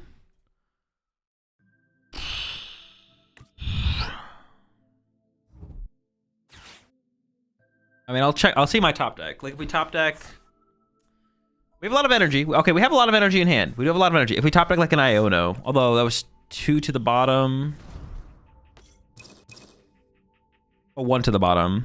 All right, so I have 2 Ionos in the deck right here. Top deck Iono, knockout plus disrupt. Well, off the Iono, I need to find off the Iono, I need to find the little guy. I need to find the Clefairy. It's all right, all right. If I mean, I guess I could just attack with Ho-Oh if I whiff. I have to push something here, right? Because to use Ho-Oh's ability, it needs to be on the bench. Ho-Oh, heal this. Heal itself. And let's go KO to win. I could push Armarouge, attack with Armor. But no, with Armarouge is so bad if I need the energy for later. But this doesn't get me to an attack unless I top deck Latios. Ice Latios is the top deck as well then to get this off.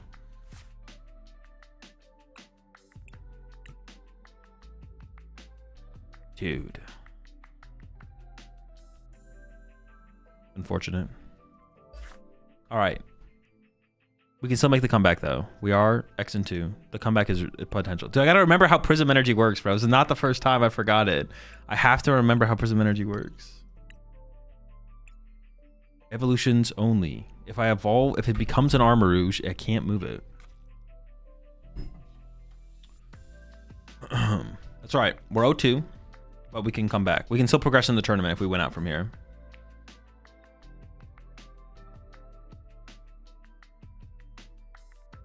Are we playing Eels in Miraidon? Norse Magneton just better? I think Magneton... Well, you definitely play... Magneton felt pretty broken in the deck. I don't know. I just have to pick up Eels again and try it, to be honest. I have to pick it up again.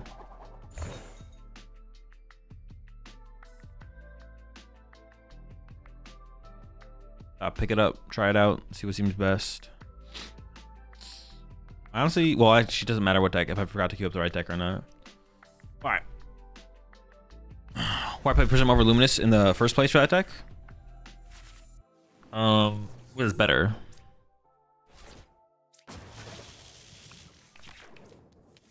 You want to be able to, because it's better. Because you want to be able to use multiple on the same Pokemon, on the same basic. I found myself using much more Magneton than Electric. Synergize so with Zekrom. Yeah, at the very least, right now, I think you have to, right? Because the only way you're beating Golden Go is through a Magneton pop. You don't want to be forced to have to chase their Genesect on that turn after you use hands or something like that. Yeah, Prism is... Well, we need Prism for Moon, and you want to be able to do multiple Prisms on a basic. Luminous, if you have 2 Luminous, it loses its effect. As Golden Go versus Ethan, is it better to go for the Caesar play earlier or later? Just situational. But it's the same thing way it is with everything in Pokemon. Everything's situational.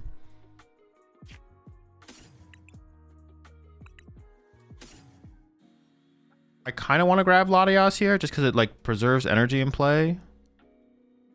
Although preserving energy in play isn't that big of a deal, so maybe I should just Crispin.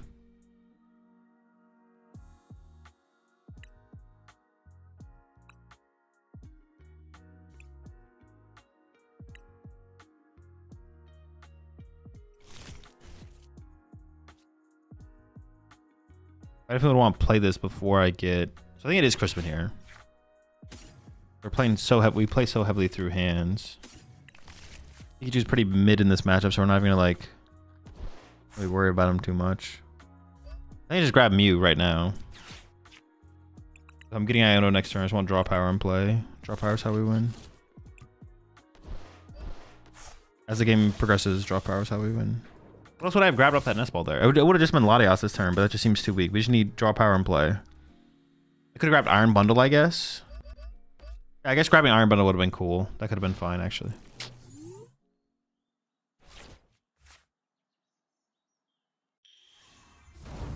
We'll see them.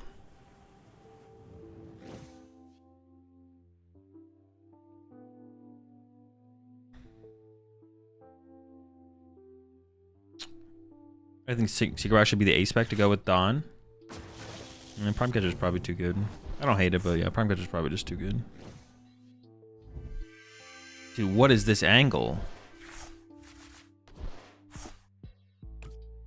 Is this the Arvin build? This deck's broken. I don't know about benching more Pokemon here. Oh, maybe they whiffed the Team Evo play though.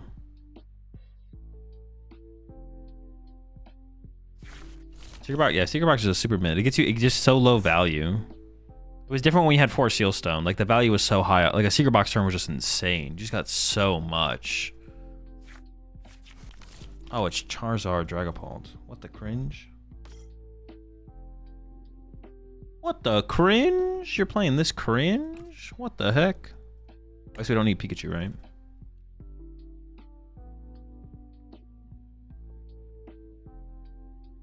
I just go Metal Attach, Active Evolve, Galvantula. Dude, what the heck? This hand is so good.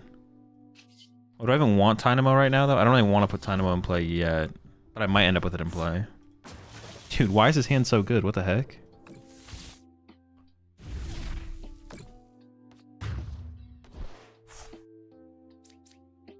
This might be the first bigger online tournament where Dango has fallen from #1 since Genesect released. It has been like the #1 meta deck in all the online tournaments. Yeah, I did notice that.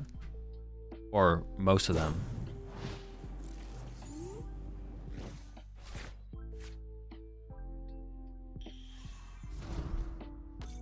What kind of turn they have. This matchup also feels pretty good. But I don't know. Do we need a way? I really don't want to play any way to KO. We don't have to want to KO Dragapult is just so overrated. That guy sucks. Might need to play a Picnic Basket though. I don't know. I have to like test the Dragapult matchup further, I guess. Oh, are they cooking? See, I can probably 2-hit KO this. Oh, that's nice. My hand was terrible. I mean, it was like okay. Honestly, the hand was like okay. It was like fine. It was not great though. Jesus, it did not improve either.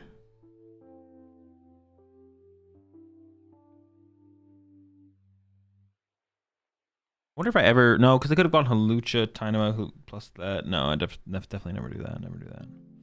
Like, should I have ever actually put the thing in play there? The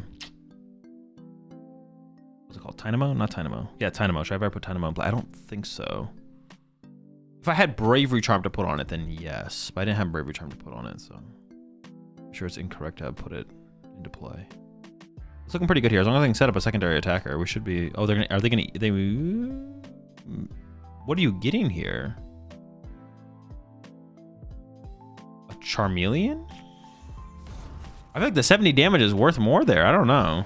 That seems kind of. Yeah, I don't know. I feel like the 70 damage is worth more for sure. Discarding Ursaluna is never. It's kind of a. Thanks. That's fine. We can do this.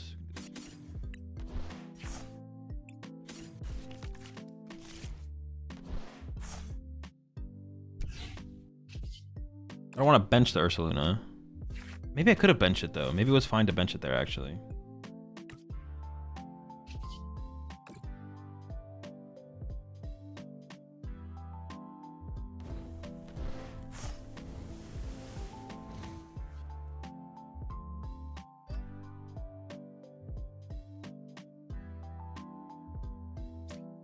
I did just discard my eel, right? Okay.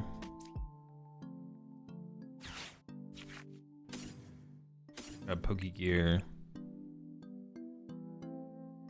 I could set up Fez. I'm trying to think about like how this game is gonna play out from here though. They definitely attack him with Dragapult next turn. If I just 2-hit this Dragapult, then I just win. Or if I KO that, I just win. Let me just grab these two. I'm not gonna put the Bravery Charm anywhere yet though.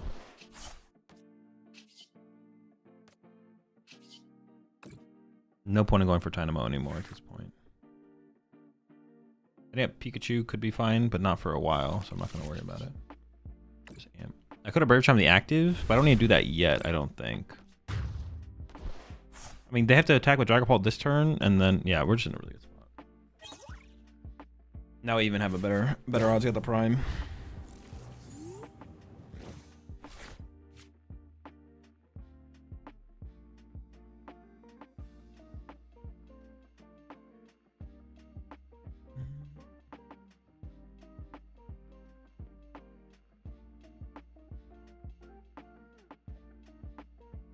I think Volcane, but I haven't played any games yet. Volcane is just so mid. If we played Volcane, we'd maybe play 2 Switch, to be honest. Yeah, the Volcane is just so mid. You just need so much to make the Volcanion play happen. You need Pikachu setup with bench space for Latias and Volcanion. I guess that's not true. You could retreat into Volcanion and then switch out of Volcanion. Okay, maybe if you played Volcanion plus 2 Switch, maybe it could work. You don't always need the Latias. I guess that's... I don't know. It's so hard, though. Because Dragon Ball's not drawing any prize cards is the problem. They're just not drawing any prize cards. Yeah. Alright, we'll see what happens from here. They just set up Charizard, though, which seems like a... Well, maybe they kind of have to. Maybe it's fine. Pretty good to me.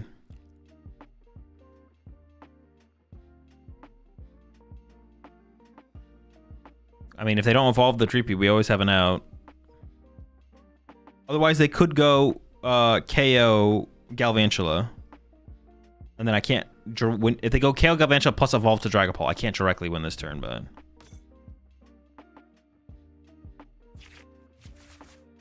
Now they have Fez in play as well, which is like another liability.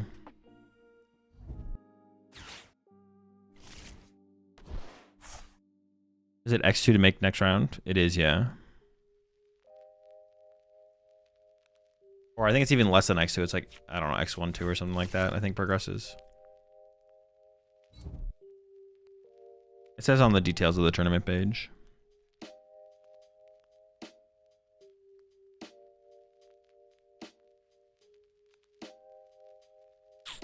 Another dub.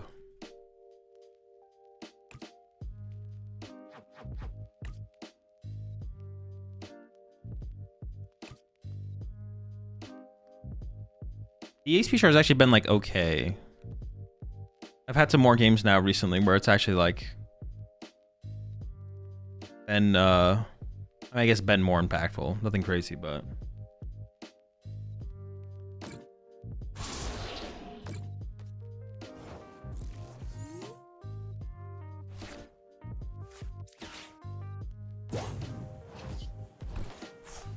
yeah, with Galvantula just for fun? Nah, you gotta get the hands in there more. More hands.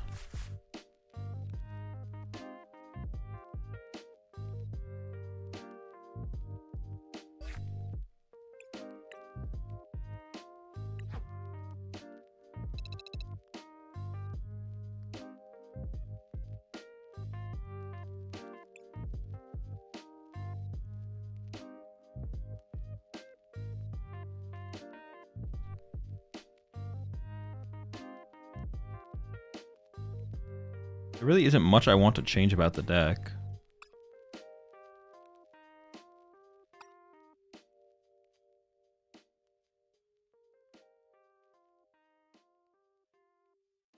Okay, this round we're up against Paparaja. I think they're weak to fire, right? Has a 1/1 eel line been helpful? Yeah, it's been pretty decent. The eel's been decent. Nothing crazy, but not bad.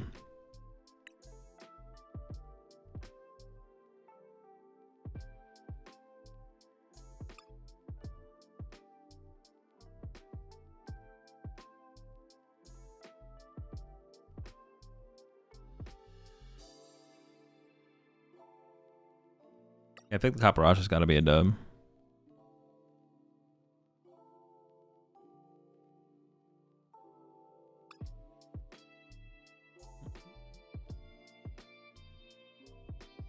I don't know what, well actually, is it the, no, I still don't know what they're playing, but I assume it's going to be a favorable matchup for sure here. Oh, I got to add them. I don't know what I was waiting for there. I was like, I'm waiting on them, but I don't know what I'm waiting for.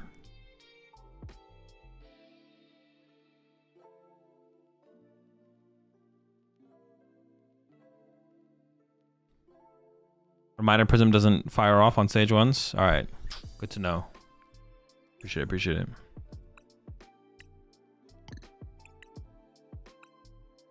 Alright, tips for the matchup versus Flareon as Golden Go. Hope they brick. Our chat. Find a cool opportunity to use Caesar. Y'all after the round.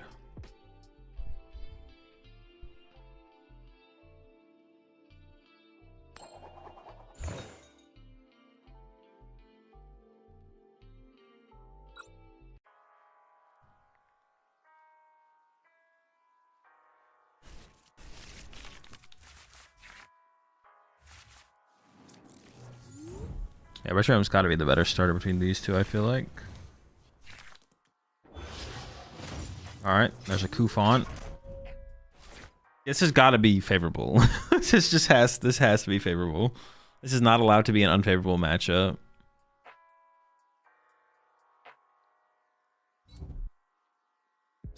I don't know what it does, but... Oh, is it the big one plus the Monkey Dory build? I've seen that build before.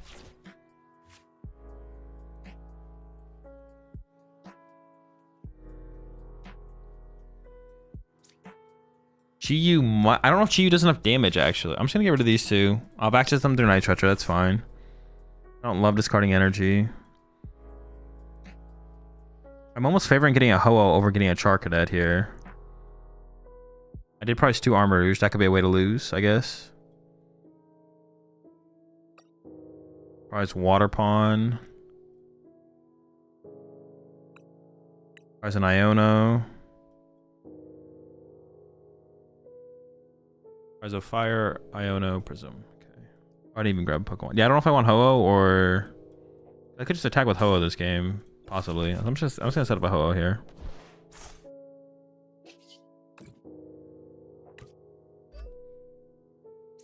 Seems good enough to me.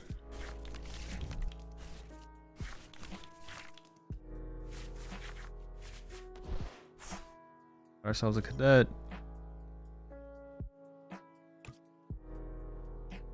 Walk wasn't prized, so it kind of feels like we have to go for it, even if it, yeah, just gotta play the game.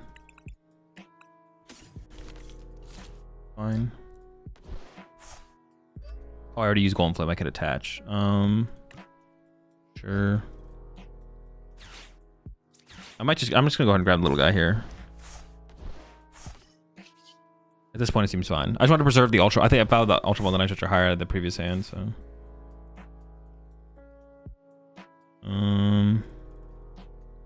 I want to be able to go wide. Ultra Ball away these two.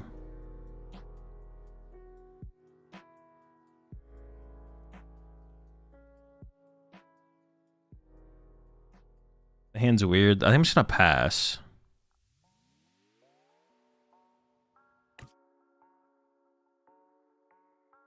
I'm just gonna pass here.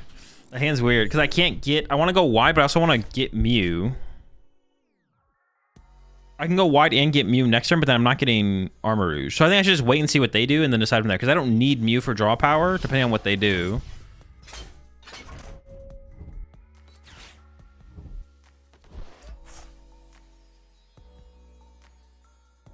$260. 30 each of your bench Pokemon. That does one hit all my Pokemon. See, now I can just go like Ultra Ball for Latias. Plus Vessel knockout with Ho-Oh. And that should be... Wait. Yeah, can they get rid of this thing's weakness somehow, though? I don't think so, right? Although they do apparently play Archaladon, so Archaladon does not have fire weakness. That's something, I guess, I'll have to deal with when it comes around. I wonder if they're also a trolley deck. Yeah, so I can Vessel away Clefairy, Ultra Ball away Ultra Ball, or Ultra Ball away Clefairy Charcadet, Vessel away Ultra Ball or top deck, keep the other Charcadet. I won't be able to go wide for a while, but... it seems fine. And then just go Latias, Ho-Oh knockout for 2. And then we'll just see what happens from there. I said they do have Archaladons. Also, Archaladon can't want to KO Ho-Oh, so attacking with... Oh, they're not even... didn't even get a Duraludon? Maybe they prized it. Oh, shoot. This thing will swing back for... Oh, my gosh. What kind of Night Treacher 4? Now I feel like I do want draw power here. Dude, shoot. 260? That one hits my Ho-Oh. Chiyu doesn't even KO this thing. Dude, Chiyu being on my bench is actually just such an L now. Him eating up my bench face is so cringe. Okay.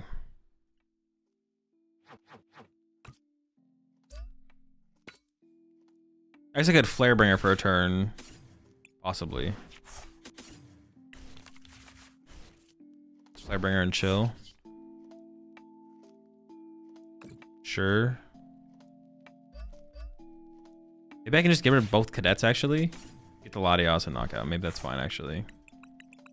I don't think they can afford to not KO my Ho-Oh here, right? So, wait, what does the ability do? Oh my gosh, I just threw 30 less? Oh no. Wait. No, dude. Oh my gosh. Dude. So it survives.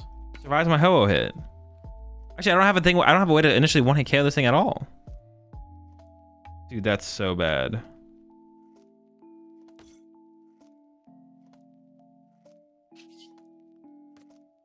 I didn't know.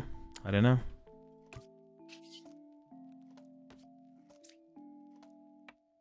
$30 less. 2-3-20? Dude, gotta read the ability, man. Holy. Alright. I don't know. Maybe this is still the right play though? Like I don't even know if this play is actually bad. Like, I don't know if I have a better play. Just Ultra Ball for Latios, promote Chi-Yu, pass? Sure, why not? Alright. Yeah, I don't even know if that's the... I don't even know if this is like... If I do anything else different. What else would I even have done here? I need to get the Retro out of the active. Oh my... It's just bad. This is a bad situation. What the heck? It's not where I want to be. I mean, we'll see what the turn looks like. But I am... I'm not feeling super confident here. I can Ultra Ball for Armarouge next turn and go Reshiram knockout, which is probably our play. Well, it's only if they KO my active, though. They could wait. We're hoping they don't wait. But yeah, honestly, I don't know if I would have done anything different. Like, I don't know what there is different to do. Doesn't feel like there's anything different to do.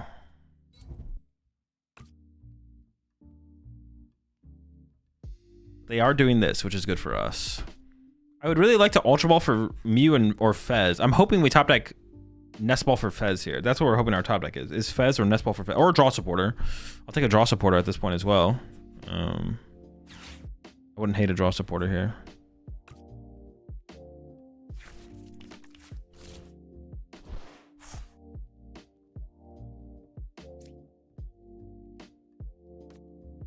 I could move 2 energy to the active Mega Fire of Envy, and then if they gust around, I can Mega Fire of Envy again to knockout, I guess. So bad. Oh my gosh, thank goodness they attacked. Dude, why is this guy so beefy like that? What the heck? It's unnecessary levels of beef.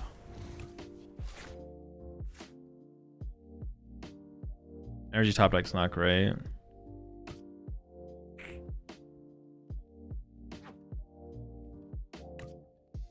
I don't really have another play though. It's just got to be the... I mean, I could grab Mew. Nothing stopped me from grabbing Mew over the Armarouge.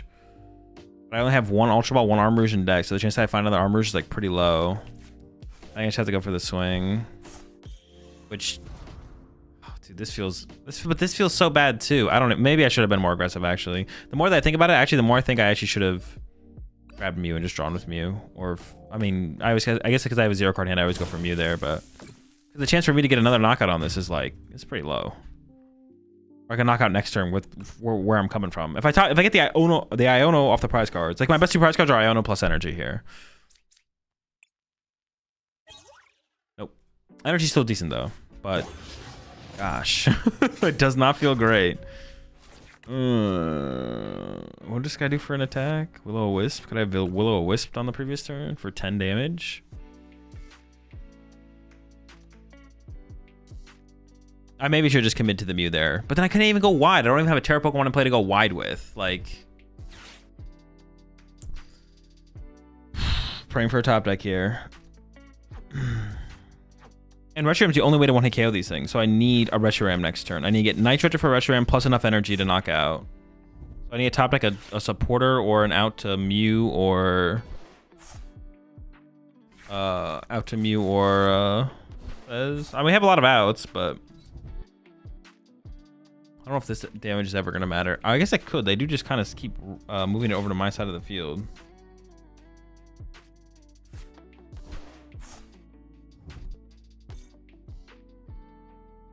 Oh, if I KO this one, they don't have another heavy baton to work with, right? Well, they might. Actually, I don't know. I don't know how many heavy baton that deck plays. That's kind of cool, though. Why would they put the damage there? I think the only place the damage makes sense is on the Armarouge, right? They should have put, like, they should have tried to KO my Armarouge. Yeah, I maybe should have just mewed last turn. Alright, it's still winnable, though. Still winnable. We just need some stuff.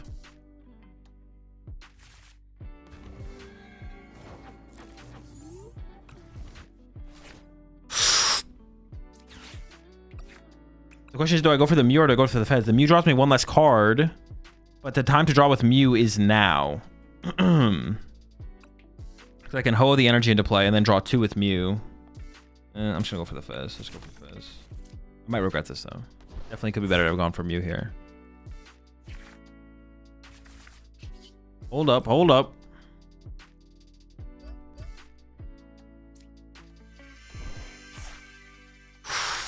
So good. Holy smokes.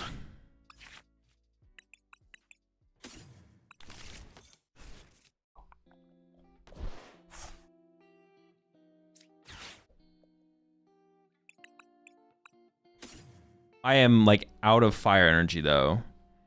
So if they KO this Reshiram with another one, I don't think I can return KO them. What has 30 damage on it now, though? I could... No, I can't. I don't think I have enough energy to do it. Because I've just been whiffing prisms. I've been whiffing manuals. I've been getting super unlucky, man. It's just not fair. What the heck? I just get the Mew in case they Iono next turn for more draw power.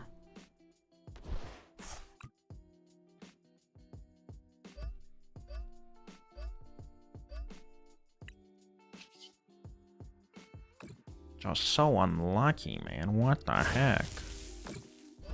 All right. What did I get off my first surprise cards? I got Fire Armarouge. I mean, honestly, Prism, like Iono might be the best prize card. The Prism's not even that good because I have a ton of Prisms left in my deck. The chance I find one is like pretty high. So another Prism being in the deck isn't even that good. After all these Prism energy that I've whiffed. Yeah, not great. How do I even play this next turn though? There's freaking bodying me. I can't one-hit KO this guy. This guy's such a beefy tank, bro. Why is he so beef? What is Durant's max damage output? It's plus 30, right? So if they're drawn 4, 5, even after 5, we're not killing this thing. Oh my.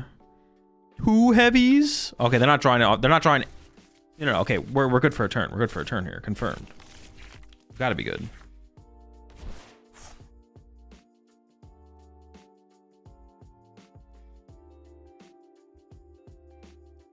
%100% good for a turn here.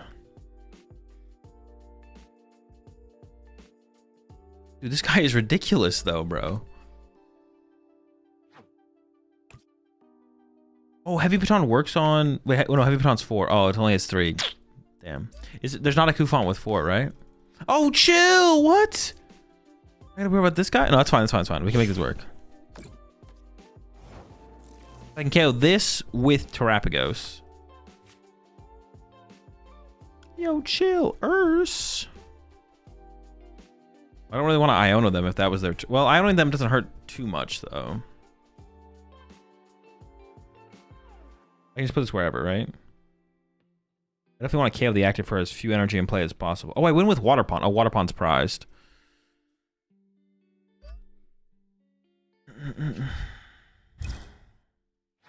I'm down 2 research. Did I also put 2 research on the bottom of my deck? 1. There's 1 left in deck. I think I just play Iono first, though. I think that's fine.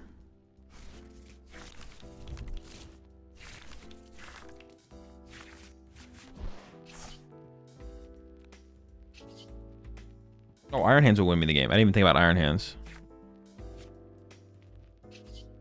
Oh my gosh, how does he do it? Does he cheat? Does he hack? Most likely. Most likely. Unconfirmed, though. So you can't improve anything.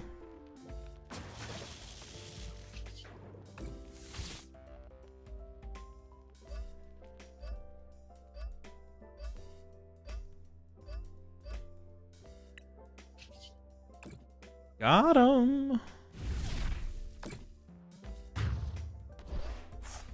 I didn't even think about the Iron Hands play, I'm not gonna lie. But yeah, definitely, I think the sequence I still played in was correct, though. Just Iona first. All right, we're still alive in the tournament. Bro, why is that elephant so thick, bro? He's so thick.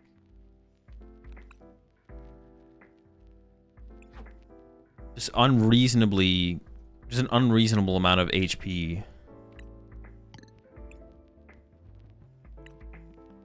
Did I cut the EXP share yet? No, I just kind of kept it for now.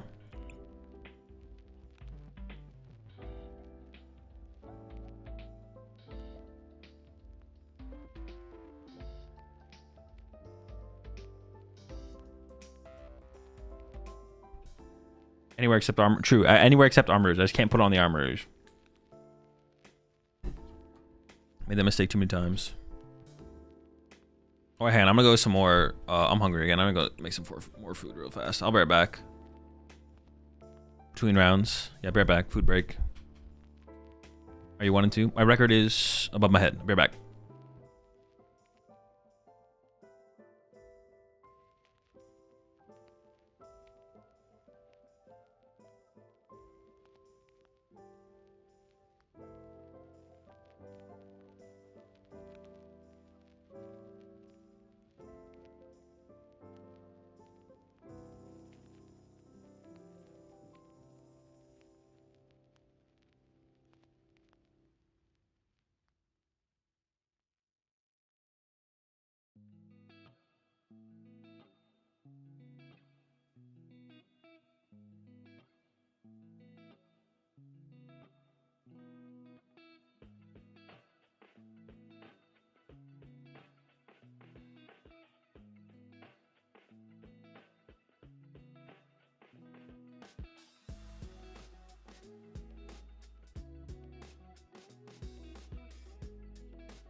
One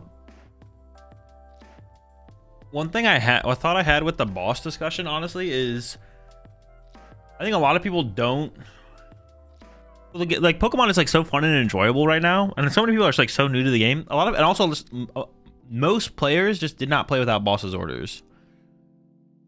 If the game is like fun and enjoyable now, why does it need to change? And it's not that it needs to change, it's just that we've had boss for 5 years. But even before that, we had Lysander. We had Lysander into Guzma, if I remember correctly.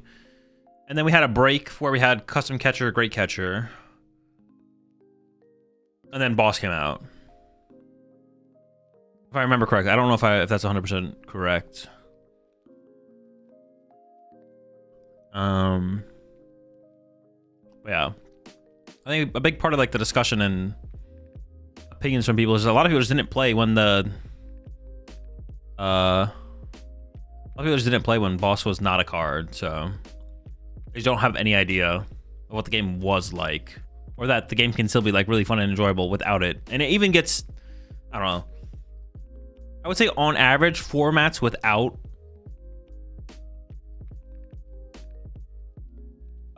unconditional supporter gust are better. I would say on average they are, or more enjoyable.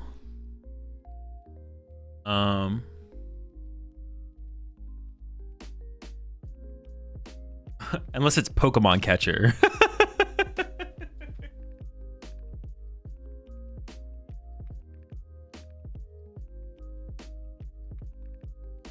Because obviously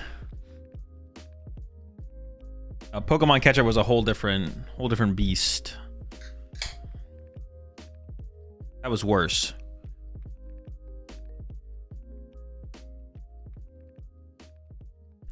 Dragapult doesn't go first or second. Blind second. I don't know what matchups you want to go first and if there is any, but blind second for sure.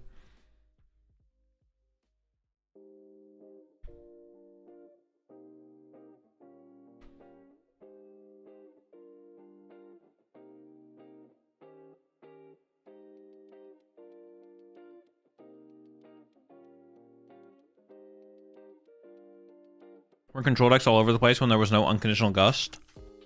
No.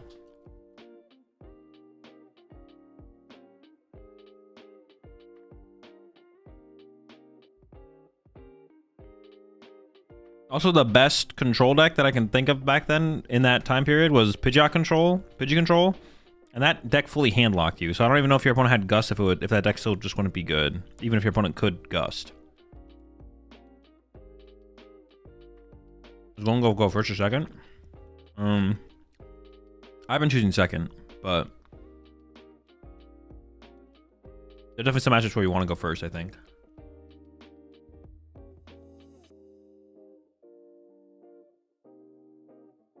Junk Hunt Sableye too, right? Well, back when Sableye was in the standard, we had Lysander. We had Lysander when Sableye was in standard, I'm pretty sure. Or Pokemon Catcher. I don't actually fully remember, to be honest. When Sableye was at its peak, expanded doesn't count in terms of like discussing these in these discussions. Expanded, because that's not how the game's designed. The game's not designed for expanded.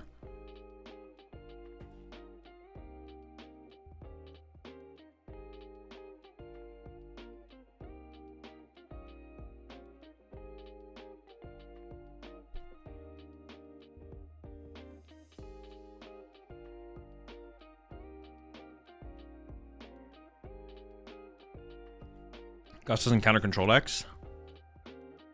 True, but one of the setup decks in general become more powerful if unconditional Gust is not there.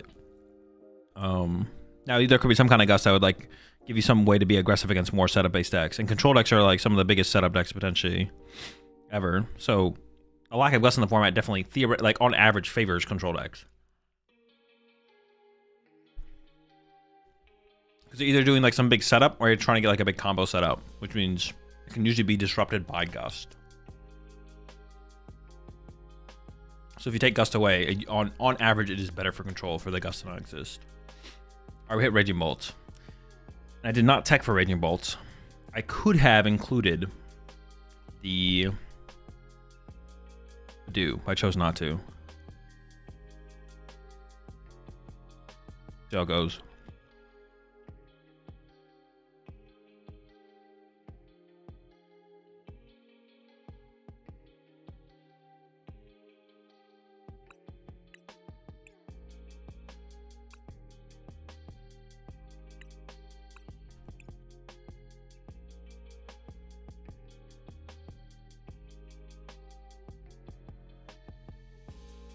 Is Golden Gold the play for Pittsburgh?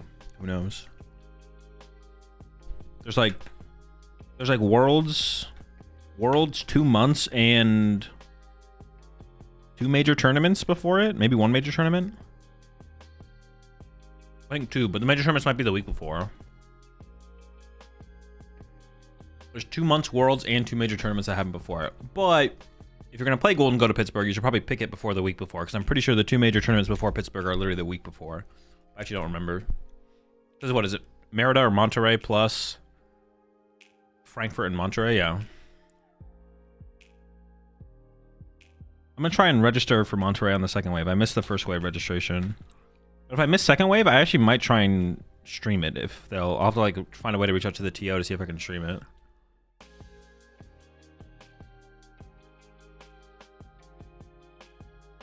Can we see deck list? All my deck lists are in my Discord. You can go there to see them.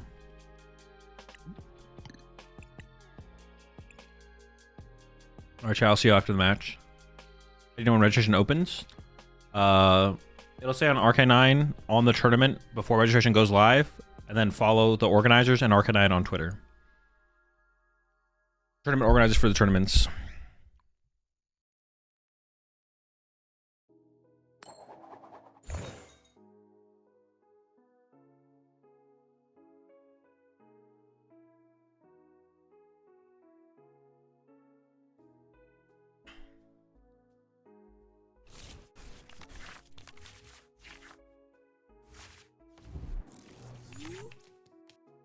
What did I say they're playing? Raging Bolt? Am I going first or second?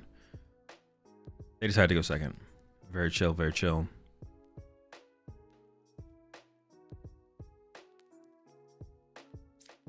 I guess I should. Mew actually has Fear Tree, so I was just mute, open Mew here.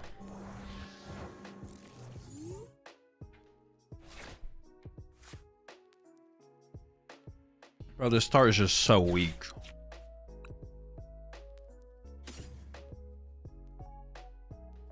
Go for the tank in case of some fan rotom cheese, I guess.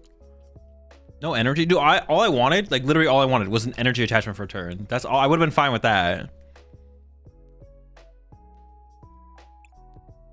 I don't have super high hopes for this one, I'm not gonna lie. We'll see how it goes though. We haven't seen what our opponent's gotten yet, so maybe they whiff, you know? Maybe not.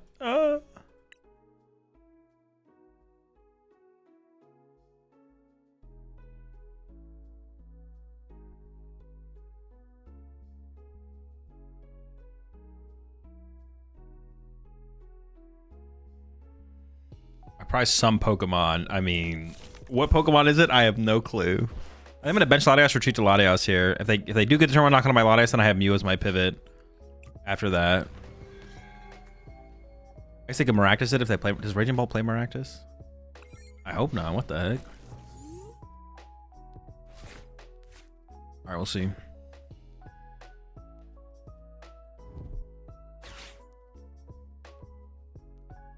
I guess I have Chi-Yu Prime Catcher as a way to get a 2-prize knockout. At some point, maybe.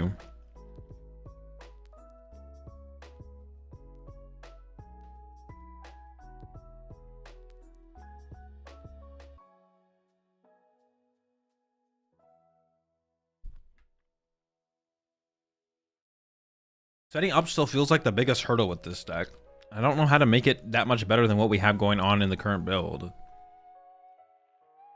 So we're kind of like not fully maximizing for that, but we're pretty close. There's not that much more we could possibly do. I don't know. More vessels, maybe.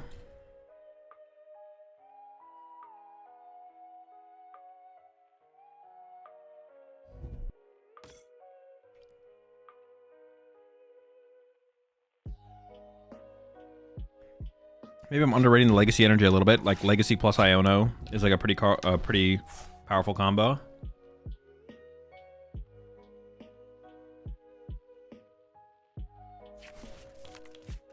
Honestly, the biggest thing is like, it's not just finding energy. That's part of the problem, I feel like. It's like finding energy. Oh, this might be Turbo Raging Bolt. Oh, I might be just cooked. Oh my, all right. I kind of just assumed it was owls. Like, I didn't really think too hard about it. Now, I don't think this would have changed too much about what my turn would have been. But I definitely I was not thinking or playing as if it was what it is.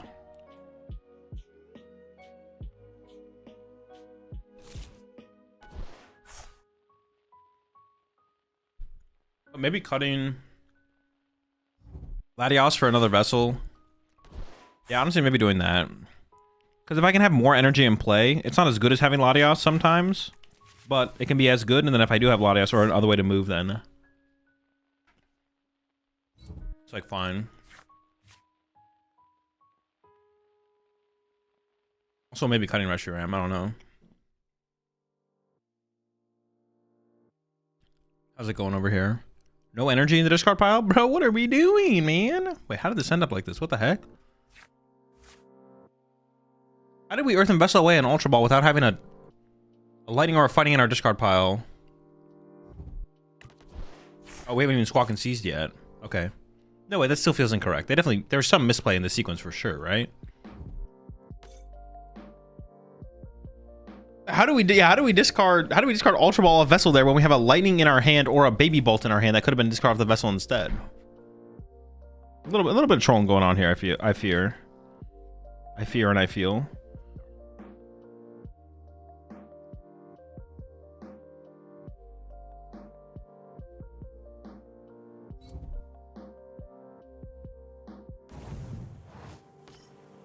Roar? Do the roar? Ooh. Disgusting. Do I just ship the whole hand? It's like none of these cards are good. Reshiram could be good late. Water Pond Sob could be good. Ooh. Oh, but I have to like find my prime. Again, these are all kind of dead cards right here. Maybe just ship it all. It's all just like super slow. Oh boy.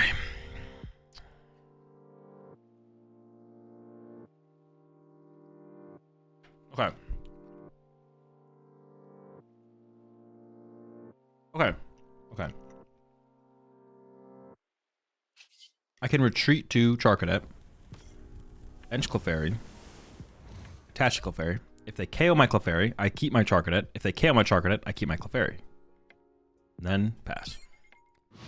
We just need like I don't know, we just need a little bit more energy. We need more energy. Well, not energy. We just need to go faster. A little bit.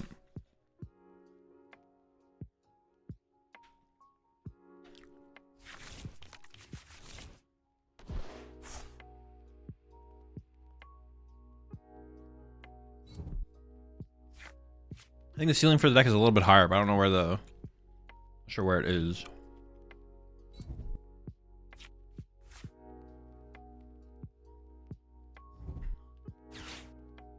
No prime catcher.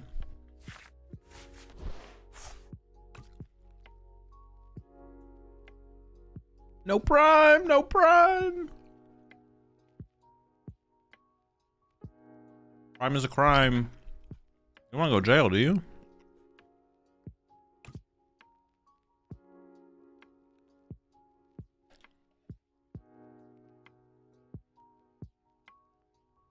Prime's a crime, prime's a crime.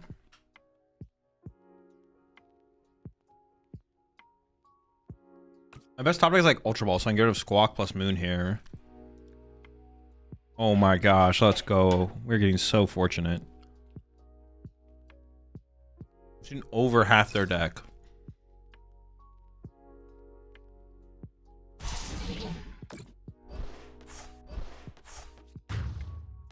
Chilling, we're chilling, we're chilling. Come on, give me that Ultra Ball top deck here. I think I throw down the Area Zero here now, even though it helps them. Oh.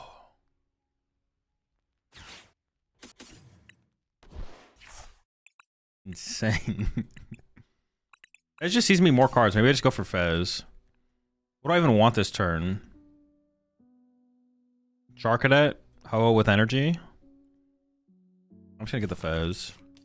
I mean, I could have just got Cadet here as well, and that would have been fine, but...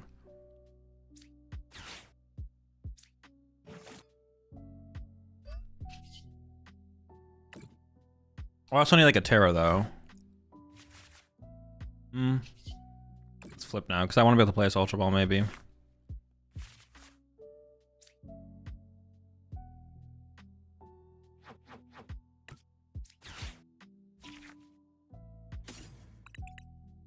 Dead. Oh, no! No, it's correct, it's correct. I thought I misplayed, I didn't misplay. Okay. Okay, apparently that was too much for them. I think that was so winnable for them, to be honest. I think we were going to win, but... I need to get a Terra Pokemon. Actually, I didn't need a Terra Pokemon that turn, because after they killed my Clefairy, that's when I could bench my Terra Pokemon, actually. So I actually didn't need a Terra Pokemon that turn. I could have just got Ho-Oh there, which I probably would have done. Would have been fine.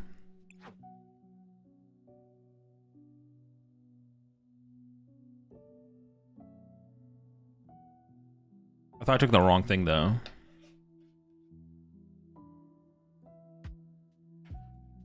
I did scoop there. I mean, I thought I was just gonna be able to win, I guess, but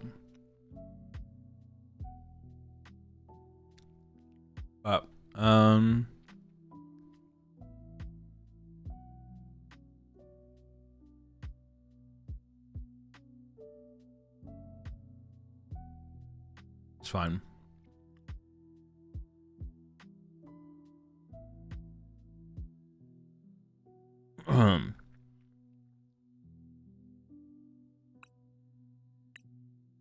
They definitely could have won still for sure, but I definitely had the advantage. What about 2 Billies?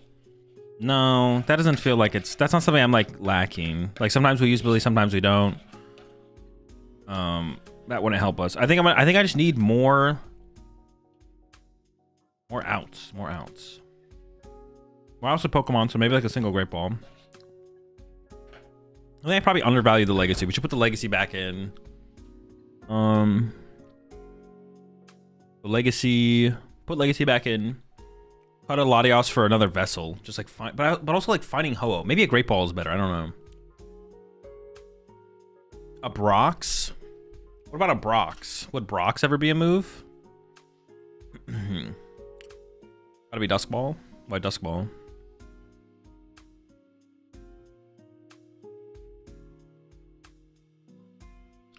What am I eating? Broccoli, fish, and rice.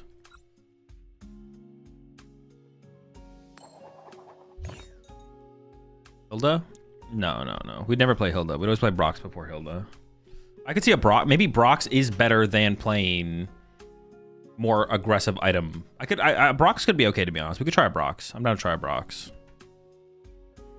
More, but I see. I kind of want to play a third Ho-Oh, but it's like so repetitive. I don't want to play it, but it's good. I'm pretty new to Pokemon, so I'm asking around about this, but I'm reaching Master League and PTCG Live. Is reaching Master League and PTCG Live a huge thing? No. I come from multiple other TCGs where climbing and other online sims is mostly just rewarded by playing games as opposed to actual improvement. I mean, to climb up higher, like simply grinding games and then not moving, reaching Master League specifically, I would say is not a very big deal.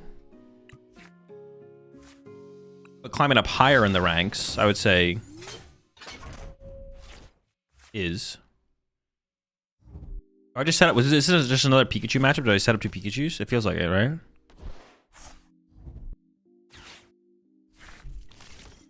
This feels like a Pikachu matchup.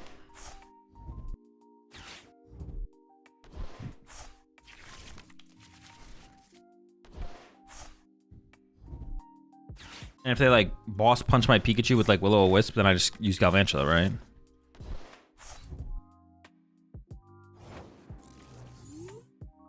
Or should I set up an Iron Hands first here? That's what I'm kind of stuck on right now, to be honest. It's like, do I go Hands first? They're gonna go Retreat, Attack with Sarah Ledge, KO Joltik. And if they, but the question is, what if they don't? What if they do? Interesting.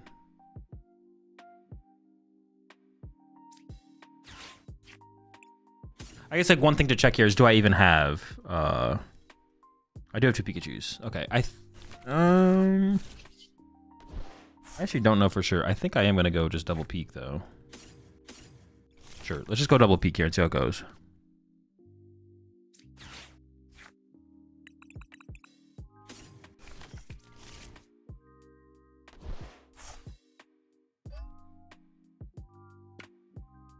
Not sure this is correct, but it seems pretty good.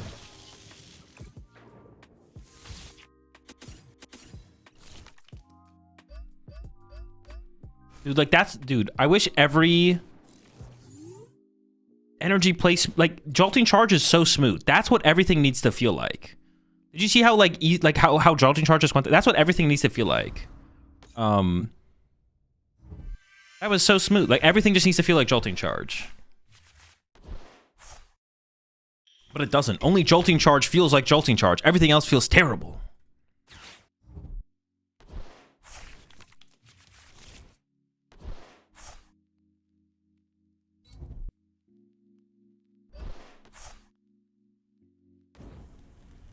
You ever decide double Magneton over Eel for non-Joltik box Maridon? No, I have to revisit that deck for sure to figure that out.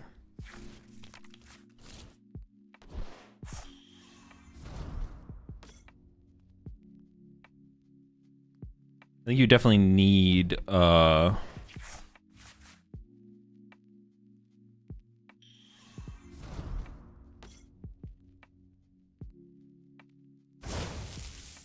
they are just swinging here. Okay.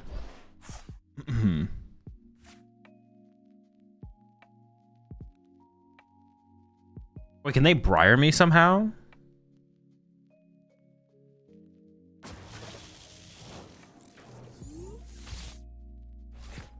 Am I just gonna get briared somehow here? What's gonna happen? How's this game gonna play out?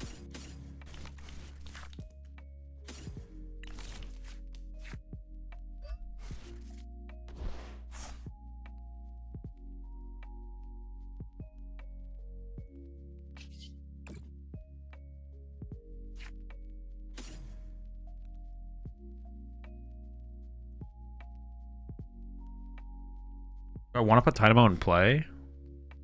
I feel like I do, but I'm actually not sure I do. Oh,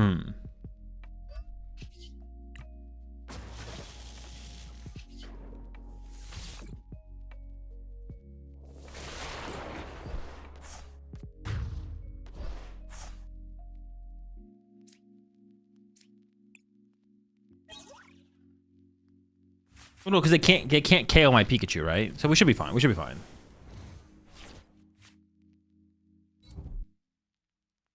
Oh, I just don't put another 2-prizer in play. We're safe, right? Otherwise, it could get weird. Because now this is their play, which is annoying. I think it's fine, right? I think it's just fine. I can go. Ultra Ball these two.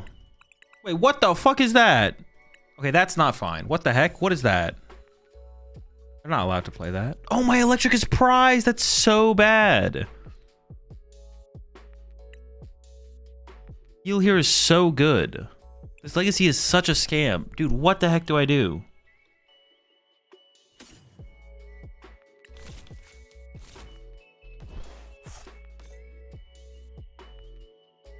I thought I just had this locked up because I was just going to be like, oh, I just Eel, I win.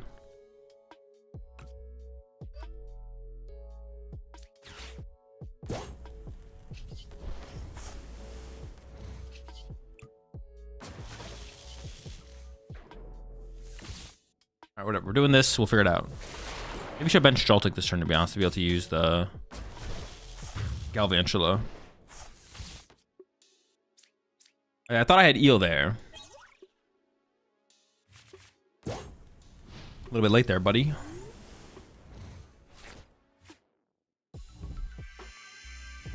This is still weird, though. I mean, we'll see what they're able to put. I mean, they can basically see their whole deck with double Rev Room, so... yeah, I don't know how... Well, no, we should be fine. We should be fine. We should be fine. Yeah, well, I think we're fine. I think we're fine. Now that we have the Eel.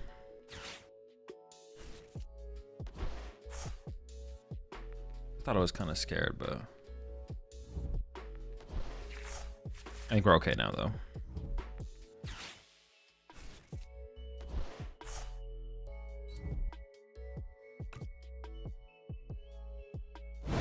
Well, now they do this, though. What if I had put Joltik down last turn, which is what I should have done? I should have benched Joltik last turn. But I didn't, because I misplayed. Oh, there's no Joltik. Did I discard his ass? Oh, I did discard the other one. So I couldn't have done that. Weird.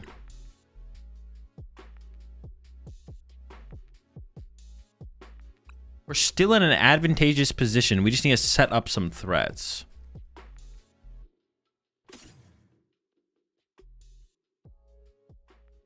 Yeah, still in an advantageous position. We just need to set up some threats. Threats need to be set up. What do we have left for energy?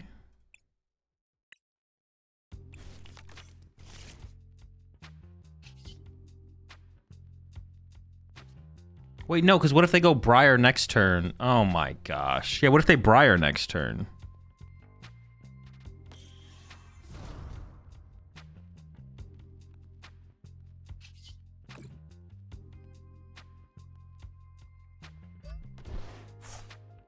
I could have gone Pikachu Knockout, I guess. Oh, maybe I should have just gone Pikachu Knockout. Oh no, I don't even get a prize card though. I get 0 prize cards.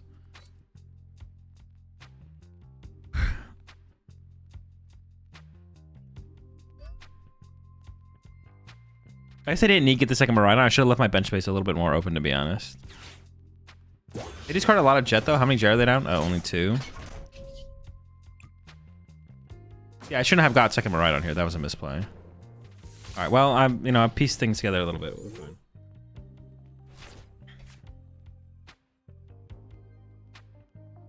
You never said how many gifted to play a real deck, and look where we are now. True. If I just put a number out there. Would you use bundle? No. What if I bundled it? Oh, true. I could have gone bundle plus Pikachu Knockout this and then wait for Ursaluna KO Revivroom. Sure. Yeah. That was the play. I guess I don't even know if they have Briar access, to be honest. No, it's not in the discard pile. Yeah, if they have Briar KO, I just lose. I guess I could have retreated to Eel there, I guess, instead. But I don't love the idea of that. I need to not bench this Maridon. Yeah, Briar Knockout was just the play. Just draw 1 prize card this turn and then wait for Ursaluna, yeah. Definitely a mistake. We'll see what they have this turn. Sarah, let's consider a competitive deck. No. Okay, well, they just decked themselves out, so... Wait, did they already play a supporter? Am I trolling? I can't believe... Dude, benching the second Pokemon was so bad there.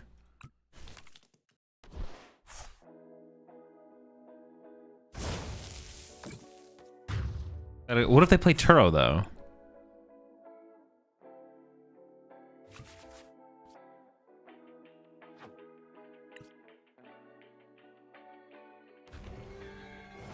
Dude, I did too much trolling this time.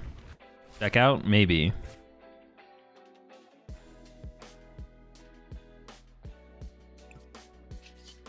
How many Jets are in here? 2.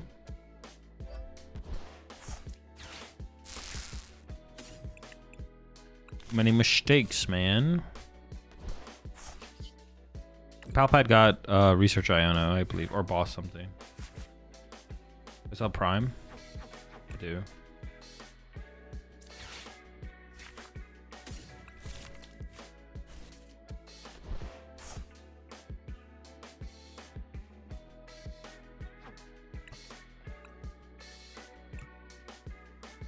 Any Crispin outs? Not enough energy in the deck now. The KO in the active would be pretty good here. Alright, well, like I said, I hope they don't have Turbo for the other Ever Room. Oh yeah, I should on the turn with the Pikachu on that last turn. I should have just taken the knockout. You think Bolt should cut Slitherwing? No clue. I mean, if the only reason to play it is Pikachu, then yeah, I guess. But what are you playing instead of it? Are you gonna play the Koraidon, or are we just going no? I guess you could just rock no thing.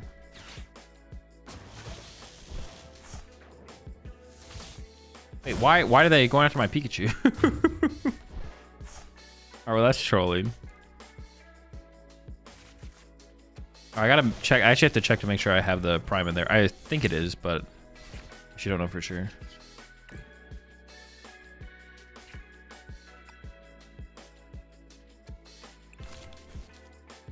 Very cool.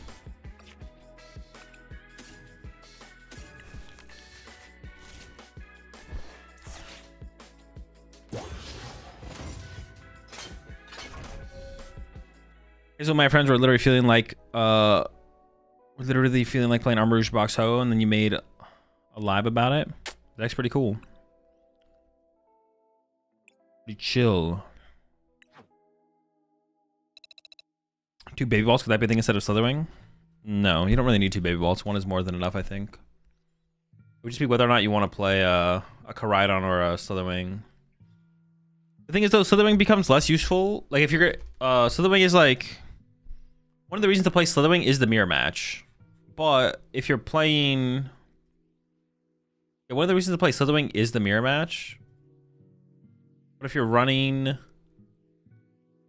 Badoo, then at that point, that is your mirror match tech. So then Slitherwing becomes worse.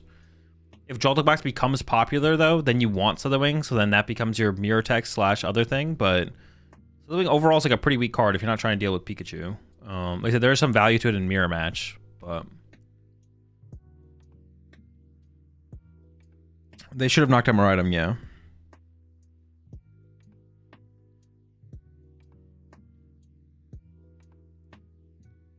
The other KO's Fez and Bear still too. I mean, the Bear KO is not really like a thing that comes up, I don't feel like, though. People always say that a KO is Bear, but I feel like the Bear KO is not really a reality.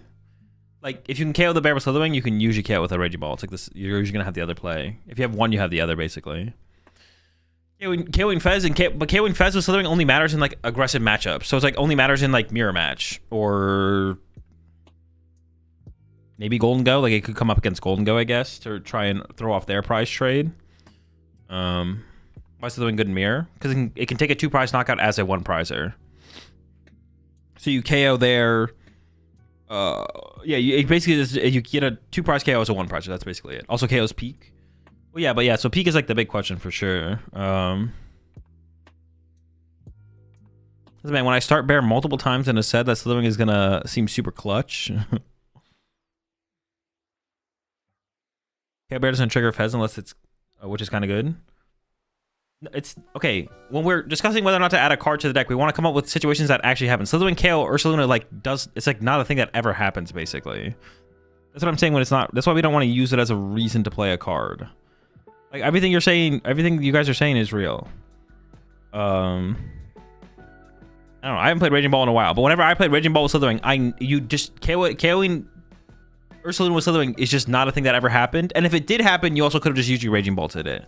Also, it was your last 2 prize cards, so triggering Fez was not a factor either. Like usually, if you ever are KOing Ursaluna with Slitherwing, it's your last 2 prize cards, almost always. And then the other thing is, if you can actually line up the Slitherwing KO on Ursaluna, you almost always could have Raging Bolted instead. So that's why it's just like doesn't matter. But it's the only thing that KOs Pikachu. That's the real reason to play the card, is Pikachu or mirror match. But if you play Badoo, I think Badoo is probably a better mirror match tech, to be honest. So if you're gonna tech for mirror, that's better. Unless Joltik Box is popular, then Slitherwing is kind of like a 2-for 1. We hit Charizard Pidgeot. But remember, whenever we're trying to consider including a card in the deck, we want situations that actually come up and will impact our win percentage in a tournament run to dictate whether or not we include the card. Why is Slitherwing good versus mirror? Because you can KO Pheasantipity and get 2 prize cards for a 1-prizer. Stomp off angle? True.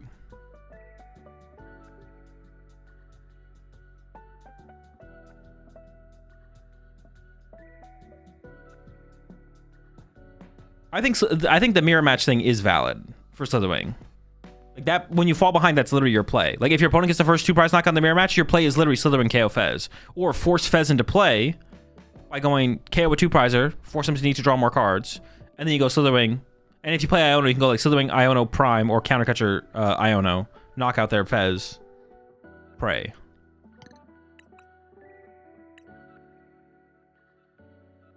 All right, chat. See y'all after the round. Yo, appreciate the 47 months there, Ozzy. Also appreciate the prime sub there, MVP Scully. Tier 3, 47 months from Ozzy. Appreciate it, appreciate it.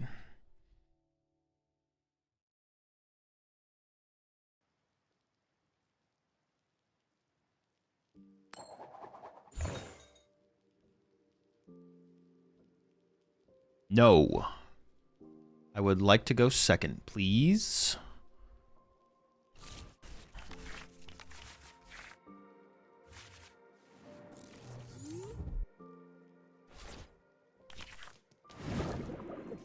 Definitely the better Terra in this matchup.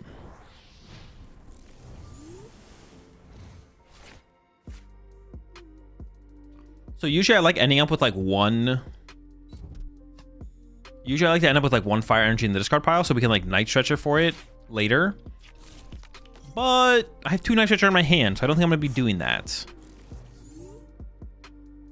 I'm just going to go attach. Well, now I'm definitely not doing it. Well, now I'm actually forced to do it. We're just going to go attach, research.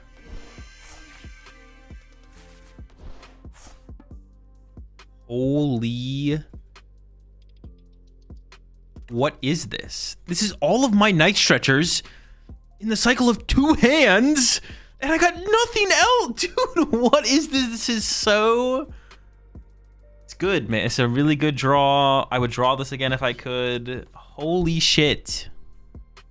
Maybe they Iono us.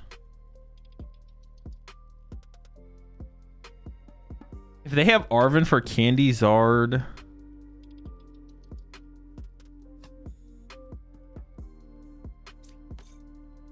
Okay, I want them to misplay and push up Pidgey here.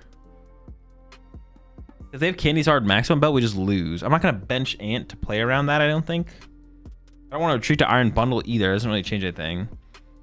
So if they push up Charmander, they can do the same thing, obviously. But if they push up Pidgey, they would need Candy Pidgeot, Candy Charizard Maximum Belt, which is a little bit harder to get.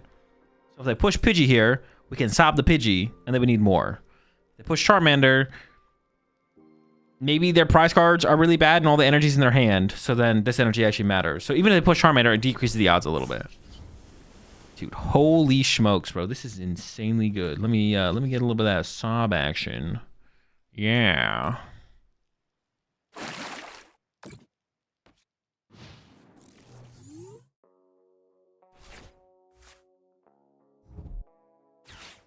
Fuck me, man. Oh god, thank goodness. I thought they just had it. I mean, they might still have it. Quick search for Arven. Have Charizard in hand. I don't know if they actually play Maximum Belt as well. It's possible they don't play Maximum Belt, but...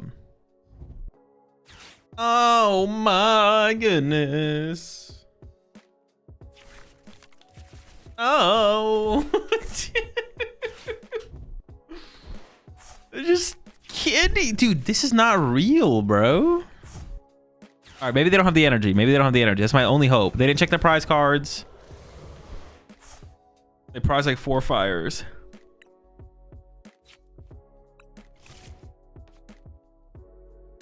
All right. Insane.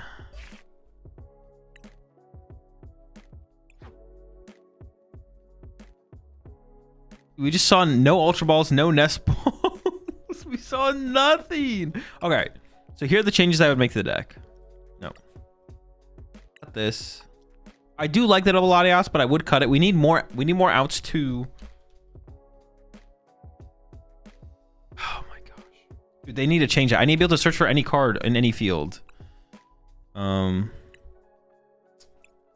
My gosh.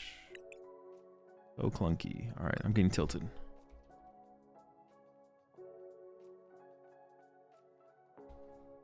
And Zoroark, is it good for this format? No, that deck is garbage.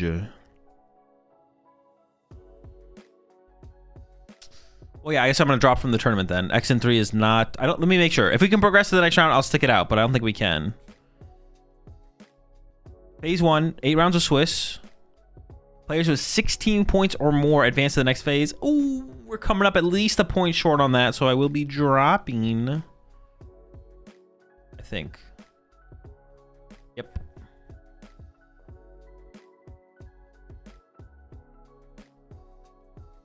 You think Cornerstone Orgrimmon is a good addition for this deck? No. You to run a Carmine, go first, turbo build, trust. I don't hate that, to be honest. I don't hate that. That could be the answer. Mega Manetric?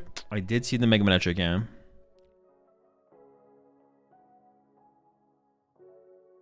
See, the Carmine build I'm like convinced is bad. So I think there was maybe some play with this one, but I almost for Carmines and then play double Squawk.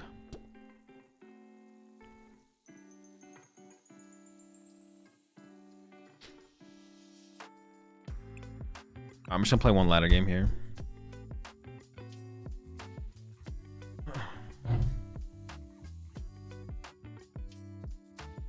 That's quite a bit of Pokemon. We stay having a bit of Pokemon.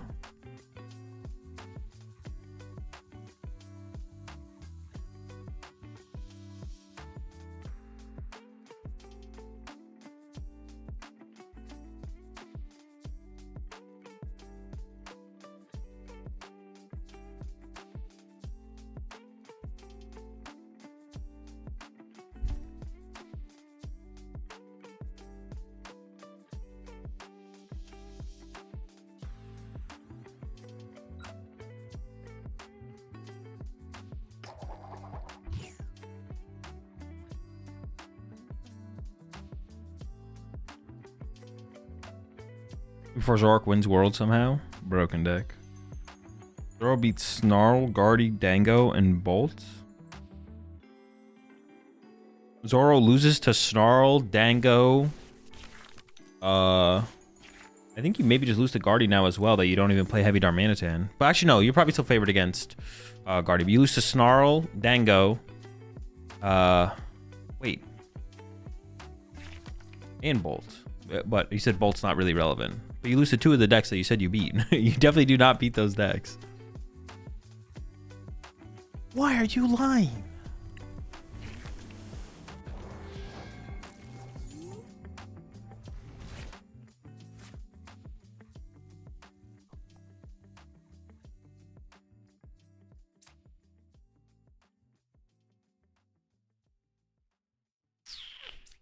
Monkidori. All right, let's let's just do some stuff.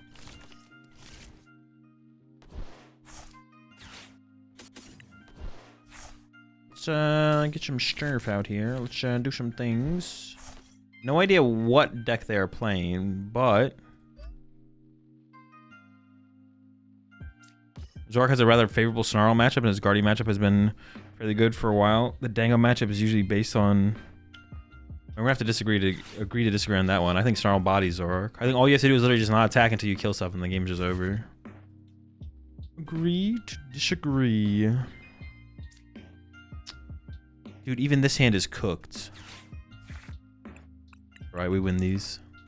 I will top deck. Double ass body them with Devo. Yeah, there's like 6 zillion ways you can beat them. 6 million.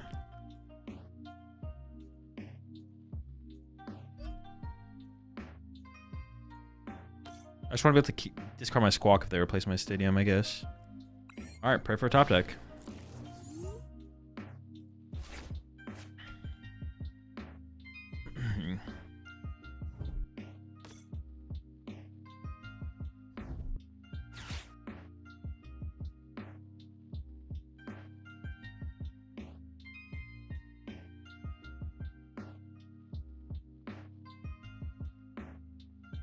So do you think Pidgeot control deck from Gabriel in the tournament is a good deck for anti-deck strategy? No. Even he said the deck's not good. It was a meta call for like specifically that tournament. But it's not actually a good deck in the format. Is Legacy Energy just a 5th Prism? Or am I stupid? I mean, it also doesn't kill the extra prize card. Which is like a way to gain tempo, right? If your opponent tries to go 2-2-2, but one of your 2 prizes has a Legacy Energy, they can't 2-2-2, right?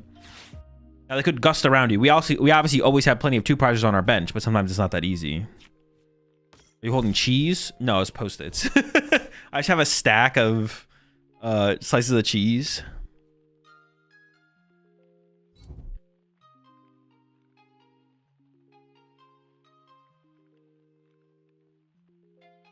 What do you think of a Ampipom with the 3 elixir damage card?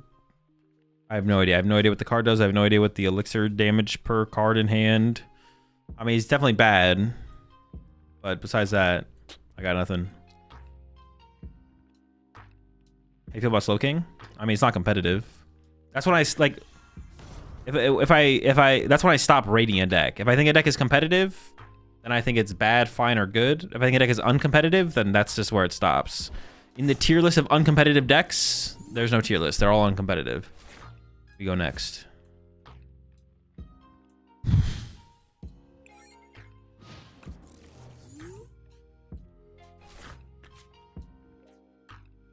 Stack of cheese or glass of milk? Definitely stack of cheese. Milk is good with stuff. Milk is not very good by itself, though. Like, you ever just like take a jug of milk and just chug it?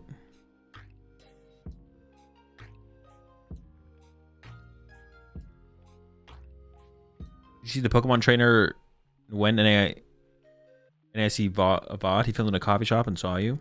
I did not know. Is it Garchomp? Is it competitive? Could it be in the next format? Currently, I would say it's uncompetitive. Don't ask me questions about next format. Don't chug an entire jug. You will die. I think you'd live. You could definitely live. You're not 100% dead.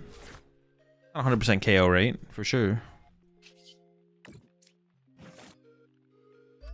Oh, wait. Dude, my... You know what? Your turn. Oh, we can play some Porygon. What am I doing? We could be playing Porygon right now. I am going to sit through the rest of this game, but we could be playing Porygon. As well as Piper, a good person to listen to for advice in PTCG. I mean, as good as anyone else. She's pretty good at the game. And there's no reason to assume... Like... Yeah, sure. I mean, but like... How would you just determine someone who's ungood to listen to advice for? Like, I don't think there's any, like... Yeah. Yeah, I mean, yes, but like, who is like bad to listen to advice for? Like, I don't even know how you'd like... I can't think of like a name I would put out there. I guess some people are more credible than others, right? Based on results or other things that you can measure as things of performance. But yeah, I don't even know how you determine that, to be honest. There's gotta be some way to do it somehow, I guess. I don't know how you would, though. I think I just hold the Ultra Ball here. It's hard to treat. All right, we're cooking now. This is what I'm talking about. Turn 6 million Iron Hands Punch. I mean, yeah, I guess like some people are more credible than others just based on achievements or like other criteria you could assign to it. Like if someone constantly puts out their predictions for metagames and they're right all the time, so you could like they could be credible because of that reason, I guess. I can't think of anyone who's like discredited. Yeah. Who I'd be like, this person is literally wrong and is always trying to mislead people. I don't think anyone exists in that sense. That exists in the Pokemon TCG space. Not sure if you talked about it or not, but what do you think of the Pachirisu from the next upcoming set? Pachirisu.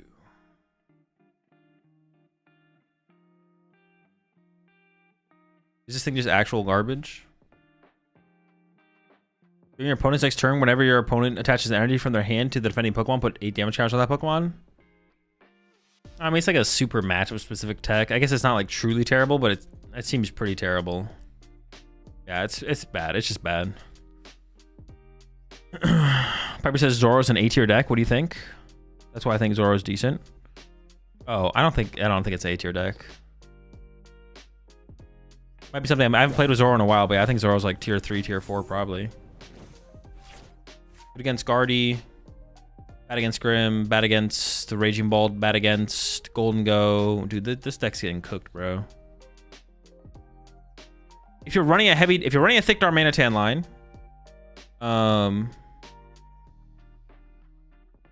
she said she might be overrunning it because she likes playing it. If you're running a thick Darmanitan line, your deck just kind of sucks, I feel like. So if you're running a thin Darmanitan line, then Golden Go just KOs your lone Darmanitan in play, and then you just lose to the Golden Go.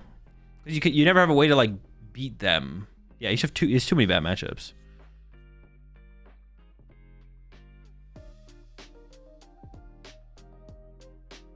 Can you pick the deck that I should play in my locals? Really need your help.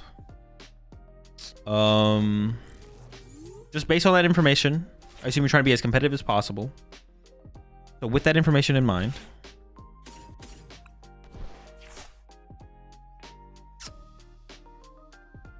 wait, what'd you say?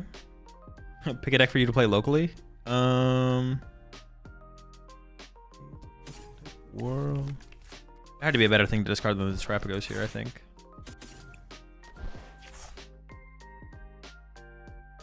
Actually, maybe there wasn't.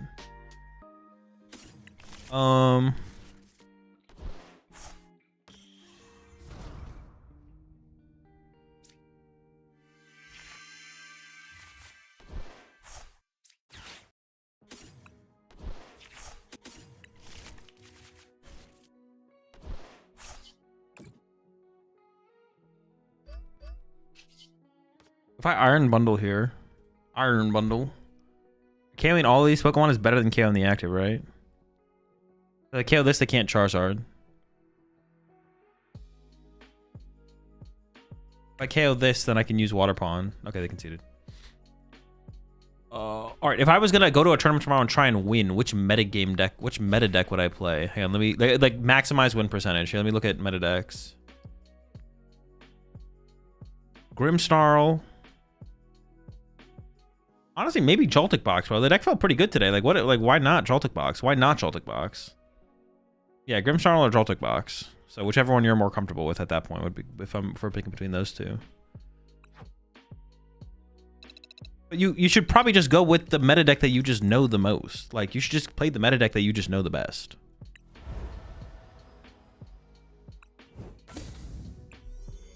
The correct answer is the good meta deck that you know the best. Because it's not about metagaming. It's not about playing the best deck. It's about giving yourself the highest odds of doing well.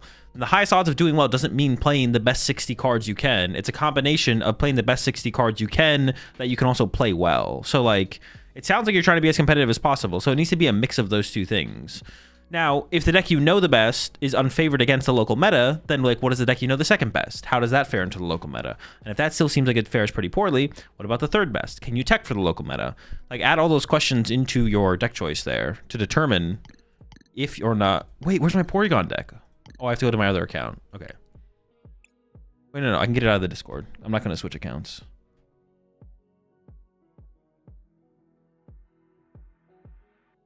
I'm over here asking myself if my own deck is in my Discord. I didn't even realize the launcher put like a little copy paste button. That's super convenient, actually. I'm assuming I just don't own these.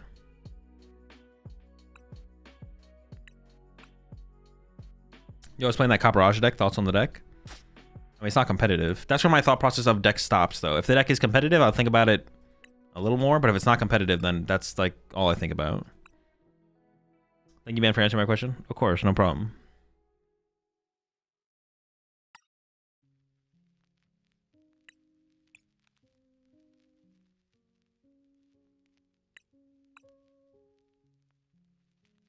Paul, Ethan, and Dango are big in my local meta. What would be a good play? Alt, Ethan, Dango. Joltik Box? Maybe? I don't know how it goes up against Ethan, to be honest. Wait, Polt. I mean, Joltik Box, it seems okay. I don't know. Joltik Box.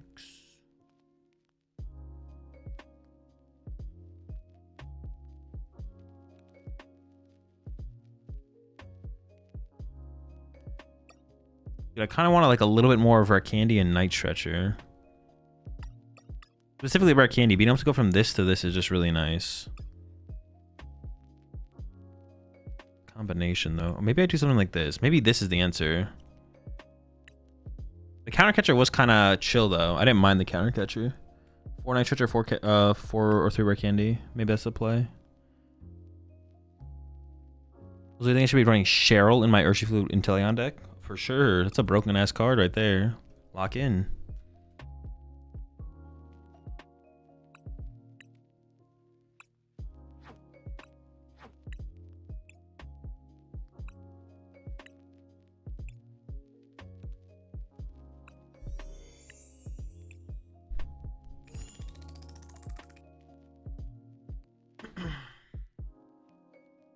Definitely be comfortable with the deck above all. I wouldn't say that though. It's a mix. That shouldn't be the number one thing. Like, well, it depends how you're like saying that. Like, you shouldn't just play the deck you're most comfortable with. If the deck you're most comfortable with sucks in your local metagame, you should go to the deck you're second most comfortable with, and so on and so forth.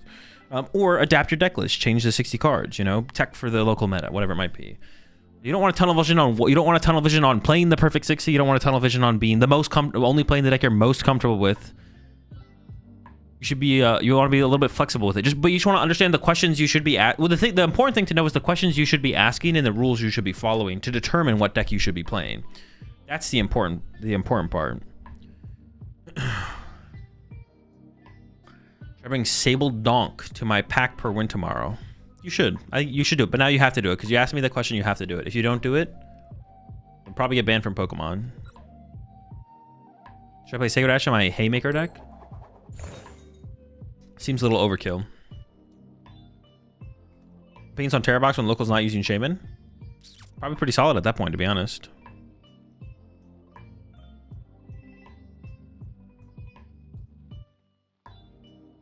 Oh yes, go for it. I was like, wait, do I want to go first? I'm actually not sure. I do.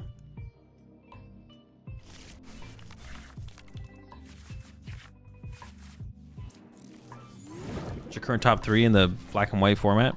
No clue. Reversal Guardian Lost Zone for my challenge tomorrow? Lost Zone for sure. Join the Mudkip Champions tourney? When does it start? LMAO.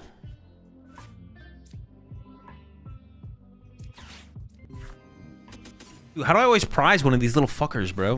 I just wanna. Lock it in, chat. Oh, you're way too invested. Can I just get 4 Porygons, bro? How hard is it to get 4 Porygons?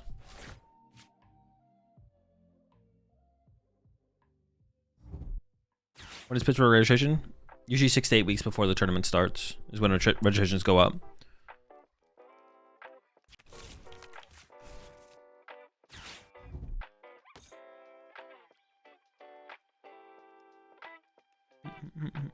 Do you think Bangle makes a big difference in Rocket's Mewtwo?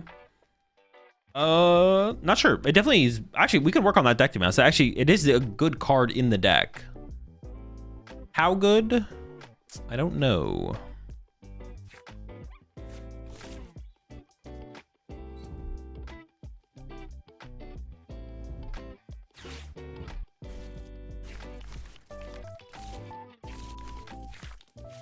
I'm down for some Iono action there. Appreciate it. Thank you so much. Rat.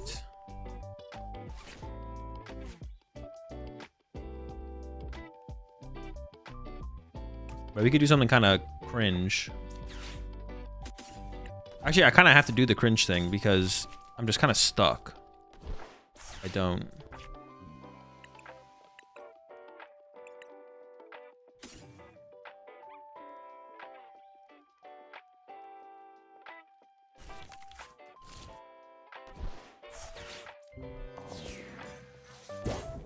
Give me that imp, baby. He's done. He's cooked. Ooh, nice follow-up.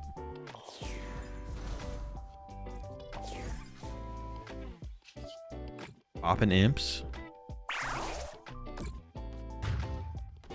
All right, I think I'm gonna cut the Mimikyu because it's always felt kind of mid. I'm gonna cut the Mimikyu for an air balloon because this guy, the lack of mobility on this guy is like, if they just counter catcher this turn, that's like super annoying.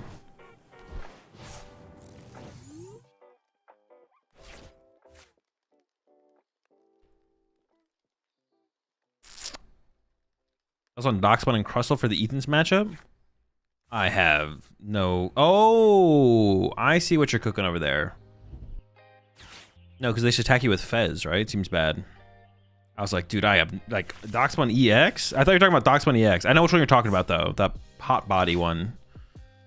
Got a hot body. Is that what it's called? Hot body? Something like that? You know what I'm talking about. What do I think about? Oh, well-baked. Well-baked. That's what it is. Well-baked body. They gotta beat you anyways, right? Don't they just set up Fez and start punching with Fez? That seems bad. Yeah, it seems bad.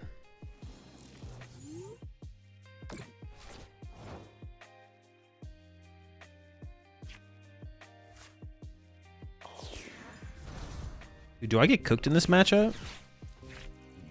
Yo, do we get cooked in this one, chat?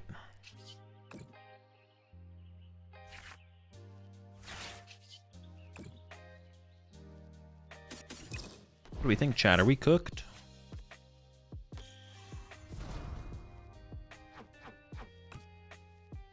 I don't want this thing to get counter catcher next turn, so I kind of just want to do this attachment, which I think is correct to avoid that. Because getting counter catcher next turn would be really bad. How'd you go 2-3 drop? Because I won 2 games and lost 3 games in the 5 games I played. Are you just unlucky for the past few days? Yes, I'm the most unlucky Pokemon TCG player ever in the history of the Pokemon TCG. I mean, I made misplays in most of my, not in every game, but my turn run. But I'm also like not playing super like high caliber decks either. So mid decks, making misplays, or it's gonna lead to mid results. Appreciate the prime sub there, Makuhita. Generally, why wouldn't Rabska see more universal play than all the other bench barriers when it's fully covers for all attacks and effects on the bench? Everything else is more conditional. This is stage 1. Stage 1s are like super bad. Yeah, appreciate the 66 months there, Omar. It's okay, so it's like flipping a coin. You'll hit a head streak eventually. True. Not gonna lie, Ancient Box sounds good for the meta. It basically counters everything in the meta, basically. True. I think everyone should play Ancient Box. Lock in. How do you feel about the Ogerpon deck in the current meta? I think it's fine. Yeah, I mean the deck. It'll be hard for the deck to be great. Like, yeah, the deck's fine in the current metagame, current format. I mean, for the format, maybe not even metagame. It'll be fine.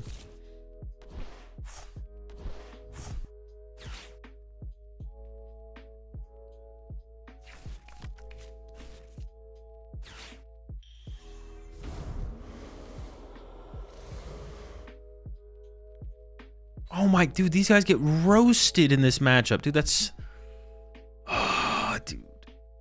They kill this one this turn though. Please do not kill my Porygon. I need this guy to live. I need this. I need this. I really need this. Oh, he's dead, bro. Did they have double monkey this turn? I think they do, right? Or am I did I miscount? I don't know if I miscounted or not. Or what's? Yeah, I don't know. Why does this one have a down arrow? Oh, dude, no, you can't do this to him, bro. Please leave him alone. That's so cringe. Why'd they give this guy 60 HP, bro?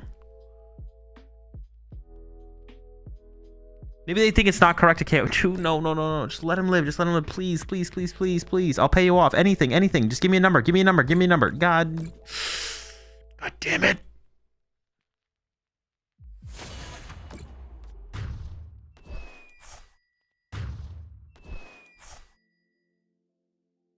I mean, I need a Giovanni this turn to take away their BS. Giovanni KO the Frostlass. Is that too little too late, though? They can still move 3. They can still KO another Porygon off my bench. It's fine.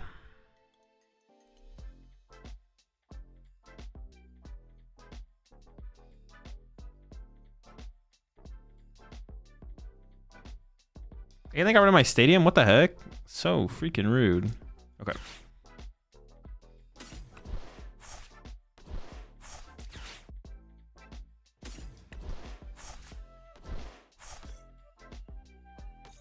I can hold this guy this turn then, right? I'll go attach.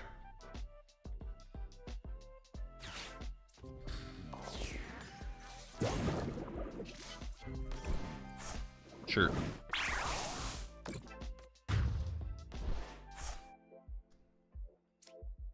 I thought we were like, I thought things were like coming together a little bit there. You know, I was like, oh, I'm feeling pretty good about this situation. It's not looking too bad. And then just, yeah, we just get freaking bodied. Like, sure. Let me just like KO your Porygons. It's like super rude, bro. Insane. Oh, you don't have IO. Hear me. Come on. Do I get the Ariana though? Can I get the Ariana? Ooh. Okay, we got the Ariana. Why am I getting this?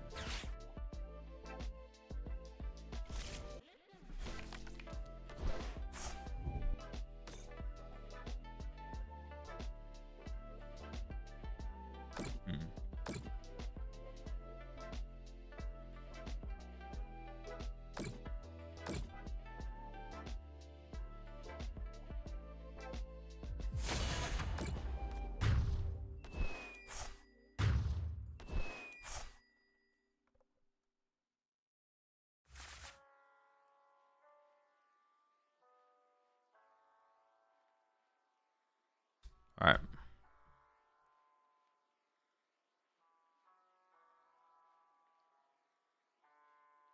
Oh, I gotta reach for the one hit here. It's all about reaching for the one hit. The one hit for the one time.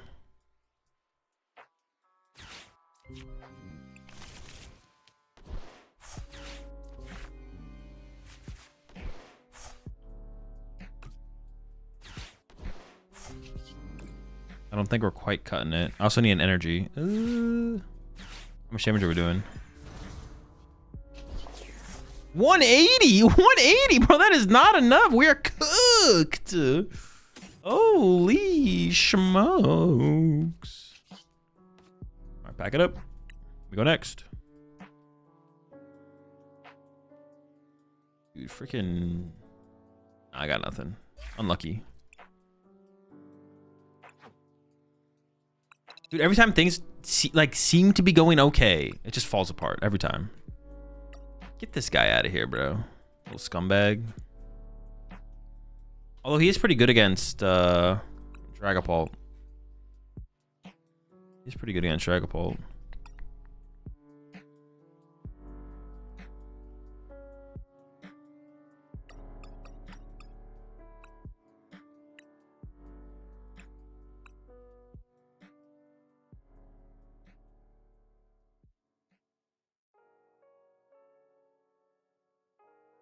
So what are the factors that would make you choose a specific draw engine or support? Example, a pitch out of a Reverum or Arven, or an Arven more like a Brock, scouting. Whatever just seems best in the deck. That's it. Whatever seems to synergize and be best with the archetype. Why are the good decks so much better than the bad decks? That's what I'm saying. Like, what the heck, man? Would even be a consideration? No. Playing a non-Rockets Pokemon in this deck is just terrible. Rabska? 2 Rabska? Is that the difference maker? 2 Rabska. Look out, folks. This hand's pretty weak, but if they take an early knockout, we have an Archer. I'd take a Petrol right here, though. What the heck? Give me the Petrol. Have you trying Dragapult Dusknoir builds recently? No. Nope.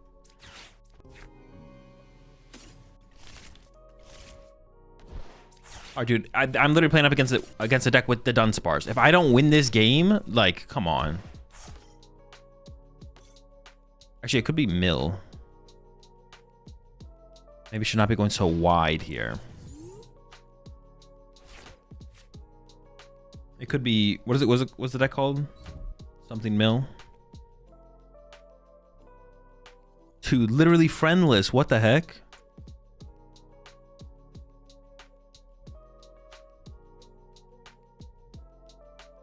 Yeah, Wug Trio. Could be Wug Trio.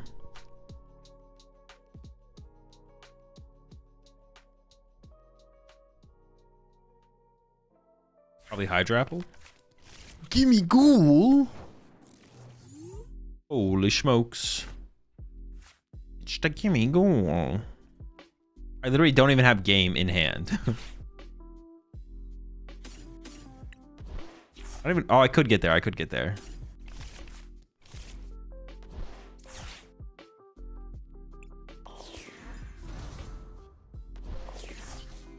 We can get to game here.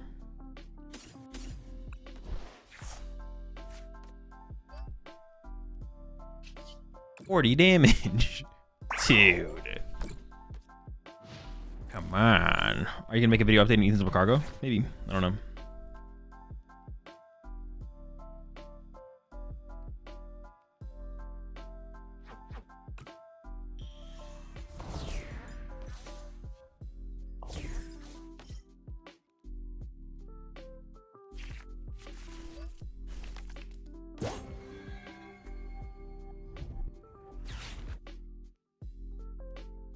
I have 6 million things I could top deck here.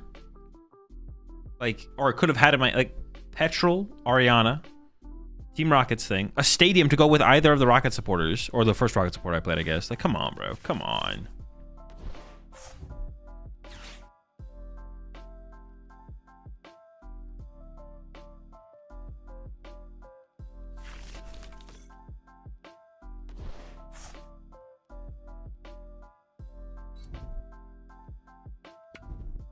Oh, that's so disappointing. I thought they were gonna go for it.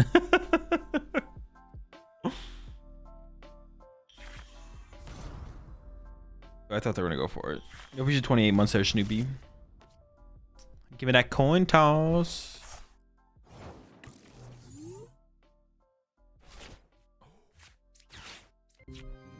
We're back, baby. Let's go. That's what I'm fucking talking about.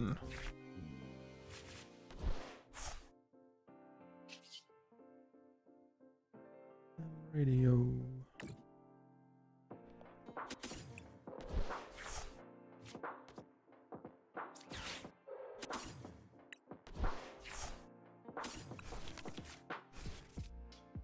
Ooh, I actually should have held one of the Giovanni's because I could have Giovanni next turn. 140. 140.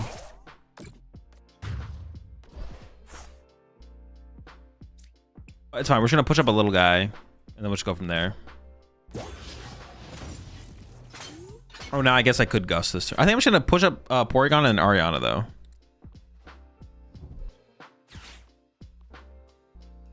Did you guys say what the first Get That Flavor text was on the pod this week? The one that you lost recording of? No, it was Charger Bug.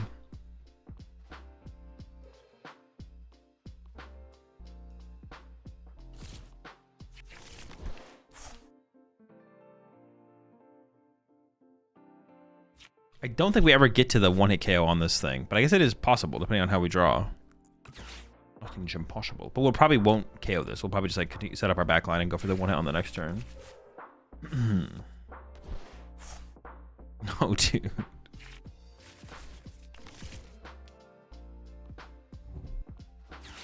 What you're hitting for? Just gotta check in here. 140.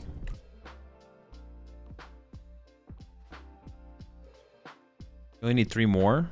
I need a lot. 3 more supporters. What? How much damage do you think I'm doing? I'm doing 140 right now.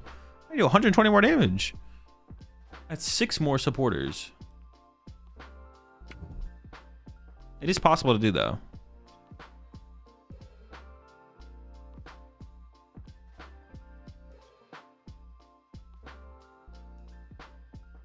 Now it's got 290.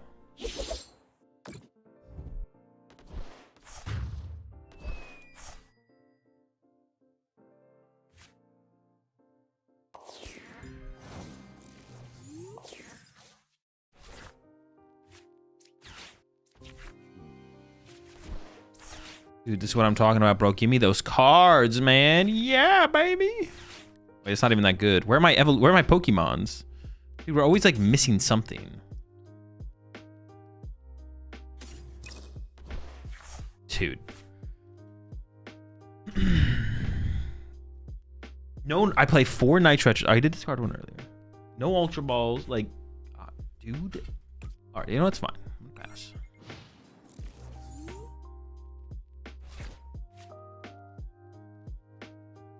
I was just hoping to find an Ultra Ball or a Porygon Z or a Night Stretcher so I could candy out another Porygon Z and just like do a little cooking this turn and just chill, you know what I'm saying? Tell me there's like 6 outs in the deck potentially or more like 9. It's actually not that as high as I thought it was. 3, 4, 5, 6. There were 6 outs. But even like a Porygon 2 would have been nice. 6, 7, 8, 9. There was 9. There was 9. For what I wanted on this turn, there was 9 outs. How much are we swinging for now? I think we... I don't really want a Giovanni, though. No, I need to see more. I need to... Oh, my gosh. You're so cringe.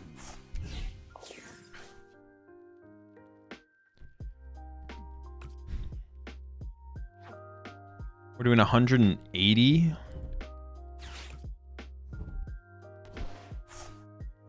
Well, I would like the Giovanni this turn. Oh my gosh, this is so bad. I might have to like Archer this turn just to go for a hand reset, to be honest, because I'm not drawing that much with... I kind of have to go for an Archer for a hand reset here. Yeah, we just gotta Archer next turn. I mean, this is still very winnable, don't get me wrong. It all starts with some Night Stretchers.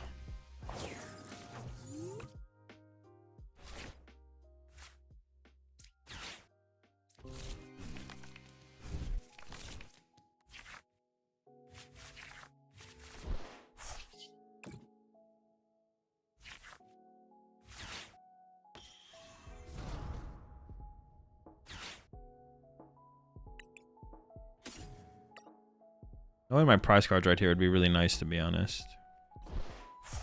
I have to get all Porygons off these anyways.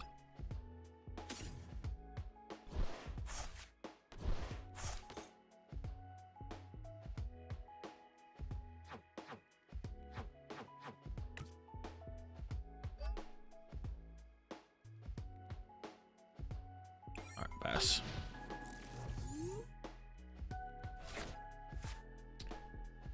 A spec, Secret Box. Secret Box is the A spec.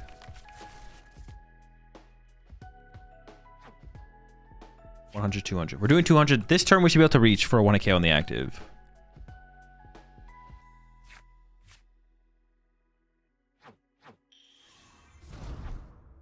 I have 1 Porygon Z, 1 Night Stretcher, 1 Candy, and 2 Porygon 2s left. We should have enough. We should have enough stuff left. Blender would also be okay. The problem with Blenders is just not as... what is the problem with Blender? The problem with Blender is it just doesn't help you set up. And also, your Stadium is like your best card, to be honest.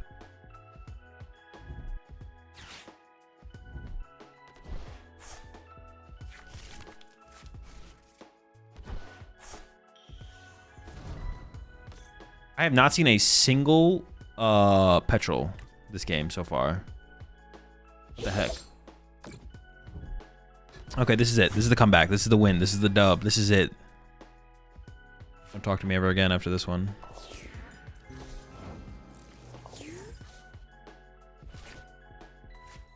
Oh, petrol. Wow. Useless piece of garbage.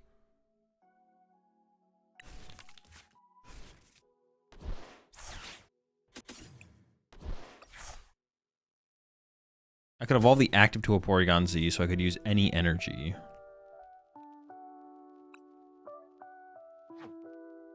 Hold up. 200. 4260. I do need... Ooh, I'm going to need this guy to actually discard. I can wait to see if I draw our Candy, actually, I think. I don't think I have to play this on the active. I can wait to see if I can Candy it on the bench instead. We're back, baby. That's what I'm talking about. You know what it is?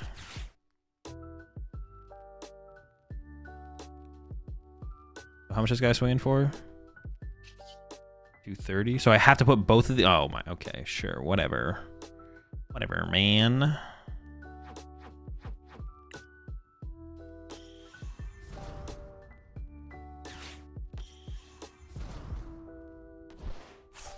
Actually, I think I messed that up. How many ignition energy do I even have left? I maybe messed that up, actually.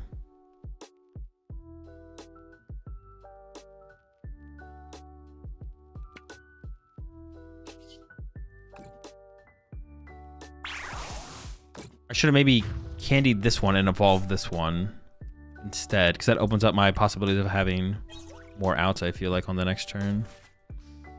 Mistakes were made. Oh no. We have 2 Giovannis left. We should be good though. We should be good though. Any energy prized? That could also be a factor. I don't know if any energy are prized, to be honest. Favorite Pokemon video game? I don't have one. I have 2 ignitions left. 2 ignition, 2 of the other one. But yeah, I should have done that differently, because then Rocket's energy could provide for the Porygon and the Porygon Z at that point. Definitely a mistake. Most definitely an error.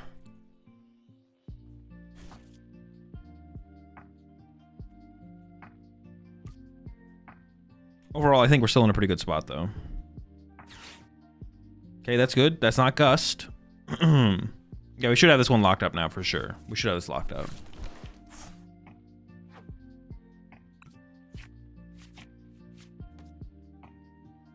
So then I can go draw with Ariana, top deck for turn, draw 3, draw 2, 1 card deck left, play Secret Box, thin out the whole deck. We should be able to make it so we basically can't lose at that point. Hopefully, ideally, we'll see. Oh, hang on, actually. Draw 1, this, draw 3, draw 3, draw 2, but then I can't reconstitute. But I could go... Do you think this is better? Or United Wings? I don't know. Neither are competitive. So I think I push this here. How many purple energy do I have left, though? Oh, I only have 1 purple energy left, actually. There it is.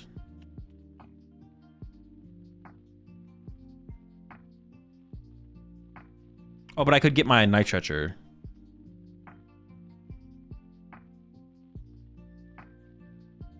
Oh, 4. Constitute. Oh, but I have to. Do I have to take a card off Secret Box? No, because they could be none of those in there.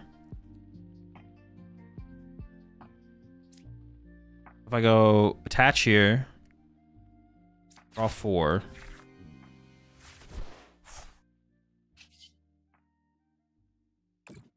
Constitute 2.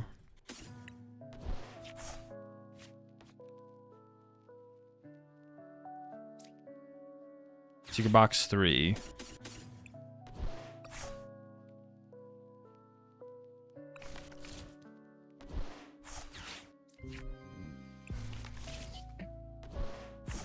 Okay.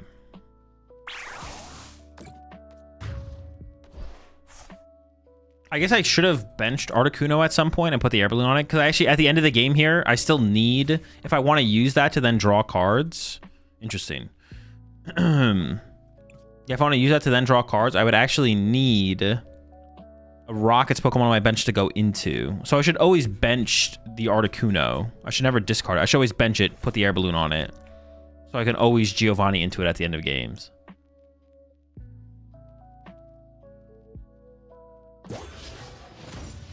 We got them in this one. We got them.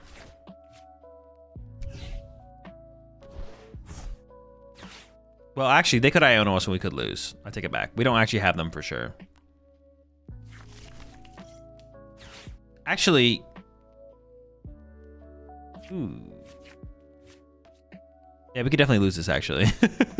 We could definitely lose. If they didn't replace the stadium, I'd be feeling pretty good. But now that they replaced the stadium... Okay, thank goodness. Oh, we're chilling. We got him. That's a dub. You have 3 outs? Well, the Petrol's not an out. Oh, no, it would, because Petrol would give me Nitro, which would give me the evolution. Oh, wait, no, every card here is an out. Every card is here is an out. Oh, no, I always won, I guess. Actually, every card was an out. Because Petrol would get Nitro, Nitro would get Porygon, and energy is the energy for the attack. All right, always a dub, always a dub.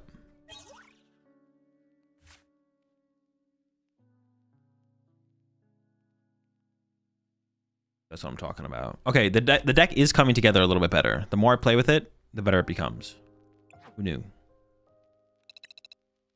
I don't think I'm changing anything here. I think we're just going to the next one.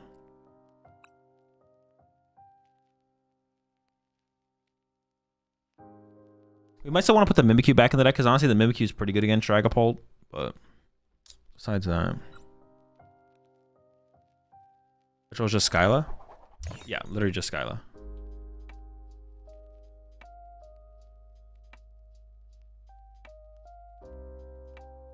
That just happens to be a Rockets card, but you can play it in non-Rockets decks.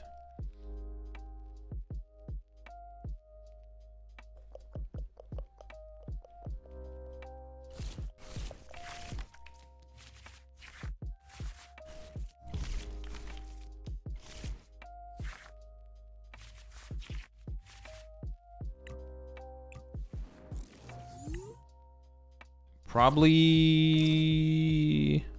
energy switch. I mean, it's probably Grimstar with an E-switch, I guess.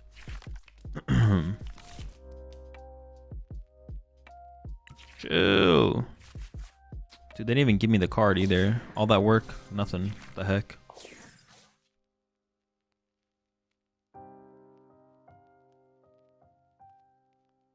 You already tested Guardy Jellicent. Do you feel like it's stronger or no Jellicent build better? I have no clue. I played like 3 games with Guardy Jellicent.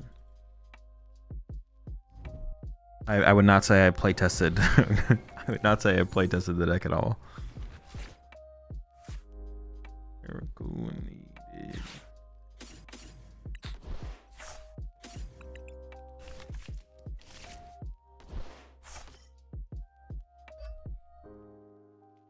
Grimmsnarl.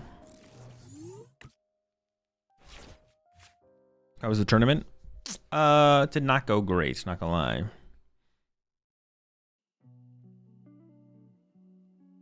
Dropped in round 4 or 5.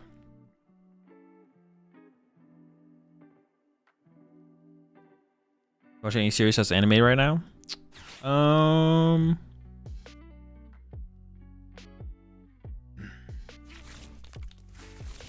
Off the top of my head, I can't think of anything. No, I guess Bleach, but that's like a long one, so I'm still getting through Bleach. But that's about it. I think everything else I'm like caught up on. Dan to Dan, watching that as that's coming out. That might be it though.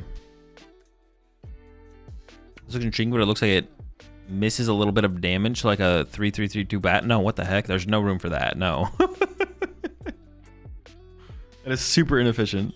We have to come to our supporters to do that, and that cuts into our damage. What do you think of Dan to Dan so far? It's a fun show. All right, this. I mean, if we kill this monkey door here, we'll see.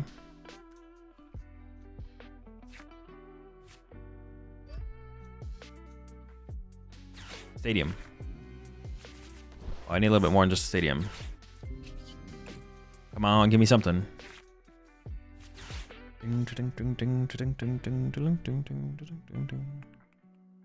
This is like really bad.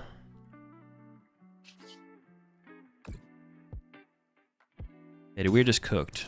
No proton turn 1, no stadium turn 1. Dude, I almost just want to concede. I think we can just concede. I think it's fine to concede. We're just cooked. You think 3/3 line of Frostlass and Grim is worth with the dangle looking like the BDF? I don't know. I don't know how much it changes the matchup. What's your favorite Bleach character?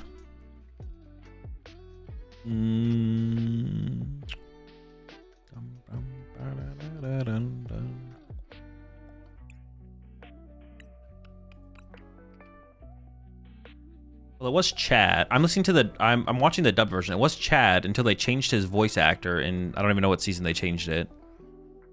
And now I just do. It's just I do not like the new voice actor. So I don't remember any of their names. I mean, some of their names like Ichigo, but like maybe the.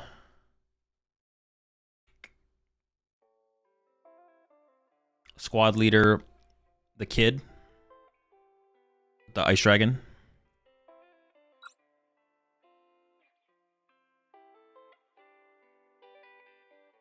You prefer dubs or subs generally?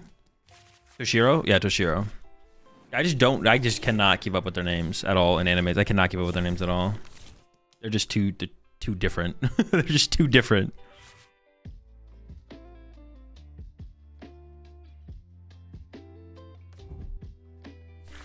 You still in the tournament? No. If I'm ever in the tournament, it'll still be above my head. Always above my head. If it's not above my head, it doesn't exist. It's fake.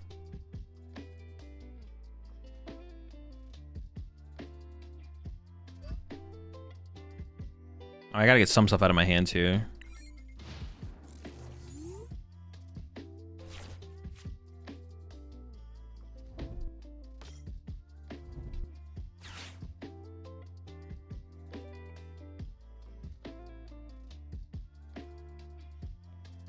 I prefer dubs or subs generally. For anime, dubs are fine. But for live action, like, yeah, like anime with dubs, like you can't, for me, I can't really tell the difference. Like everything sounds fine. And it's nice to not have to read. But for like live action stuff, I prefer subtitles. Like I watch Squid Game with subtitles because it's more jarring to watch a live action show dubbed. So that I prefer watching with subs. But it does depend a little. It just kind of depends on the. It definitely does depend on if it's anime or live action for sure. Dude, this hand is just so good, man. I'm so excited to play this Ariana for 3 and draw absolute cheeks. Well, I mean, we don't technically lose, but it feels pretty lost.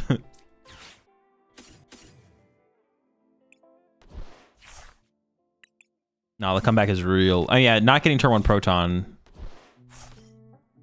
Yeah, you whiffing that turn 1 Proton, man.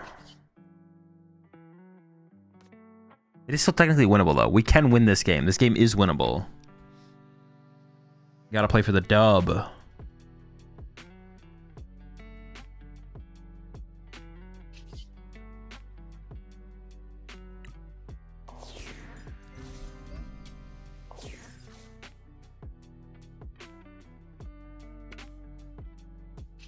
Yo, hacking though?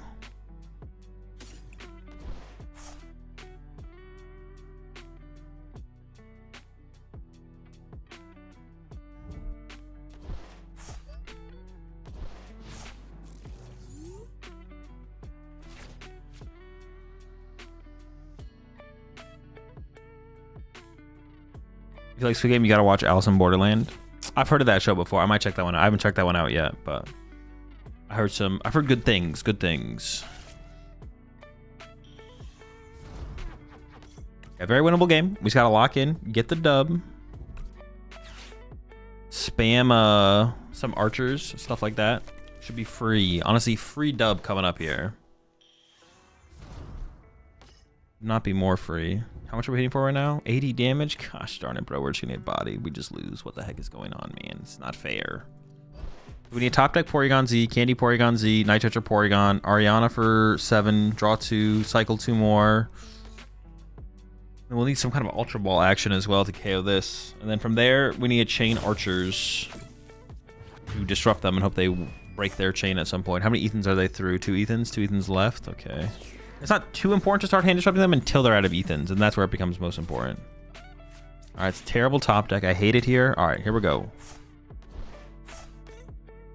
Also, I need more Porygons.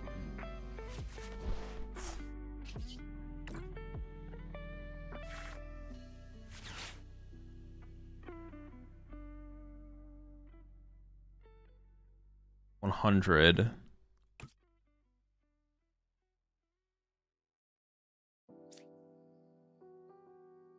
We'll win, we'll dance.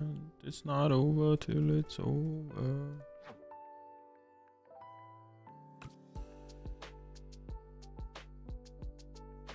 Oh, I don't need to play the secret box. I was like, how am I going to make this work? I actually don't have to play the secret box. That's how we make it work.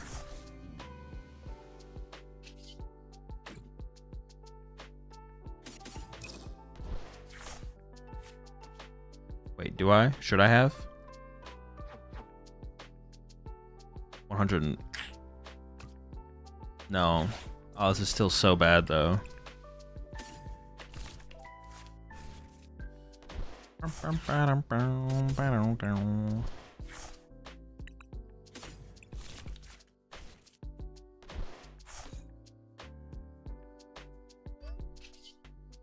Alright, we got our knockout. Next turn. Okay. Next turn, we need to secret box away the... Well, I need an Ariana or I need to secret box some stuff away. Okay, there we go. Ariana to start the turn. Cool. Okay. Night Toucher, recover Porygon. Team Rocket Transceiver, Ariana. Play Ariana. Ariana into... double Porygon 2 or Candy Porygon Z Porygon 2. Attack with Porygon 2 this turn. All right, we're making it work. We're making it work. It's coming together. We're making it happen. Hey, new TCG from Pocket. Are there any decks you'd recommend? Golden Goat's usually my recommendation for like a good starter deck. I feel like it's a good deck, and game plans are pretty easy. It's just kind of all about the learning sequencing mostly. So that's like my go-to recommendation.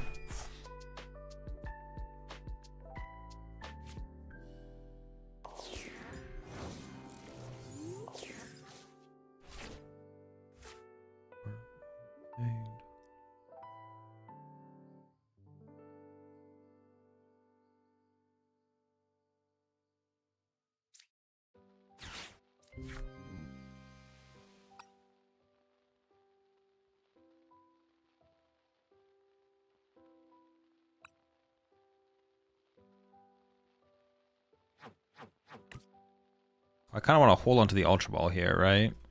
The Ultra Ball guarantees. Actually, I could Ultra Ball away the Secret Box and the Petrol. Is that correct? I'm kind of low on Ultra Balls. I'm going to be able to thin out the hand later as I draw. It's probably correct to just draw with this and just play off the hand that I draw into, to be honest. That's probably the better... This is probably the better way to play this.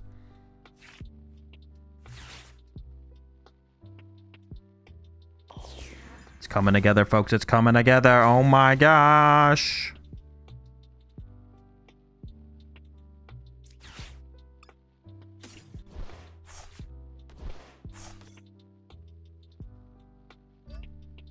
Gang stuff anyway.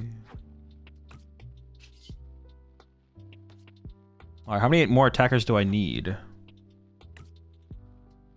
I need another Porygon. Porygon 2, Porygon Z. I have 2 candies. I don't want to evolve a Porygon into a Porygon. Yeah, I gotta wait on this. I think I just wait. I think I wait.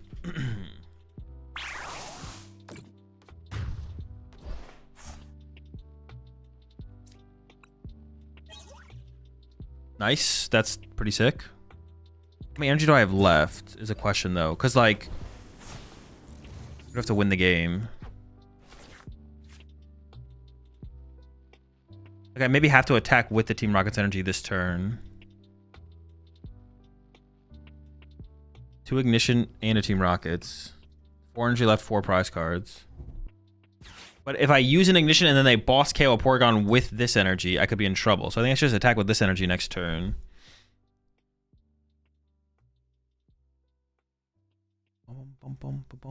So I can like Secret Box for Candy. Secret Box here to this. Get my stuff. Candy this. And this is the point where I want the Archer, I think. I have 1 Ethan's left. Yeah, this is the turn. I mean, if I could have archered sooner, I would have, but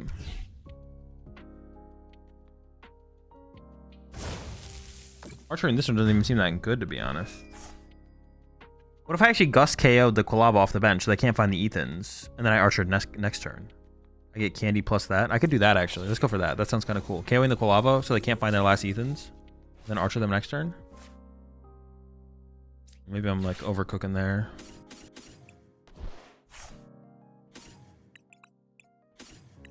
Am I overcooking with this? I don't think so. Oh, I haven't played the card yet.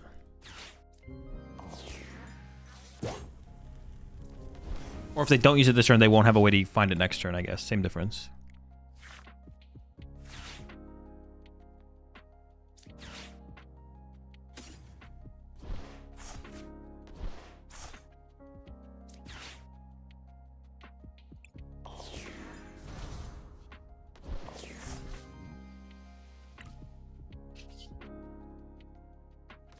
I want to save this for Ultra Ball fodder.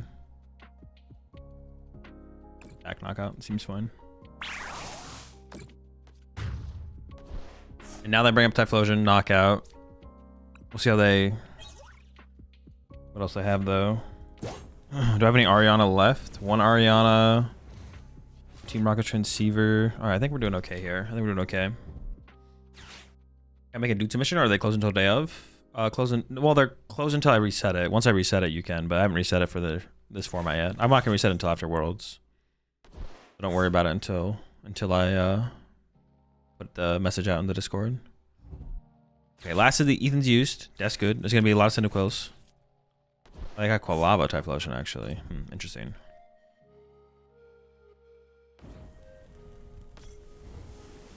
If they evolve to Zoroark next turn, the Giovanni's would still be good. I have 3 prize cards left. Okay, so I'm gonna push Porygon, Ultra Ball away Stadium plus top deck, get Porygon 2, attach Energy, Archer. These are the last 2 guys I need. I don't need any more squad at this point.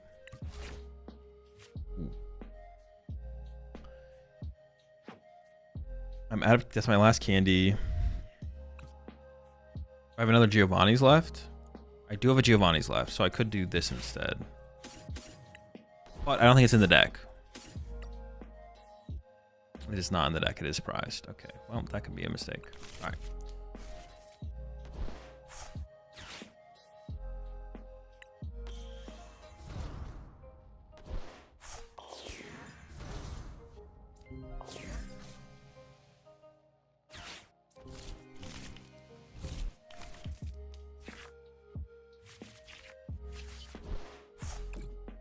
Probably don't need Petrol or...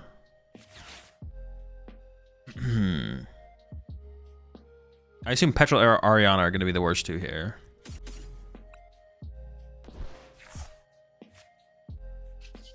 Bonkin. But the Ariana would have been nice to keep as well. I guess I didn't have to reconstitute there, but like the Petrol is so weak. I feel like I want to get rid of the Petrol there. All right, another Porygon, but we're not going to use him anymore, obviously. I guess I could have... No, I'd play, keeping these is correct for sure. Yeah, I should have tried to keep the Ariana there for sure. I definitely should have tried to keep the Ariana.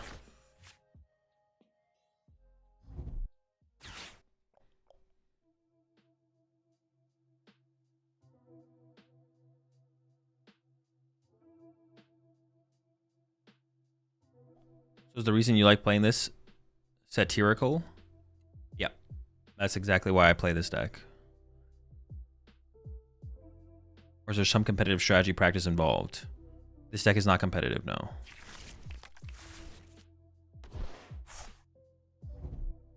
I only play this game ironically. Same.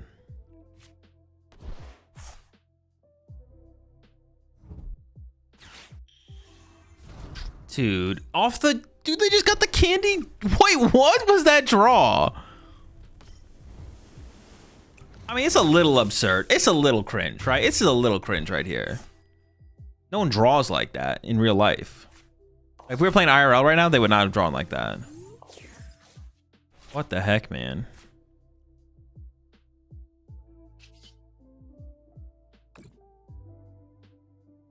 Absolutely ridiculous. Hacking cheaters. I mean, one less card is one less card. Their turn doesn't get better than that, so hit them with it. Oh, wait, do I? Oh, boy. I don't. But I did think about it for a second. What if I did?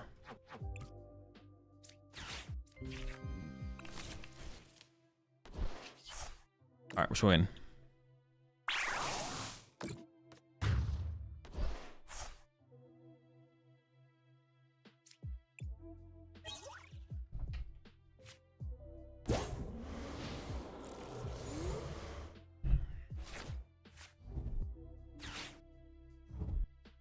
No.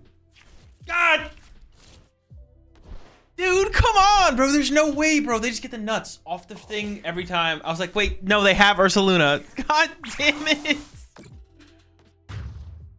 Oh my God, that's so frustrating, man. There's no way. Oh my gosh. I mean, the chance that they have Ursaluna there isn't that low. It's just, it makes the Candy Typhlosion combo they drew into so much more annoying.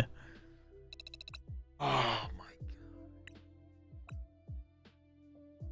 Yeah, it just makes the fact that they drew that so much more annoying. Oh my goodness. I knew it was coming as soon as they played the Ultra Ball so quickly. I was like, shoot, they have an out, which means it has to be Ursaluna.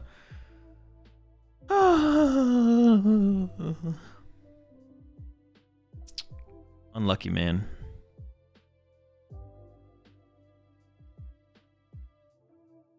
We'll get him next year. We'll get him next year. Someone actually mentioned this as like with all the boss discussion that was going on. Someone was like, get rid of Ursaluna while you're at it. And honestly, I don't actually disagree. Ursaluna being like a universal late game attacker is a little bit cringe, to be honest.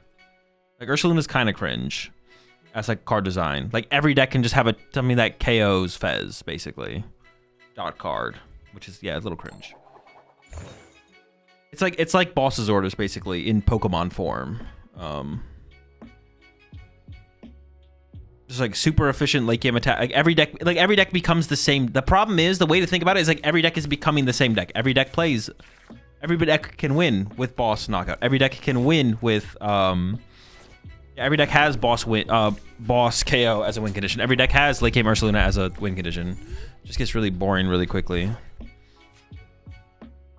It's just kind of Bingus. Oh shoot, maybe I did mess this up. Keeping the Ultra Ball actually might have been better because I get a supporter off this. I forgot. I actually messed up. Yeah. Big mistakes. Big mistakes. All right, lock in, chat. Lock in. You got to stop throwing. It's pretty cringe.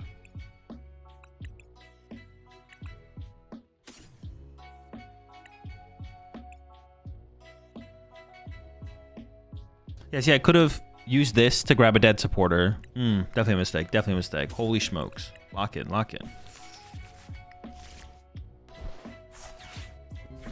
Oh my gosh, for once we didn't prize a goon. Because the Ultra Balls are more valuable, I think, than the other stuff.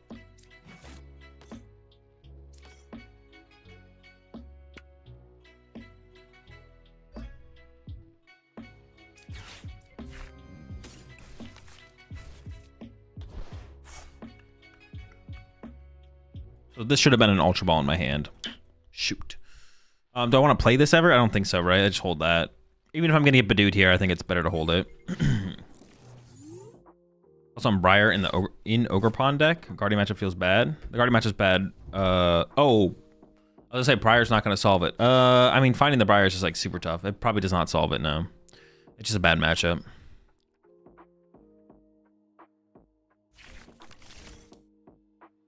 You got to stop throwing? Bro, I'm trying, man. Charizard Dusknoir seems beatable. And the deck's hella cringe, so we should be able to beat this.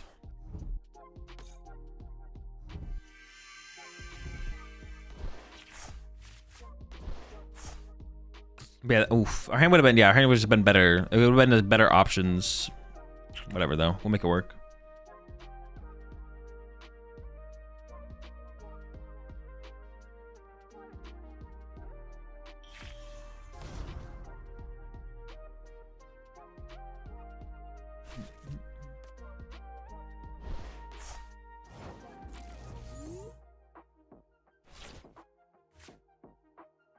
Only motherfucking option. All right, well, whatever. We'll make it work. Very cool, very cool. Very solid draw so far.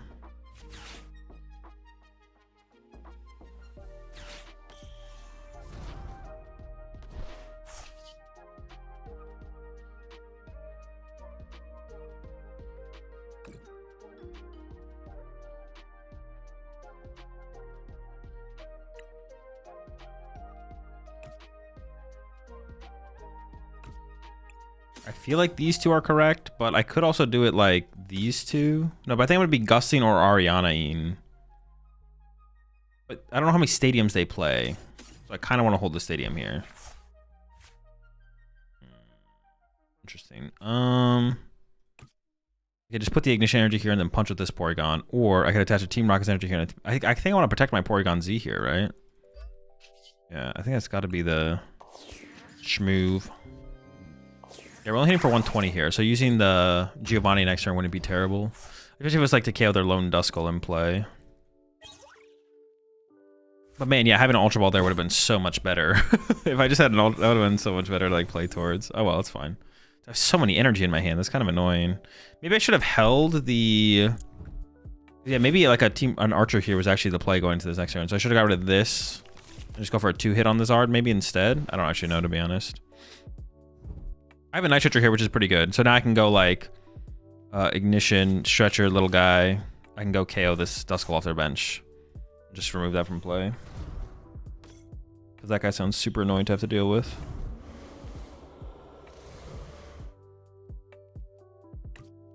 We don't have to want to KO this Charizard, we just have to want to KO the next one. Which is fine. We can make that work.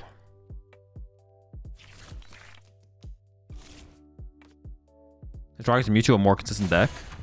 I don't know. Maybe. Yeah, I'm just gonna go KO this guy this turn. That guy sounds really scary.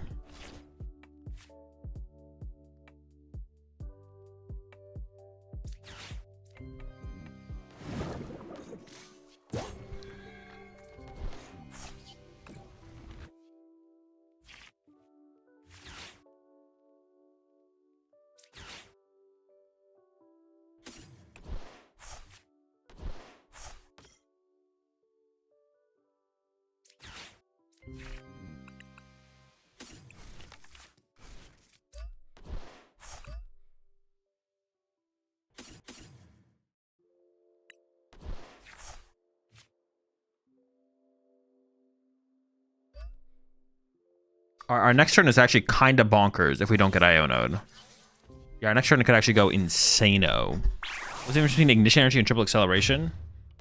I don't remember Triple Acceleration. I'm not sure. Oh, I think it was just that you couldn't attach Triple Acceleration as a single energy. That's it. Like, I don't know. I don't remember them. But actually, I'm pretty sure it is just, yeah, Triple Acceleration could only be attached to evolved Pokemon, provided 3, and then got discarded at the end of the turn. Where Ignition Energy, you can attach it for a single colorless energy, and it still gets discarded if it's a non-evolution Pokemon. No, dude, now they're gonna Iono me, bro. These freaking rats, man. These goddamn rats. Just, come on, let me have this, please. Dude, gosh darn it. Off the Tatsu as well? Are you kidding me? They didn't even have to Pidgeot for it?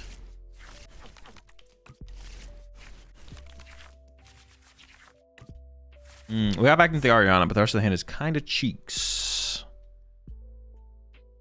I can move a couple cards along. I definitely can't afford to play Giovanni here. Still have 2 Giovanni left. I had to quick search for a fire energy because of that, bro. Come on. Come on. Come on. Come on. No, I need my Reconstitute. No. Okay, that is actually pretty annoying. My hand is like fine, but a little clogged.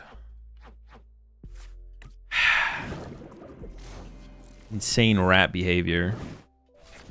Dude. It's clogging up me hand. My ass. Wow.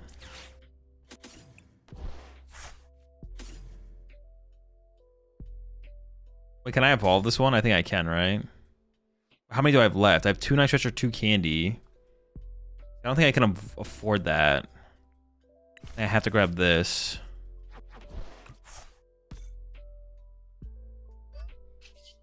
Then my hand is still pretty clogged here. All right, 220 here.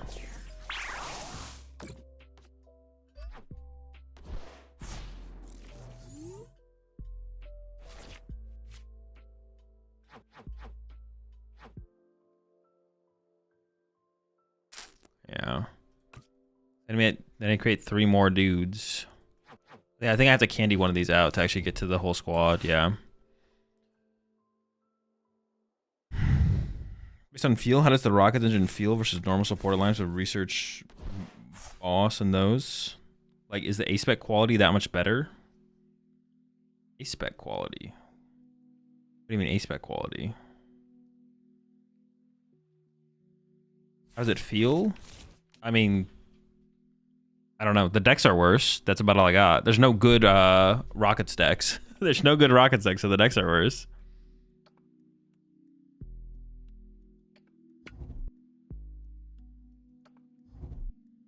I mean, they're powerful cards, but the decks are worse. That's all that kind of really matters. So I was like, if the deck is better or worse or what? No, dude, they got the Duskull back. We'll see if they actually get to utilize it, though.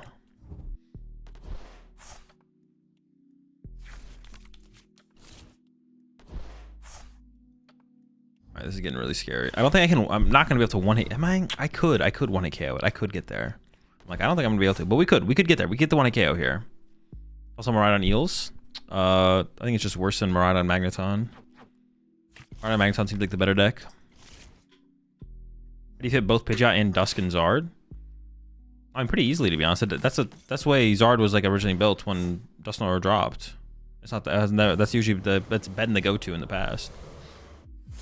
All right, here we go. Yeah, it's not that hard to fit it all into a single deck.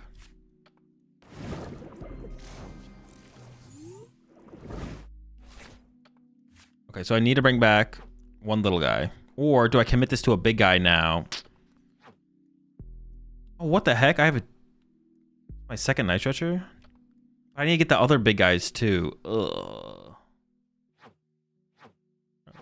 Slow jam. But I think I need to draw more cards. So I think I have to commit to the big guy here. How much are we hitting for right now? 100, 220. I mean, it's possible we get there. I think we just go for it.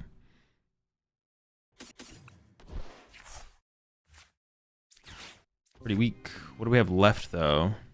2 Ultra Ball, Candy Porygon, 1 Night Stretcher. Okay. The Bangle's in there. Here we go. Ooh. Oh, we're not done.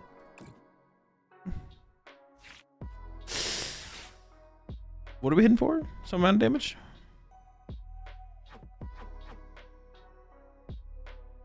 $100, $200, $280. Oh wait, we were so close. We actually just got there.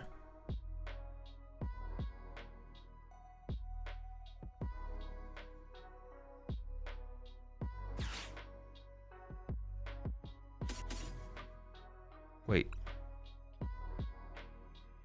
1, 2, 3. Wait, fudge. 100, 200, 280, 300. Okay.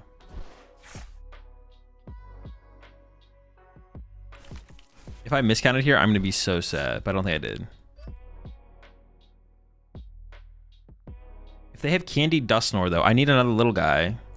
Otherwise, if they have Candy Dusknoir, they win.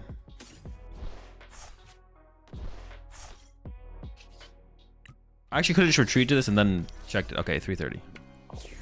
We're chilling. Bonk. We did it. Let's go. We got this. Yeah, honestly, I forgot I could just click it and see how much I'm doing.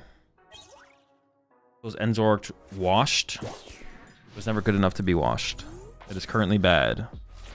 Wash is a silly term to use in the Pokemon TCG because something could be bad this format. Something could be bad this week, but good next week. The question is always, is it good right now? And the question is, no. Zoroark is bad right now. So you charge it for the P2? No, because then they can go Candy, Dusknoir, KO, P2 plus KO active and I lose the game. Pretty good draw, though. No complaints.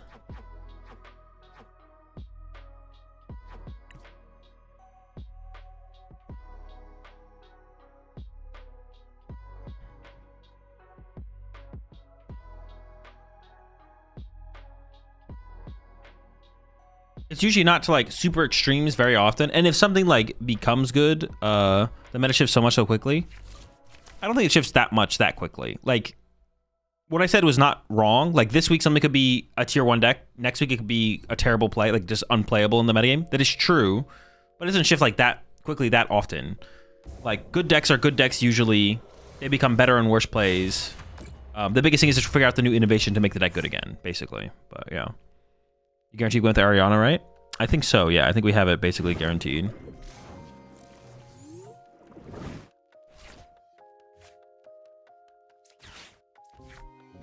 Ariana. Yeah, we draw the whole deck here.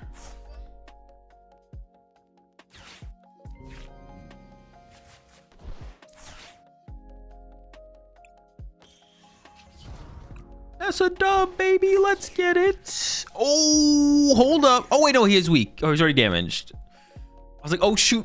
I'm about to swing. I was like, it's 320. But we could have discarded more if we had to. But they also had 220 damage on them.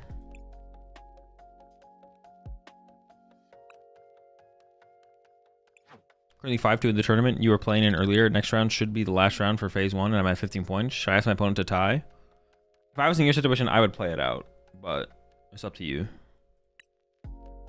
I don't know. I guess I don't know. Actually, I'm not sure. I don't know the breakdown of the rest of the tournament. I actually don't know what I would do. I don't know how the rest of the phases play out and how many points you need for each phase to advance in the tournament. So I would actually maybe tie. I'm not sure. Appreciate the 6 months there, Rob.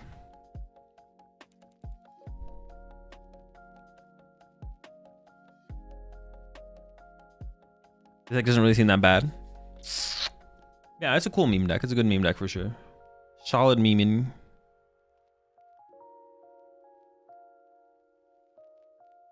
So Guardy could be bad 1 week because Lord, we've been waiting for that time for a while. Bad, it would be tougher to be bad, but maybe not tier 1, or it could be like go down to like tier 3. I mean, it's been tier 3 before. It's been tier 1 for a while, but it dropped into tier 2. Isn't it crazy? Will you play an online tourney with this deck? No.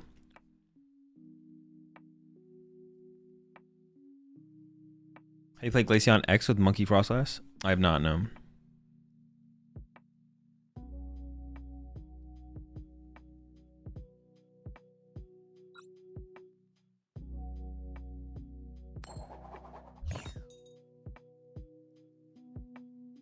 Party will be bad on the last Friday of March 2026.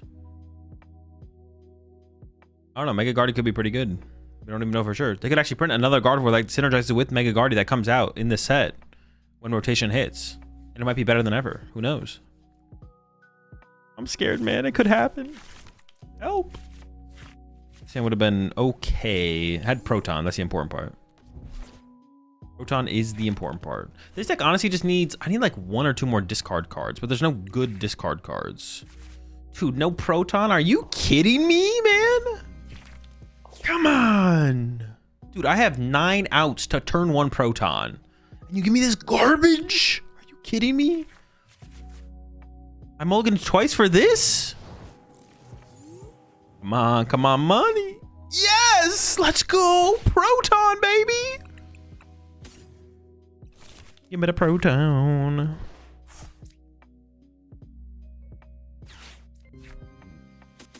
I think I stepped the Articuno aggressively in this one. I should check for the air balloon, but...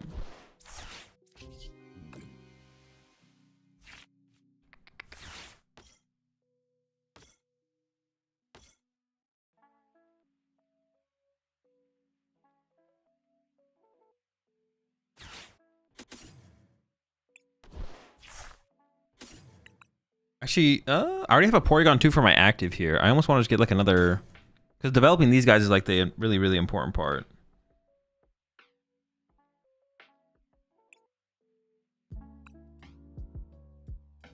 Or maybe I do grab this guy? No. I just get the little guy.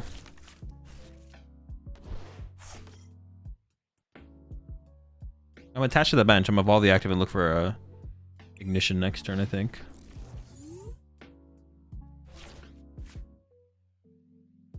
Because, yeah, like, moving forward, it's, like, harder to find the little guys, so I want to use my Ultra Balls now to find the big guys, and then, yeah, I think this makes the most sense. Just getting back to, did you decide if the 1/1 Eel has had a place in your Joltik deck?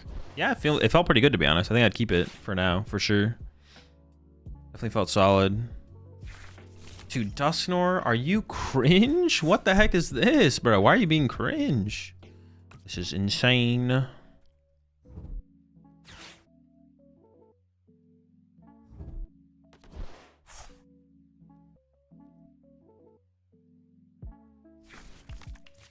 Sure. Man, they're kind of cooking over there.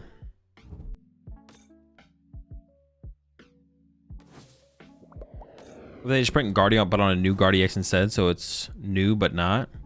I mean, they might do it.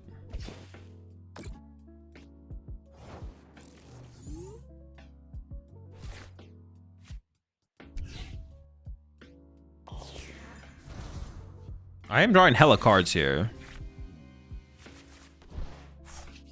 No ignition? No Porygon 2? I just want one of those.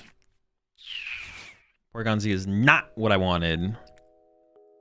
Unlucky. Alright. This is quite the hand we have developed here. I was thinking about evolving this one to the Porygon 2. That way I could like Giovanni's with Porygon Z on like a following turn, but you play Candy? I do have candies, yeah. Time from other TCGs, one thing I really liked about PokemonTCG is that the meta is actually kind of diverse, and there are some fun roguish decks that can pack a punch. I can't speak too much to other games, but I feel like the depth... Well, it's not always like this, though. I will say that. I don't know when you started playing the PokemonTCG. We have had moments of, like, 3-deck metas. Like, the most recent one that I can think of is Palkia. Palkia format. There was 3 decks in the format. Well, there should have been 4, but people didn't really respect Pikachu.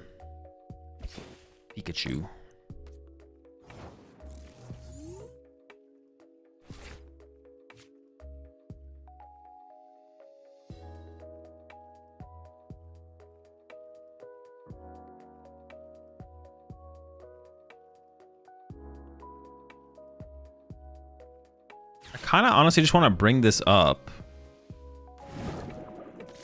And then I'm hoping to draw an energy and KO this, but we'll see. I value this higher than the energies on these, to be honest. Oh, let's get it. All right, now I might have to sacrifice my Porygon Z here, but that's probably fine.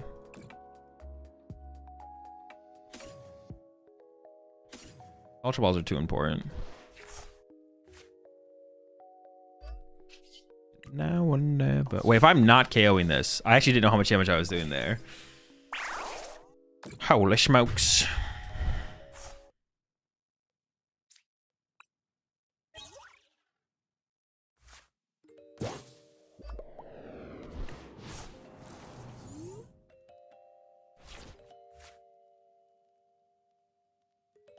Mew V Max. Oh yeah, that's the 3rd deck. That was the 3rd deck. Yeah, Mew V Max, the 3rd deck. Yeah, it's pretty good right now, but yeah, it's not always like this, for sure. It's not always like this.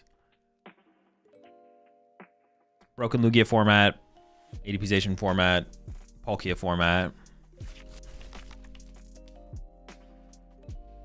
What's the most broken deck you played, Azul?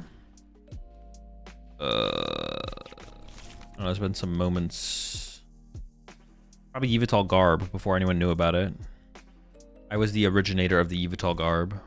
So probably Yveltal Garb.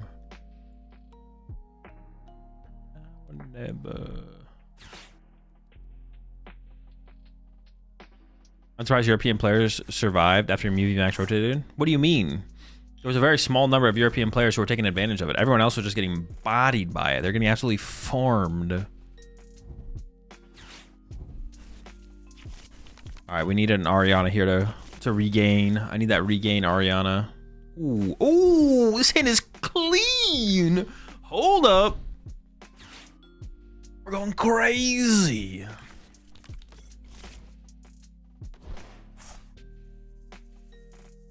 I think Lieutenant Surge's deal. Card's bad. It's bad. It's sad. It makes me mad. Never been less glad. Oh shit. Oh, what the heck? That was their play? Okay, we're safe though. Oh, they can put 6 here. Shh. Oh, oh, yes, yes. It's beautiful. Good job, opponent. You've done it. I kind of want to promote this guy and candy him for my punch, to be honest.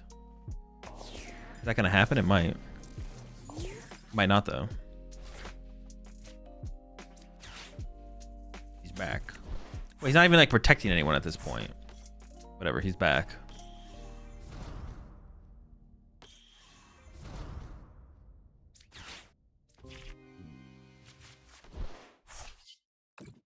I think I'm gonna come up. I think I'm gonna be pretty close, but I'm gonna come up short on this knockout. I think.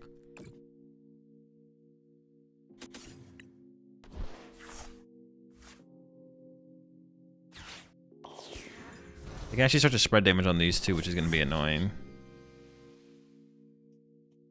Actually, almost don't even want to. How much am I hitting for? Not enough. I almost don't even want to reconstitute. I'm just gonna punch.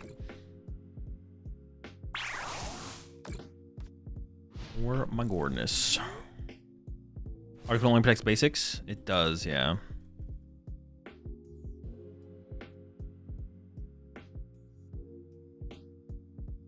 I think we should be able to basically create a bench that is safe, or as safe as it can get.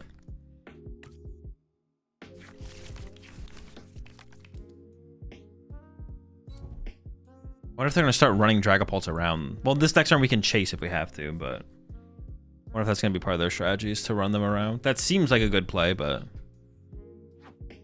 they didn't do it though. You fool! Oh my! Like, well, this one didn't work. Let's try this one. Stop throwing. Lock the fuck in. 4 prize cards left. Ooh, honestly, this does seem like a good Archer moment. So I can just like do this. Get a Porygon. That's all the squad I need for the rest of the game. No more squad necessary. Throw this here. Archer.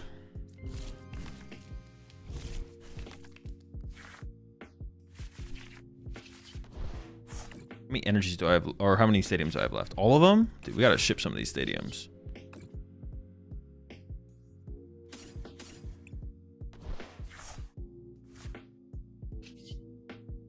Bonkin. I don't think there's anything else I had to do that turn. There's other things I could have done, but I don't think it was necessary to do anything else. Ooh, this hand is juicy though. We could like cycle.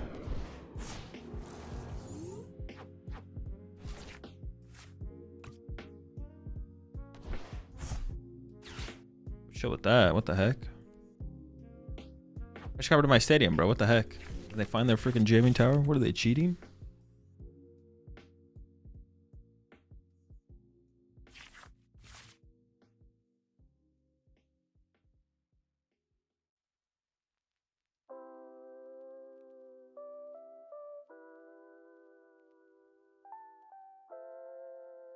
What are they jamming though? Reception seems fine. True. Stream still live? Alright, we're good to go. They ain't jamming nothing. This is the new Rapstrike Malamar deck. Well, Rapstrike Malamar was actually like a pretty decent deck. So, no. It is a single prize deck. Okay, I want to say that. Dude, they hate my Articuno. They hate him.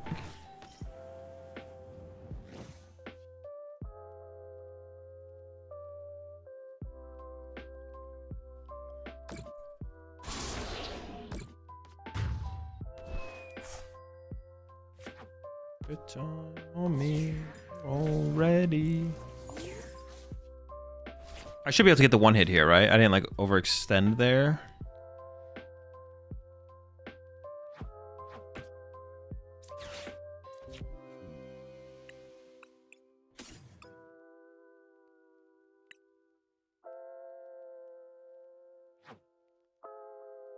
$100, $200, $220. I think I should almost have this guaranteed. Like, I'm gonna see so many cards this turn. I guess the only thing would be like, do I not have enough supporters in the deck? But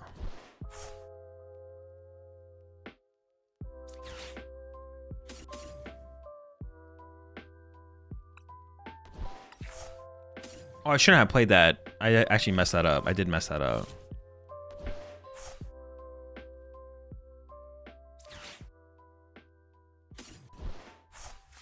I've never had a board like this. Well, I can actually cycle first, though. I can cycle these two. Right, if I somehow whiff this, what the heck, man? This deck sucks. I have 2 more reconstitutes remaining. There's no way I whiff this. Actually, how much am I hitting for? Oh, wait, yeah, dude. It actually is impossible to whiff. I'm pretty sure. Oh, I literally already KO them. It is impossible.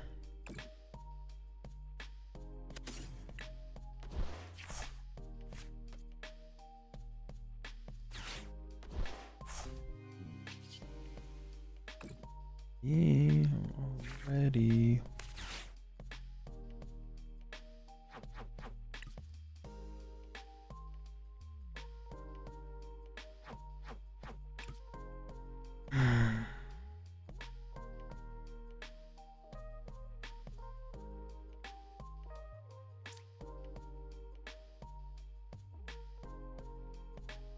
Deck out? Dude, I can't deck out.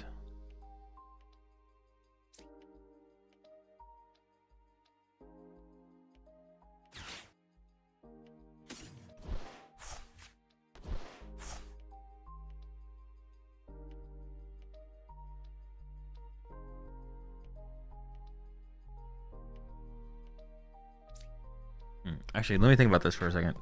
The Giovanni could matter, so I should go like bigger box.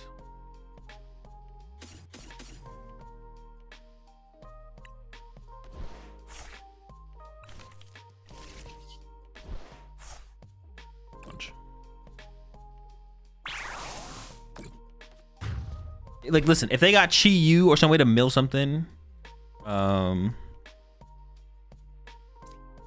right, sounds good, Omar. I'll take a look at it after the stream. Yeah, if they somehow got it like that, like, all right, they got me. I wonder how much closer this game would have been if they hadn't targeted 2 Pokemon they couldn't target. I still feel like I drew well enough that I think I could have still beat them, but I definitely wouldn't have been as easy as it was. I definitely made some mistakes here.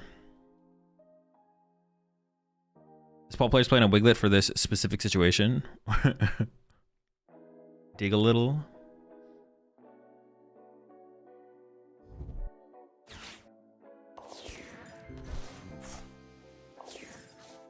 Desperation, Itchy Pollen. Bro, we got 1 billion energy left.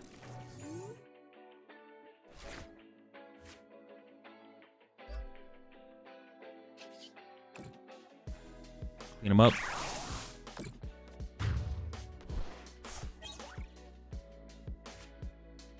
All right, chat. That's gonna do it for me for today.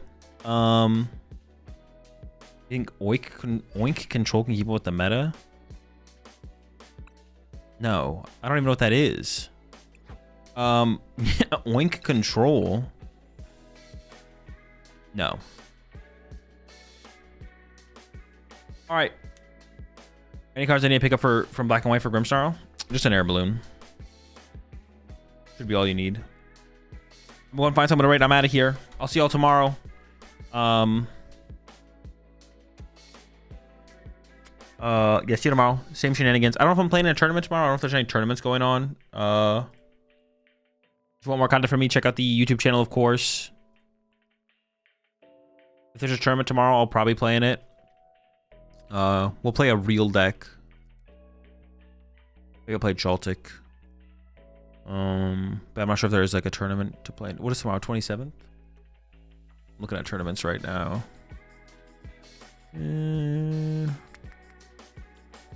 Destined Ditto number 6 at 4:30 p.m. Okay, I'll play in that. Wait, I only want to play in. I kind of just don't like playing in tournaments where there's not top cut, to be honest. That's 4 a.m. That doesn't work for me. Yeah, so playing the Destined Ditto tomorrow. I'll register for that real fast. Yeah, I'll be starting up the stream. I'm probably gonna be watching the rest of the Call of Duty tournament that's going on. So whenever that's over, I'll start up the stream. Will be the plan. I'm not sure when that's gonna end, but that's the plan though. Let me find something to raid here. Raid double A battery.